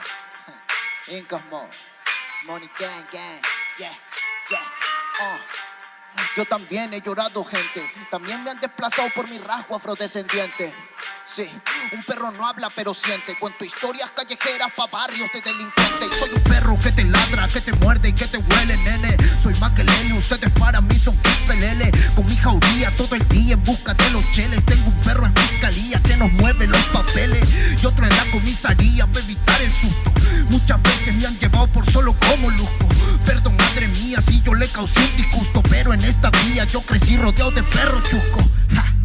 Yo sé que me quieren ganar, yo sé que me quieren tumbar y no pasará porque soy de verdad. Está súper rafina la Doggy Style, metido en latina aprendiendo un style. Yo tengo el style, no mido la raza del perro, yo mido por la lealtad y yo soy leal. La calle te enseña lo que no te enseña la universidad. Saliste ese peña aquí con una seña te tiran para atrás. La calle limeña aquí nadie la dueña, ya nada es igual. Tiene que respetar, tiene que respetar. La calle te enseña lo que no te enseña la universidad. Saliste ese peña aquí con una seña te tiran para atrás. La calle limeña aquí nada le duele, ya nada es igual. Tienes que respetar, si yo soy tu papá, Cinca's mob, negro, Cinca's mob, nigga, Nero Luigi, man, Inca's mob, it's money gang, gang, gang, Hey, yo, Yango en la maldita casa. Me llaman pa' que les dé al menos una vez al mes. Se metieron al lago y olvidaron que era el mes. For everybody bless. La fama es una puta, me está llamando a las 3. Dile que llame después de las 16 y 25. Volví de la infancia de Abraham Lincoln. Con fuerza ya inco, luchando para salir del rincón. Letra callejera en CD brinco. Under del under, puede que tu viejo te lo mande. Sale de vez en cuando como el cóndor por los Andes. Mi cuerpo no es de madera como Dandy. Antes que me branden, yo seré el ola que los expande. Aunque esto me pique en la madera, no sirven ni para romper el ticket de un evento afuera. Loco por la carrera, desafían la gravedad. Yo espero tras la barrera y llego con la novedad. Niña, tú solo espera que ya encontré la manera. He visto bastante por querer lograrlo saltando escalones dentro de la escalera. La vida me puso al depósito, yo soy de púlpito pa' que el mundo conociera. De esta parte mejor interprete que parido de esta cordillera. Sin luz afuera, que el espectáculo es dentro. La calle es mi templo, tiembla el pavimento. Cuando yo me concentro, mis disparos son temas. La calle un poema se siente desde cuando entro. Y a toditos estos drogaditos que creen que rapean, los regreso al centro de mi balcón. Yo he visto el clown del clown en la misma gestión, pero a la malla no llega el balón. Y para esta pantalla no existe patrón. Yo ya me sé la cuestión y doy fe por cada renglón. Consciente de la operación del final de Mbappé con la edad de bufón. De Yango en la maldita casa, Plaza de Rey y papá. El Nero Luigi, Black Cimental, hip hop peruano, rasgo en la maldita base.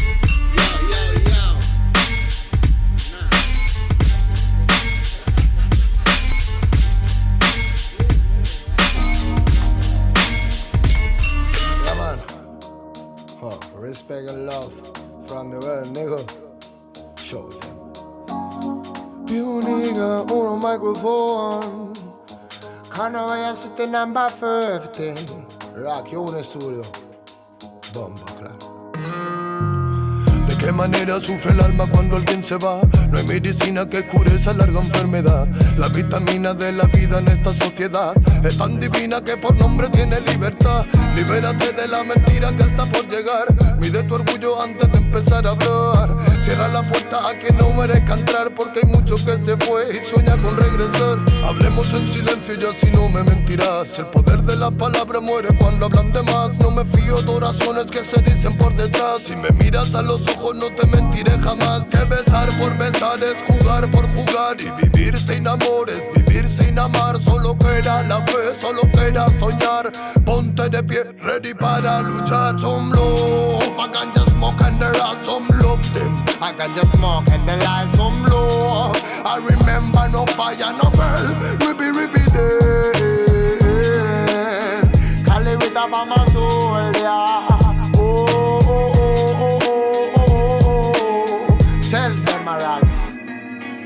¿De cuánto tiempo hablamos cuando hablamos de querer? Si la mitad lo malgastamos solo en comprender. ¿De qué manera es más fácil aprender? Que nacemos para ganar y morimos al perder. No puedo dejar de animarte, que cuando te caigas debes levantarte. Llegué para contarte que no todo artista muere por su arte. Traigo el honor de un humano con valor que utiliza poesía para respirar mejor. Escribo prosa para vengar al amor y recuerda aquella rosa que tiraron al contenedor. ¿Dónde se quedó el amor? Hey, I no way I sit here on no microphone forever and ever. Tell me, roll some love, I can just smoke and the light, some love them. I Rastafari my life, some love. I remember no fire, no burn, ribby day. I live with a farmer soldier, reggae man a farmer warrior day.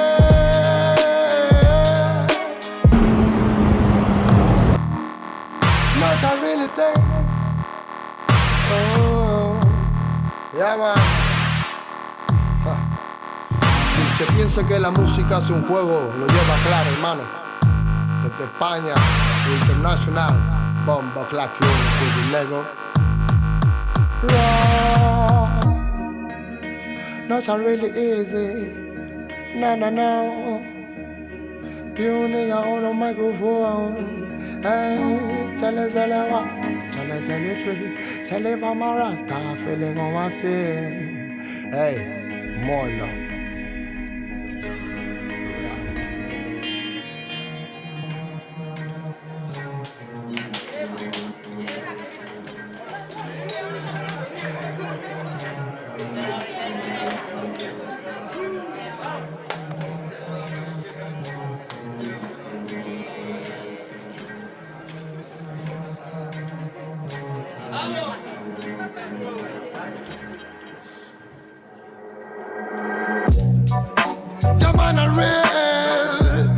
This is the cipher tree. Ahora Babylon real. En esta ocasión traigo a los gangsters más gangsters de la zona. Y vengo con la familia gang. ¿Cómo dice? Llaman a real. Traigo el mensaje puro y crudo para el momento. No palabras vanas que rompen los sentimientos. Lucharé y derribaré los muros del lamento. Pídeme pues te daré los sueños que están muertos. Nunca el demonio dio mensajes de amor, pero tampoco los dio el ángel que nos abandona. Quizás miremos diferente el reloj, pero tu cielo es el infierno donde el amor murió. Political violence, criminal silence, physical redemption hasta cacacar el baile. Typical style, musical fraile. Mucha es la promesa en la que se han llevado el aire. Love and love and love, siente verdad como doy mi corazón. No more, no more, no more. It's a reggae cipher, feed the world. What time is it? Es de reventar el beat. Floaty tangle in the street, reggae music on the hit. Romperemos las barreras que crearon para ti, pues llegaron los señores y la paz de nuevo aquí. What time is it? Es de reventar el beat. Floaty tangle in the street, reggae music on the hit. Romperemos las barreras que crearon para ti, pues llegaron los señores y la paz de nuevo aquí. Fue que me brotaron alas y ganas de volar. En las buenas mi terreno lleno, en las malas solar. Un muro que decorar, mis hermanos me sirven de guía, mi estrella polar. Guarda los hilos, me duele hasta respirar. Solo quiero ver verdad. Sigo buscándome lejos de lo que piensas. Más fácil de lo que crees, el esfuerzo trae recompensas. Vale la experiencia si es intensa. No tires de la cuerda si está tensa. Miraban al ocaso con tristeza. Las estrellas devolvían con grandeza su mirar. Nos vimos floreciendo en la maleza. La belleza de las piezas y comienzan a encajar. Es de reventar el beat. Floaty tangle in the street, reggae music on the hit. Romperemos las barreras que crearon para ti, pues llegaron los señores y la paz de nuevo aquí. What time is it? Es de reventar el beat. Floaty tangle in the street, reggae music on the hit. Romperemos las barreras que crearon para ti, pues llegaron los señores y la paz de nuevo aquí. 51, 52, con un micro de bambú. Más vuelta que passepartout, me siento en la old school. It's magnetic kung fu, it's a reggae magnatur. Por las almas sonrientes que acompañan a Zazú. En bambalinas y balú, son rimas de menú. No salidas de Benur, pero cálida y del sur. Homie, always lonely, I but I feeling like a gangsta. 52, 53, a mí sí me ves venir, por eso me llaman King, ese fue mi devenir. De marchar o seguir, nunca tuve que elegir, la music me eligió a mí, no tengo nada más que decir. Saifa, Puniga, Loba, Grimble, Fire, Killerman, Smoker, Chusta, Feel Light, Rasta, Child Metal, Kimanes, original a reggae, Saifa again. Eterna guerra interna en la villa del pingüino, de los que alinean la antena y los que se encuentran dormidos zarandean tus emociones cual barril de vino, cosas feas quizás en tus ideas, pero aquí no, yo no atino, disparo sin mirar a todo aquel vampiro que el diente quiera hincarme, bro. Si lo digo, no es para pensar, sino para aclarar lo que de siempre estás pensando. Acaba el tan magnífico, imposible de torcer metal, soltar my friend, yo. Reggae warriors again, making connection after connection, my new world, creating the freedom from them, me more. Nanny boy, represent this game. What time is it? Es de reventar el beat. Throw the jungle in the street. Reggae music on the hit. Romperemos las barreras que crearon para ti, pues llegaron los señores y la paz de nuevo aquí. What time is it? Es de reventar el beat. Throw the jungle in the street. Reggae music on the hit. Romperemos las barreras que crearon para ti, pues llegaron los señores y la paz de nuevo aquí. Falta presentación si existe nivel. Repitiendo en Babilonia, escribe al papel. Problemas falta al final, no de entender.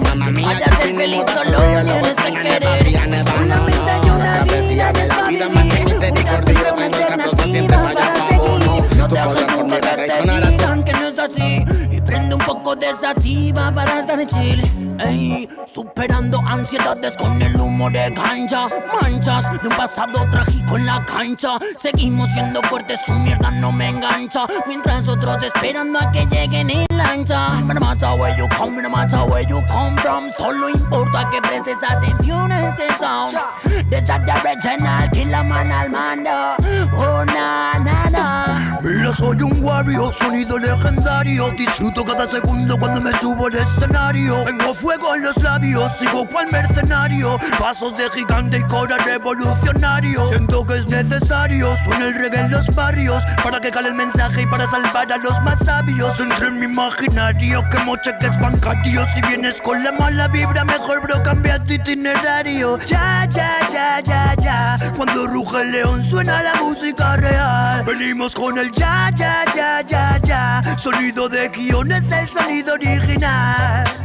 Ya, ya, ya, ya, ya. Reggae de corazón es el que se hace en unidad.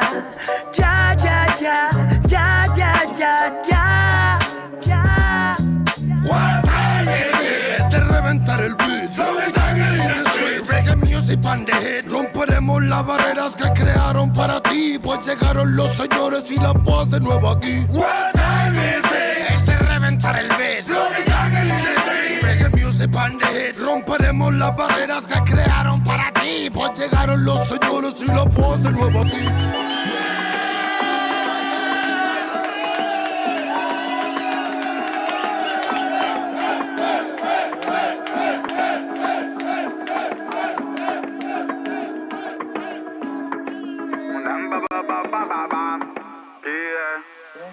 Viven huyendo de la envidia como los niños en Siria de la bomba que le manda el Pentágono. Y todo el día, mamá mía, keeping it mood, that's so real. Love man, I never fear, never, no, no. La travesía de la vida más que misericordiosa y nuestra prosa siempre para allá favor, no. Tú podrás por mierda traicionar a tu familia, matar tu brazo, sangre si vos sabías, pero yo no. Familia, familia, es el que está a la mínimo. Familia, familia, comparte almas cristalinas. Familia, familia, Rasta Giant familia. Familia, familia, Magna White son familia, ya no maniga. خواتي شو من حالي وشو من حالي هلي بالك ربي كبير وربي عالي واللي جاي يديني اليوم وباغي سالي ربي يغفر لي ولا دراري خواتي شو من حالي وشو من حالي هلي بالك ربي كبير وربي عالي واللي جاي يديني اليوم وباغي سالي ربي يغفر لي ولا دراري Tuve un sueño donde no había amor, se perdía el color de una flor, se marchaba lentamente con el sol. hago pa' calmar mi dolor. Y es por eso que le pongo flow, viviendo alto siempre. Burruco bimba, y es que todo por la familia. Burruco bimba, y es por eso vengo a bendecir. Burruco bimba, y es que todo por la familia. Burruco bimba, y es por eso vengo a bendecir. Familia, es el que está a la mínimo. Familia, comparte almas cristalinas. Familia, Rastafarian familia. Magna White son familia, ya no maniga. Magna super escalón, subiendo a nueva escalón. Metallic in the salon, esquivo like si de Stallone. Esos pitch van del palo, pero bitch no rascan balón. Aunque me enrollo nada, cáñamo, nunca me paro. Aunque van tras de mí, no se pueden medir. Buscan el elixir, está metalizado. Y es que yo soy así, no van a descubrir sexy flow y skill con este descaro. Si familia necesita de ti, fíjalo. Burruco Connection, Antarctic Field, dígalo. A mí nadie quería de Paris, día yo. Los magnetes han llegado, están aquí, píalo. Para soportar el dolor como no imaginas, es la vida en ámbar. Aunque creas que no puedes tú solo con la movida, yo llevaré tus bambas. Familia, fighting the hate and the media. Familia, it's original, man. Familia, fighting the hate and the media. Familia, yo soy un rocket, ellos Aprilia. Con los míos siempre se lo baila. Menea, melena, remueve la vaina. Aunque agarre fuerte el fruto pa' que no se caiga. Son los magna de post final. Con los míos siempre se lo baila. Menea, melena, remueve la vaina. Aunque agarre fuerte el fruto pa' que no se caiga. Son los magna de voz final. Dispara millas sin mirar y sin mirar sin asimilar que es la puta herida de tu vida hurgo. Los manas de la chatarrilla hacen pa' pillar piltrafillas, tres donos nos pilla y se va con la furgo. Te hará falta una pedicura y una cura si se apura, quizás llega la locura de mi turbo. Dale vueltas a la partícula, deja ya la mandíbula quieta que sola llega a Luxemburgo. Niño, prepara la compota que la pera pata. Pero vinimos a mejorarla. Pa' hablar por mi familia y tengo autoridad. Saben que no puedo cagarla. Y poner ritmo y los manos dentro de 4 patas. ¿Quieres esa vaina? Va a probarla. Sola.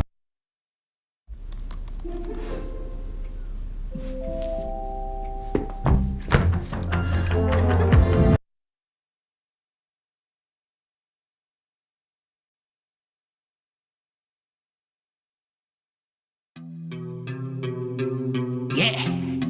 Oye, es nada más y nada menos que el motherfucker que habla sin Mike de Plaza de Kings. Estos bebés son Big Papo, no sean rebeldes, deje el rebel.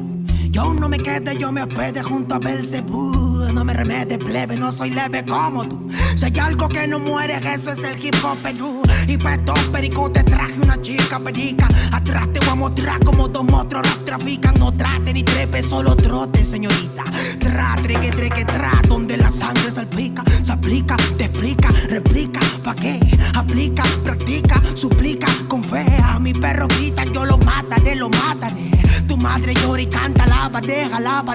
Flow peregrina, chivolo propina, ina. Hacen base, mejor coja vaselina. No imagina mi vida fuera de una esquina. Yo solo quiero más chavo pa' comprar más chilindrina. Gira, que somos puros animales rompiéndote todos los cristales. Repete señales que a ti no te sale. ¿Qué pasa, compadre? Somos naturales. Voy a llenar todas las editoriales. Rate de mi huevo pa' los tribunales. Tú eres un antianal, yo experto en artesanales. Yeah, se me afaga la cimaita, soplón.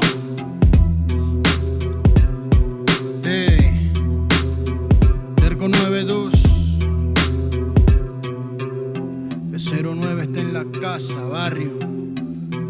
Escucha bien. Así se hace, Yo. Tengo problemas de actitud y poca poca paciencia. Hablo si me da la gana, nadie me silencia. No quieren aceptar que pa' muchos soy influencia. La voz de los barrios que llega a tocar tu conciencia. Yo sé que muchos quieren llegar a ser tendencia y hacen lo que sea sin pensar en las consecuencias. Es la diferencia, yo mantengo mi esencia y ustedes por pegar han cambiado hasta de apariencia. Y no es que lo diga yo, pero la gran evidencia es que cambian de personalidad con frecuencia. Y no son locos con inteligencia, solo quieren un poco de atención con insistencia. No presumo en nada, hago todo a mi conveniencia. Por eso te doy una sugerencia: conmigo no busquen competencia, que llevo 10 años ganándole a la vida y lo sabe la audiencia. La firme que ocurrencia, ¿cómo pueden joder sin prudencia? No se dan cuenta que mi experiencia es a base de exigencia. Mi trabajo es con independencia y el de otros de un productor depende de su permanencia. Sigo firme en la resistencia, dándole más rap en el track hasta por correspondencia. Que muchos disques evolucionaron, no es coincidencia. El dinero y la fama hizo que pierdan su decencia. Terco 92, cuando quieras, donde quieras. ¿Cómo? Sí. He aprendido a sobrevivir de las maldades, comprendiendo que nada es como tus sables. Pa' decir verdad, la lucho a diario. No me critiquen, no me justifico, siempre hago lo que predico. Soy de barrio y rico en talento. De una me sacan por mi forma de ser y me acento en el yauca. Mi gente la está rompiendo por ser parte de este movimiento. Quiero saludar a las personas que nunca confiaron en mí, que hoy por hoy se paltean cuando me ven venir. Bye bye motherfuckers, en estas líneas voy a fluir. Déjate llevar como hay people in the street. Yo. Déjate llevar como hay people in the street. Hey, hey, hey. I'm Christy Nome, the Yeah. Ey. 1, 2, 3, 1, 2, 3 es la torita aquí en la casa, primo.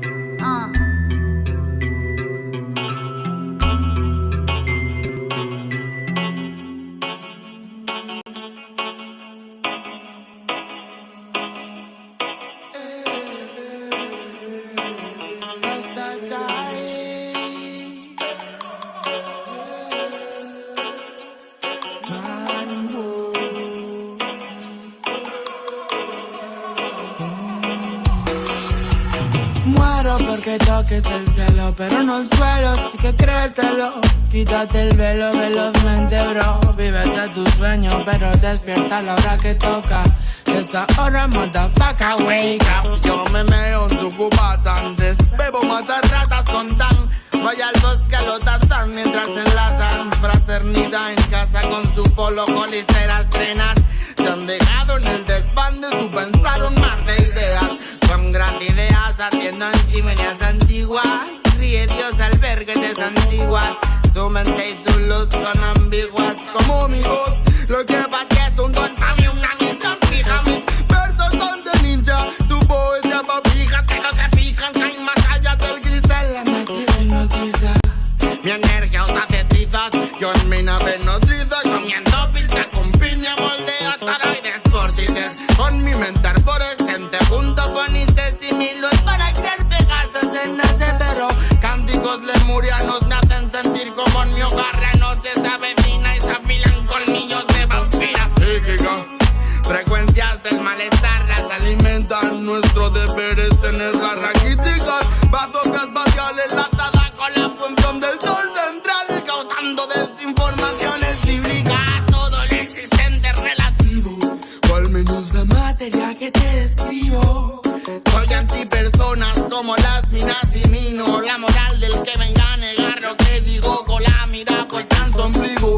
Si me retiro del partido que sea como Figo. Conocidos en me la pela en verdad. En mi barrio me conocen más que tú a tu enamorada. No hay payasos, solo en anémonas. Cigarcolada Andrómeda eres. Conserva tus células primigenias o no podrás volar. El virus se llevó a unos cuantos, pero el ego a más. Se elevó el más a la opulencia. Digo, ciencia. Debajo el Satanás en el espejo. Jesucristo, la conciencia del flow. La tierra y su paz están vibrando. Los sentimientos son la trampa que están manejando. Los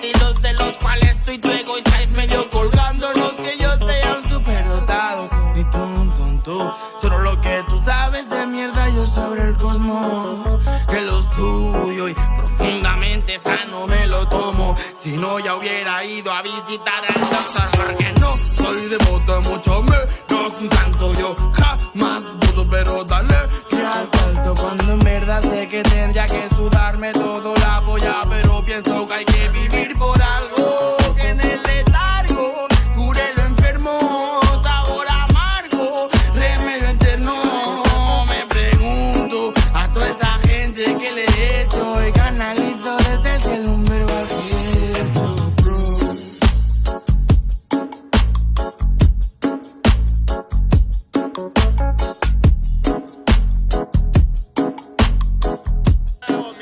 Mexicano bandido, todo el barrio prendido.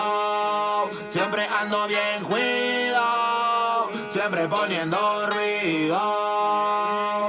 Mexicanos al grito de guerra, yo defiendo mi tierra. No me dejo de nadie, yo cuido a los míos, mi raza se aferra. Soy mexicano, esa es mi bandera, yo la levanto por donde quiera. Verde, blanco, rojo hasta que muera. El barrio prendido ya quemó afuera. Soy mexicano, esa es mi bandera, yo la levanto por donde quiera. Verde, blanco, rojo hasta que muera. El barrio prendido ya quemó afuera. Me voy tendido, me voy empinando mi bote, un poco mareado por la bebida y el borlote. Me tiene hasta la riata la gente con su mitote, pero me despreocupo, me pelan todo el garrote. Me para la chota, ya es por mi apariencia, que hay tantos delitos, que hay tanta demencia. Yo no cargo nada, no más mi presencia. Pinche puerco joto, atente a las consecuencias. Si nos topa el poli en breve nos para en la calle. No puede salir uno conmigo porque ya hay detalles. No quiere que conteste, quiere que yo solo calle. Quiere mi dinero pero que chinga su madre. A la dica este sistema nos quieren ver abajo, pero tumbar gente, quien les dijo que es trabajo. Puro chingar al indio, váyanse mucho al carajo. Loco, no me rajo, lo bueno porque se armó la alianza más pesada del país. Todo el mundo ya conoce las rimas de estos MCs. Pa' ponerme más feliz, unos paisas de hachís, mis paisas en el gabacho bien truchas con la polis.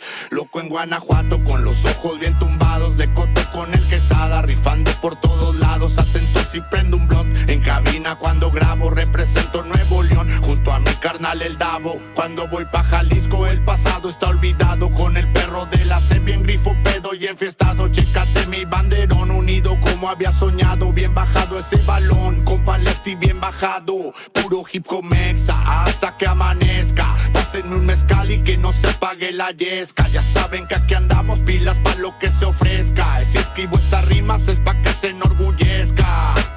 Verde marihuana, blanca cocaína, roja la sangre que escurre de una nueva herida. Yo salí de la ruina, nunca se me olvida. Con disciplina y respeto sigo en siempre la movida. Ando bien high, la vida es un freestyle. Disfruta lo que hay, vivo entre el bien y el mal, carnal. Crazy life todo el día, vienda live. Pinto tu barda con spray, lo que canto es real. Azules y rojas las sirenas que me persiguen. No suben pa' la virgen, salen todos cuando chifle. Mi barrio no lo pisen, que andamos todos grises. Maldito policía, no quiero que me revises.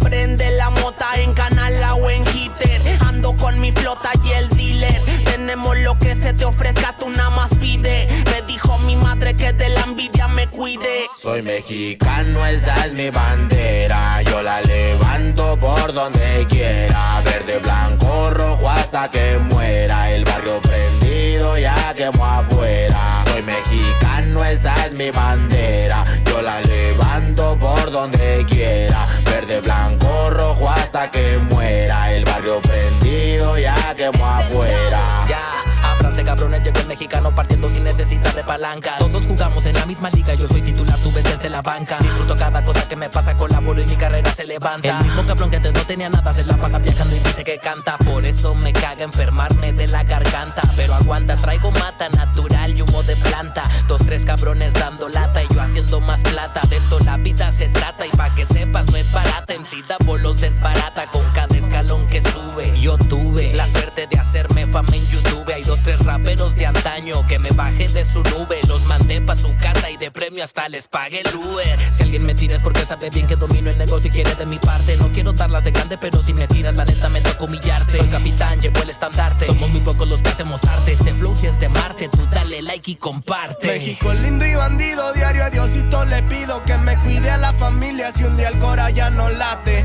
Estoy bendecido porque me cuidan los míos. Orgullosamente me exatamos locos de remate. Jaque mate, no hable de volar si viene gateando. La cosa por la frontera se pone violenta, no importa el rango. Toda la raza jalándole duro, si hay algo seguro es la muerte en donde ando. Sudor y la sangre en la frente, los de alzada controlando. Se roban la atención, ya saben quiénes son. Vatos locos con sazón como el de un corridón. No quiera tomarme el pelo si ando todo pelón. Levantando la bandera, viva México cabrón. Es el perrito de la C. La bandera con un águila, Simón, mi tierra es esta. Me vale si mi piel o si mi acento les molesta. Acá jalan horas extras, nunca duermen la siesta. Están los que van pa'l jale y los que la viven de fiesta. Otros que en el pintón se tatúan de corazón. 3 colores en el pecho, morirían por su nación. Aunque su puto gobierno los puso en la situación de no terminar la escuela y terminar en la prisión. ¡Viva México, ladrones! ¿Qué hubo, el expresidente? Ya saben que por mí policías chinguen a 20.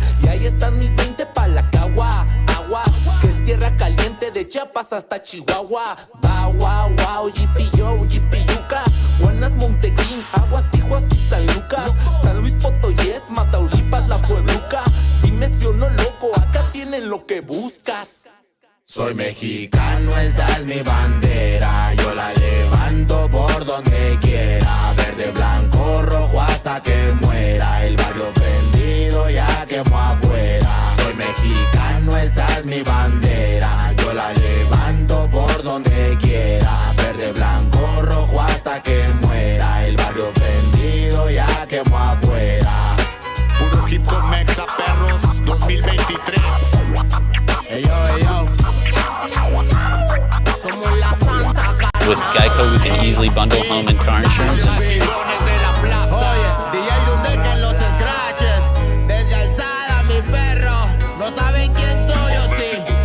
Oye. Viva México, cabrones.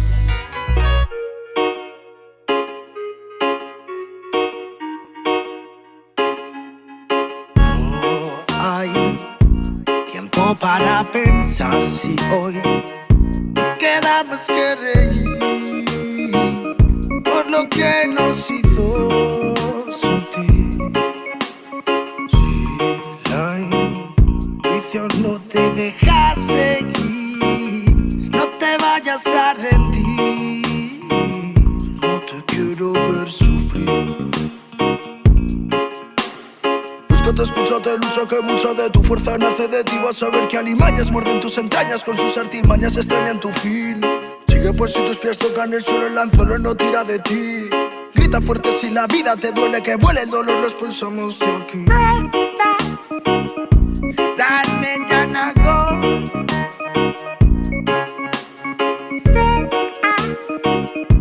Mi lloran frío.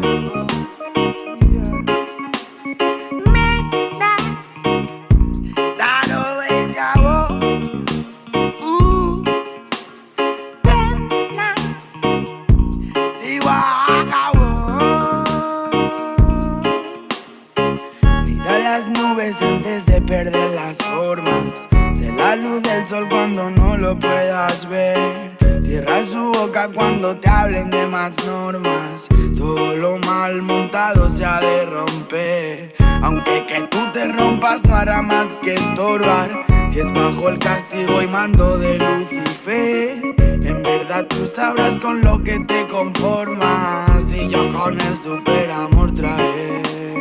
Hablan sin sentido y se enamoran, pero todo llega y solo te queda esperar. Pasan los segundos y las horas y sin darte cuenta todo vuelve a comenzar. Todo parece lógico en este mundo de plástico, hay que ver la fe cómo se va perdiendo. Quizás me quede afónico de ser mi propio médico y crecer sin ser un hombre que va muriendo. Tal vez me esté volviendo loco. Tal vez viviendo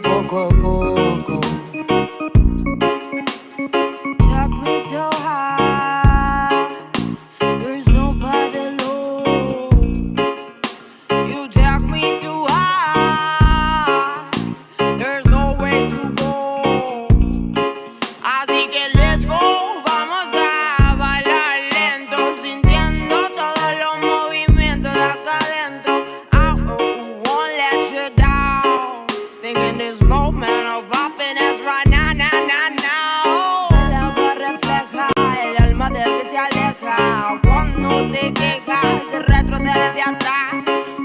No te pierdas o te perderás. Abre la puerta de tu portal que te arrastrarán a la profundidad del mar. Mal me dejaste arrastrar, ya ni siquiera ve la luz refleja. Solo un pelín linterna en la oscuridad.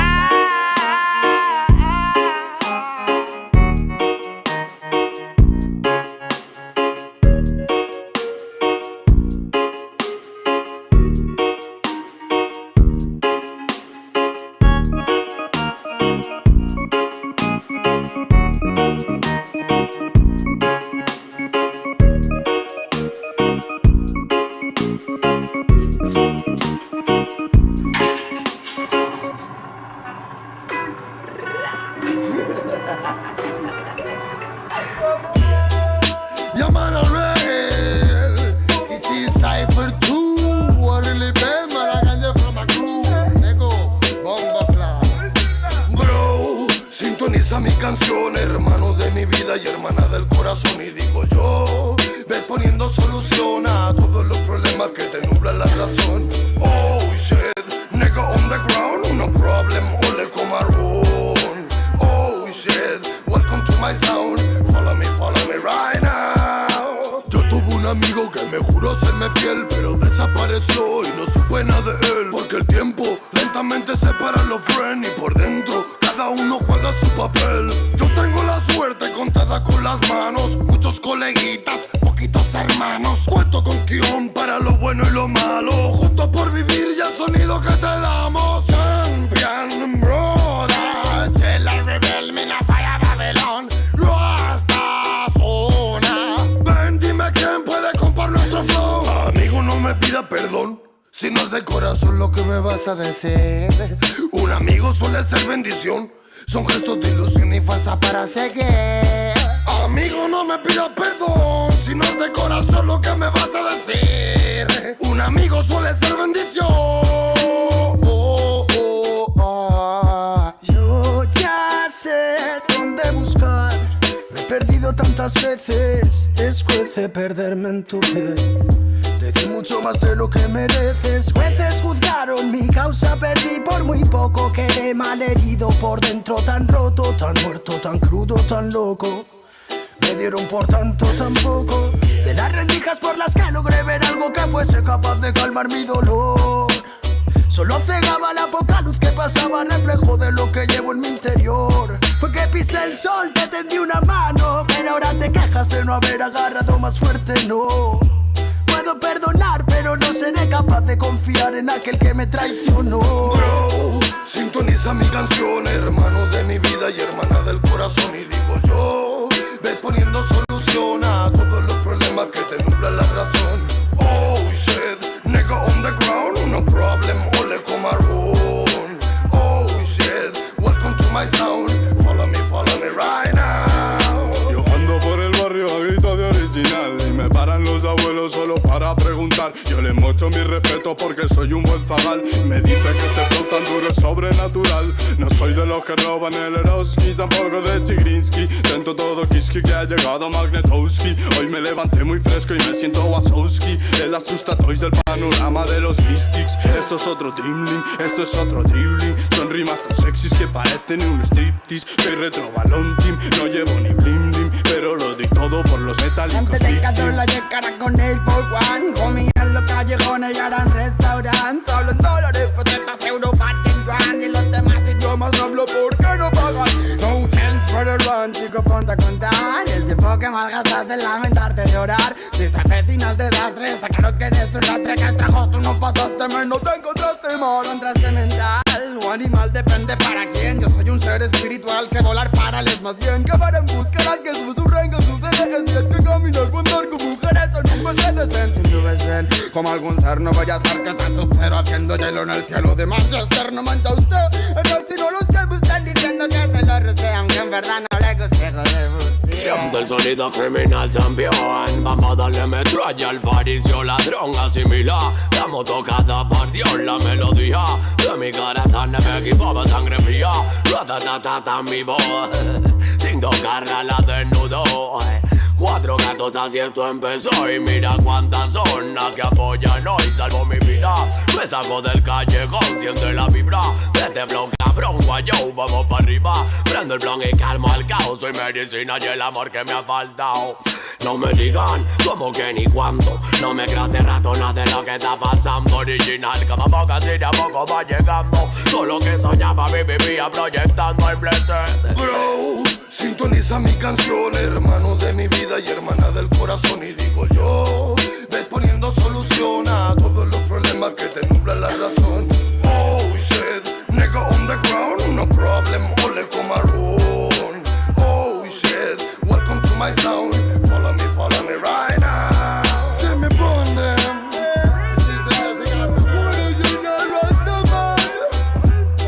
Muchos hablan pero pocos entienden, nego. Yeah man, this is for element. Gangsters of the sun. He sentido miedo por verme desolado. He tocado el cielo por teneros a mi lado. He dicho te quiero a quien me ha traicionado, pero nunca ha sido malo, eso lo tengo bien demostrado. Muévelo, bailalo, el sonido tómalo, cántalo y con tus amigas gózalo. Body, body, body, body, así que apréndelo. Estamos envueltos en llamas, DJ, gózalo. Hey, nego, track over track in a mira bomba, but don't stop it, reggae it up, a nigga coming to the top. All of them, fire burn them for the club. Keon in the area is the only general. Track over track in a mira bomba, but don't stop it, reggae it up, a nigga coming to the top. All of them, fire burn them for the club. For element is the only general. No pueden competir contra esta fiera, tan distraído me vi mordiendo las barreras. Sufre menos quien nada espera. Aprendí mirándome, empecé a buscar ahí fuera. Analízame, no soy cualquiera. Guardo mis demonios, lloraría si los vieras. Pero los tengo bajo llave. Quizá conversemos durante la noche, ellos tengan la clave para escapar de mí mismo cuando no puedo salir y me precipito al abismo del fatalismo. Todo se torna tan negro que cuando veo la luz resulta ser solo otro espejismo. Fui noqueado, caí como un titán dormido, al fin me he levantado y todo es caos.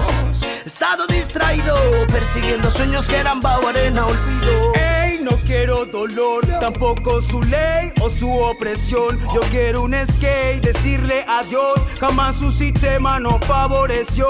Grité Mayday, nadie me ayudó, ni la policía, ni el rey, ni su Dios. Yo quiero saber dónde se quedó aquel pueblo libre y su revolución. Llegó tu condena, te moverás y romperás los problemas, no es novedad que no verás otra forma de olvidar las penas que queman tu órbita vibracional. No quiero ser normal, tampoco singular, no hay norma que transforme mi moral. Logré quitarme los prejuicios, admito que estoy completamente enamorado de todo género musical. Rap con represión, la condición es infrahumana. La religión paga con prisión al que nada trama. Piensa en fama, frustrado, tumbado en tu cama.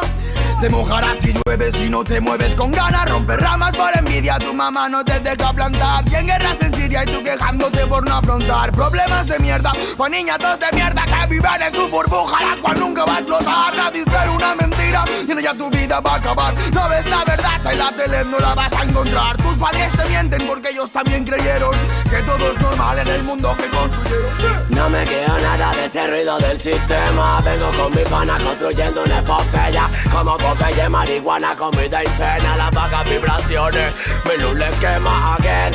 Venimos armados de fe y no nos dejamos arrastrar por la corriente. Hacemos todo al revés.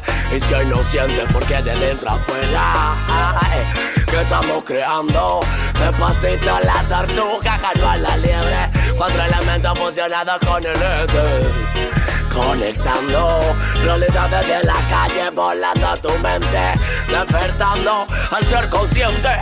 El cuerpo que lo cante, liberando tensiones y abrazando lo que siente.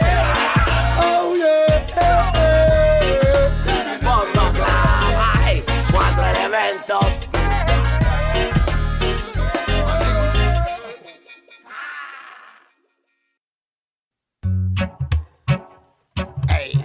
Original Canovaya City on a production key on.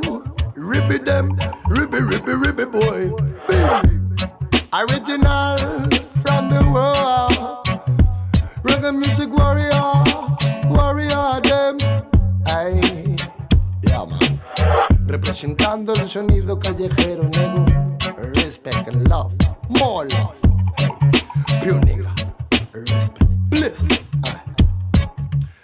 Ya no hay camino que recorra tu pasado, tan solo cicatrices de batallas por ganar.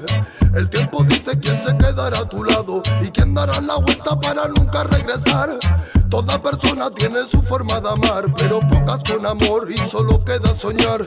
Lo que daría por llenar este lugar con el tacto de una flor y la música del mar. Cuánto nada cuesta tanto como tener el cielo entre mis manos y no ver a quién se va. Canto ya se curó mi llanto, doy gracias a la vida por la familia y que solo de verdad. Tic tac suena el reloj y recuerdo que no debo perder el poco tiempo de ti. Ay, Kion, dispáralo, el resto lo pongo yo. Puro sonido de alegría en el blog. Ey, tic tac suena el reloj y recuerdo que no debo perder el poco tiempo de ti. Ay, Kion, dispáralo, el resto lo pongo yo. Puro sonido de alegría en el blog. Ey, Seishan, I call it with a connection, them. Original reggae music, que un estudio presidente. Hey. Háblame de amor, pensamiento que no tienes, mujer. Y eso solo lo sé yo, que no me diste ni un día de placer. Y pide, muévelo, muévelo, muévelo. El sonido en la party, tremendo campeón. Y dice, muévelo, muévelo, muévelo. Original Labón. Y dice, voy navegando por el mundo. Dame solo un segundo y te muestro quién soy. El mensaje más profundo, con el papel me fundo y chilla root boy. Caminando por el mundo, dame solo un segundo y te muestro quién soy, boy. Reggae music dance, I roll them. Call it with zone, call it with them. Call it with forever, key on for president. Warrior, original of them. Hey, y dice, ¿cómo voy? Navegando por el mundo, dame solo un segundo y te muestro quién soy. El mensaje más profundo, con el papel me fundo y chilla root boy. Caminando por el mundo, dame solo un segundo y te muestro quién soy. El mensaje más profundo de Call with them, original fire, fire music warrior. Que un studio original, them, original, please. Yeah man, real bomba clock and I set the volume 8. This is the music from the my niggas. Yeah man. Oh, ribby them, ribby them. Hey, hey. La la la la la la la la la la la la la. You man a tribute from Black Hood Ray. Hey, hey, hey. Broken microphone, mystic lover sound, a dream of soul. Real my head alone, living in Zion, but Babylon. Broken microphone, mystic lover sound, a dream of soul. Real my head alone, living in Zion, but Babylon. Por soñar soñé que todo cambiaría, por pensar pensé. Luchar a sangre fría sin perder la fe. Viviendo el día a día, más con sentimiento que marcó mi sinfonía. Darle pan al que no puede comer, darle bendición al que sepa renacer. 3000 errores solemos cometer, pero solo un gran hombre lo sabrá reconocer.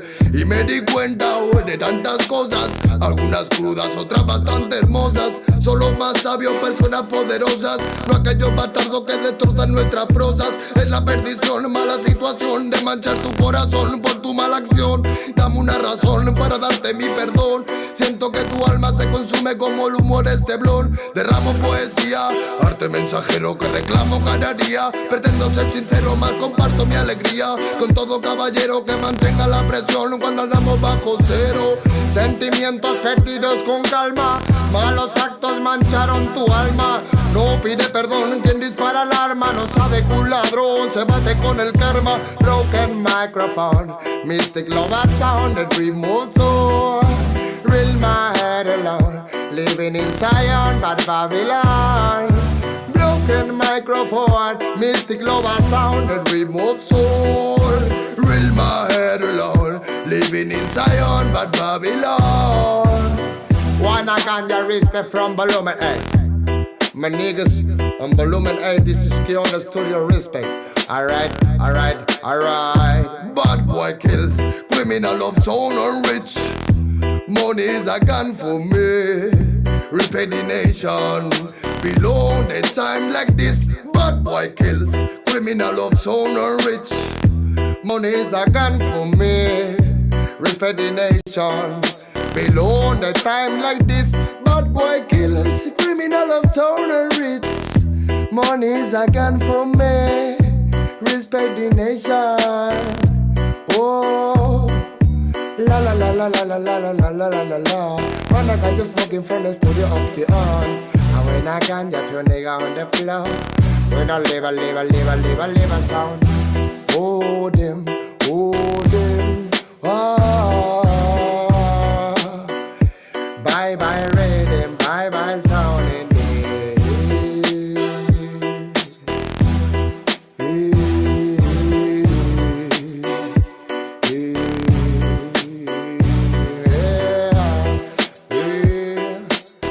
Rala bomba clad. La la la la la la la la la la la la.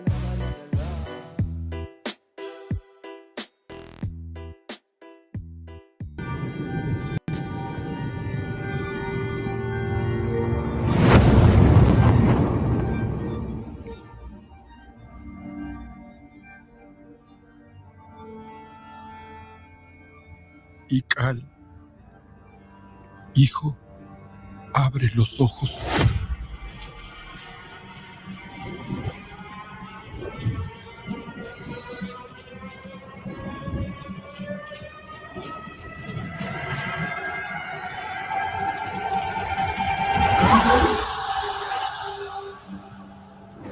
Tu cuerpo se queda con nosotros, pero tu espíritu debe seguir.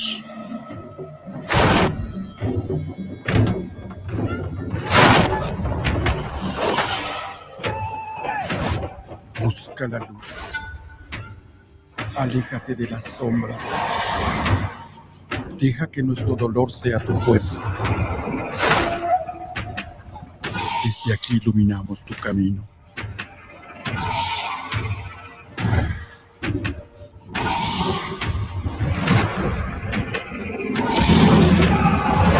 Lucha como nosotros ante esta pena tan grande. Yo soy tú. Tú eres yo.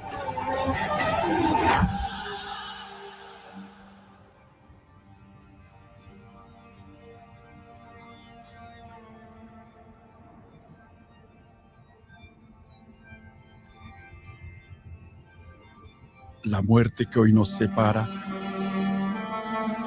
mañana volverá a unirnos. Eres libre, hijo.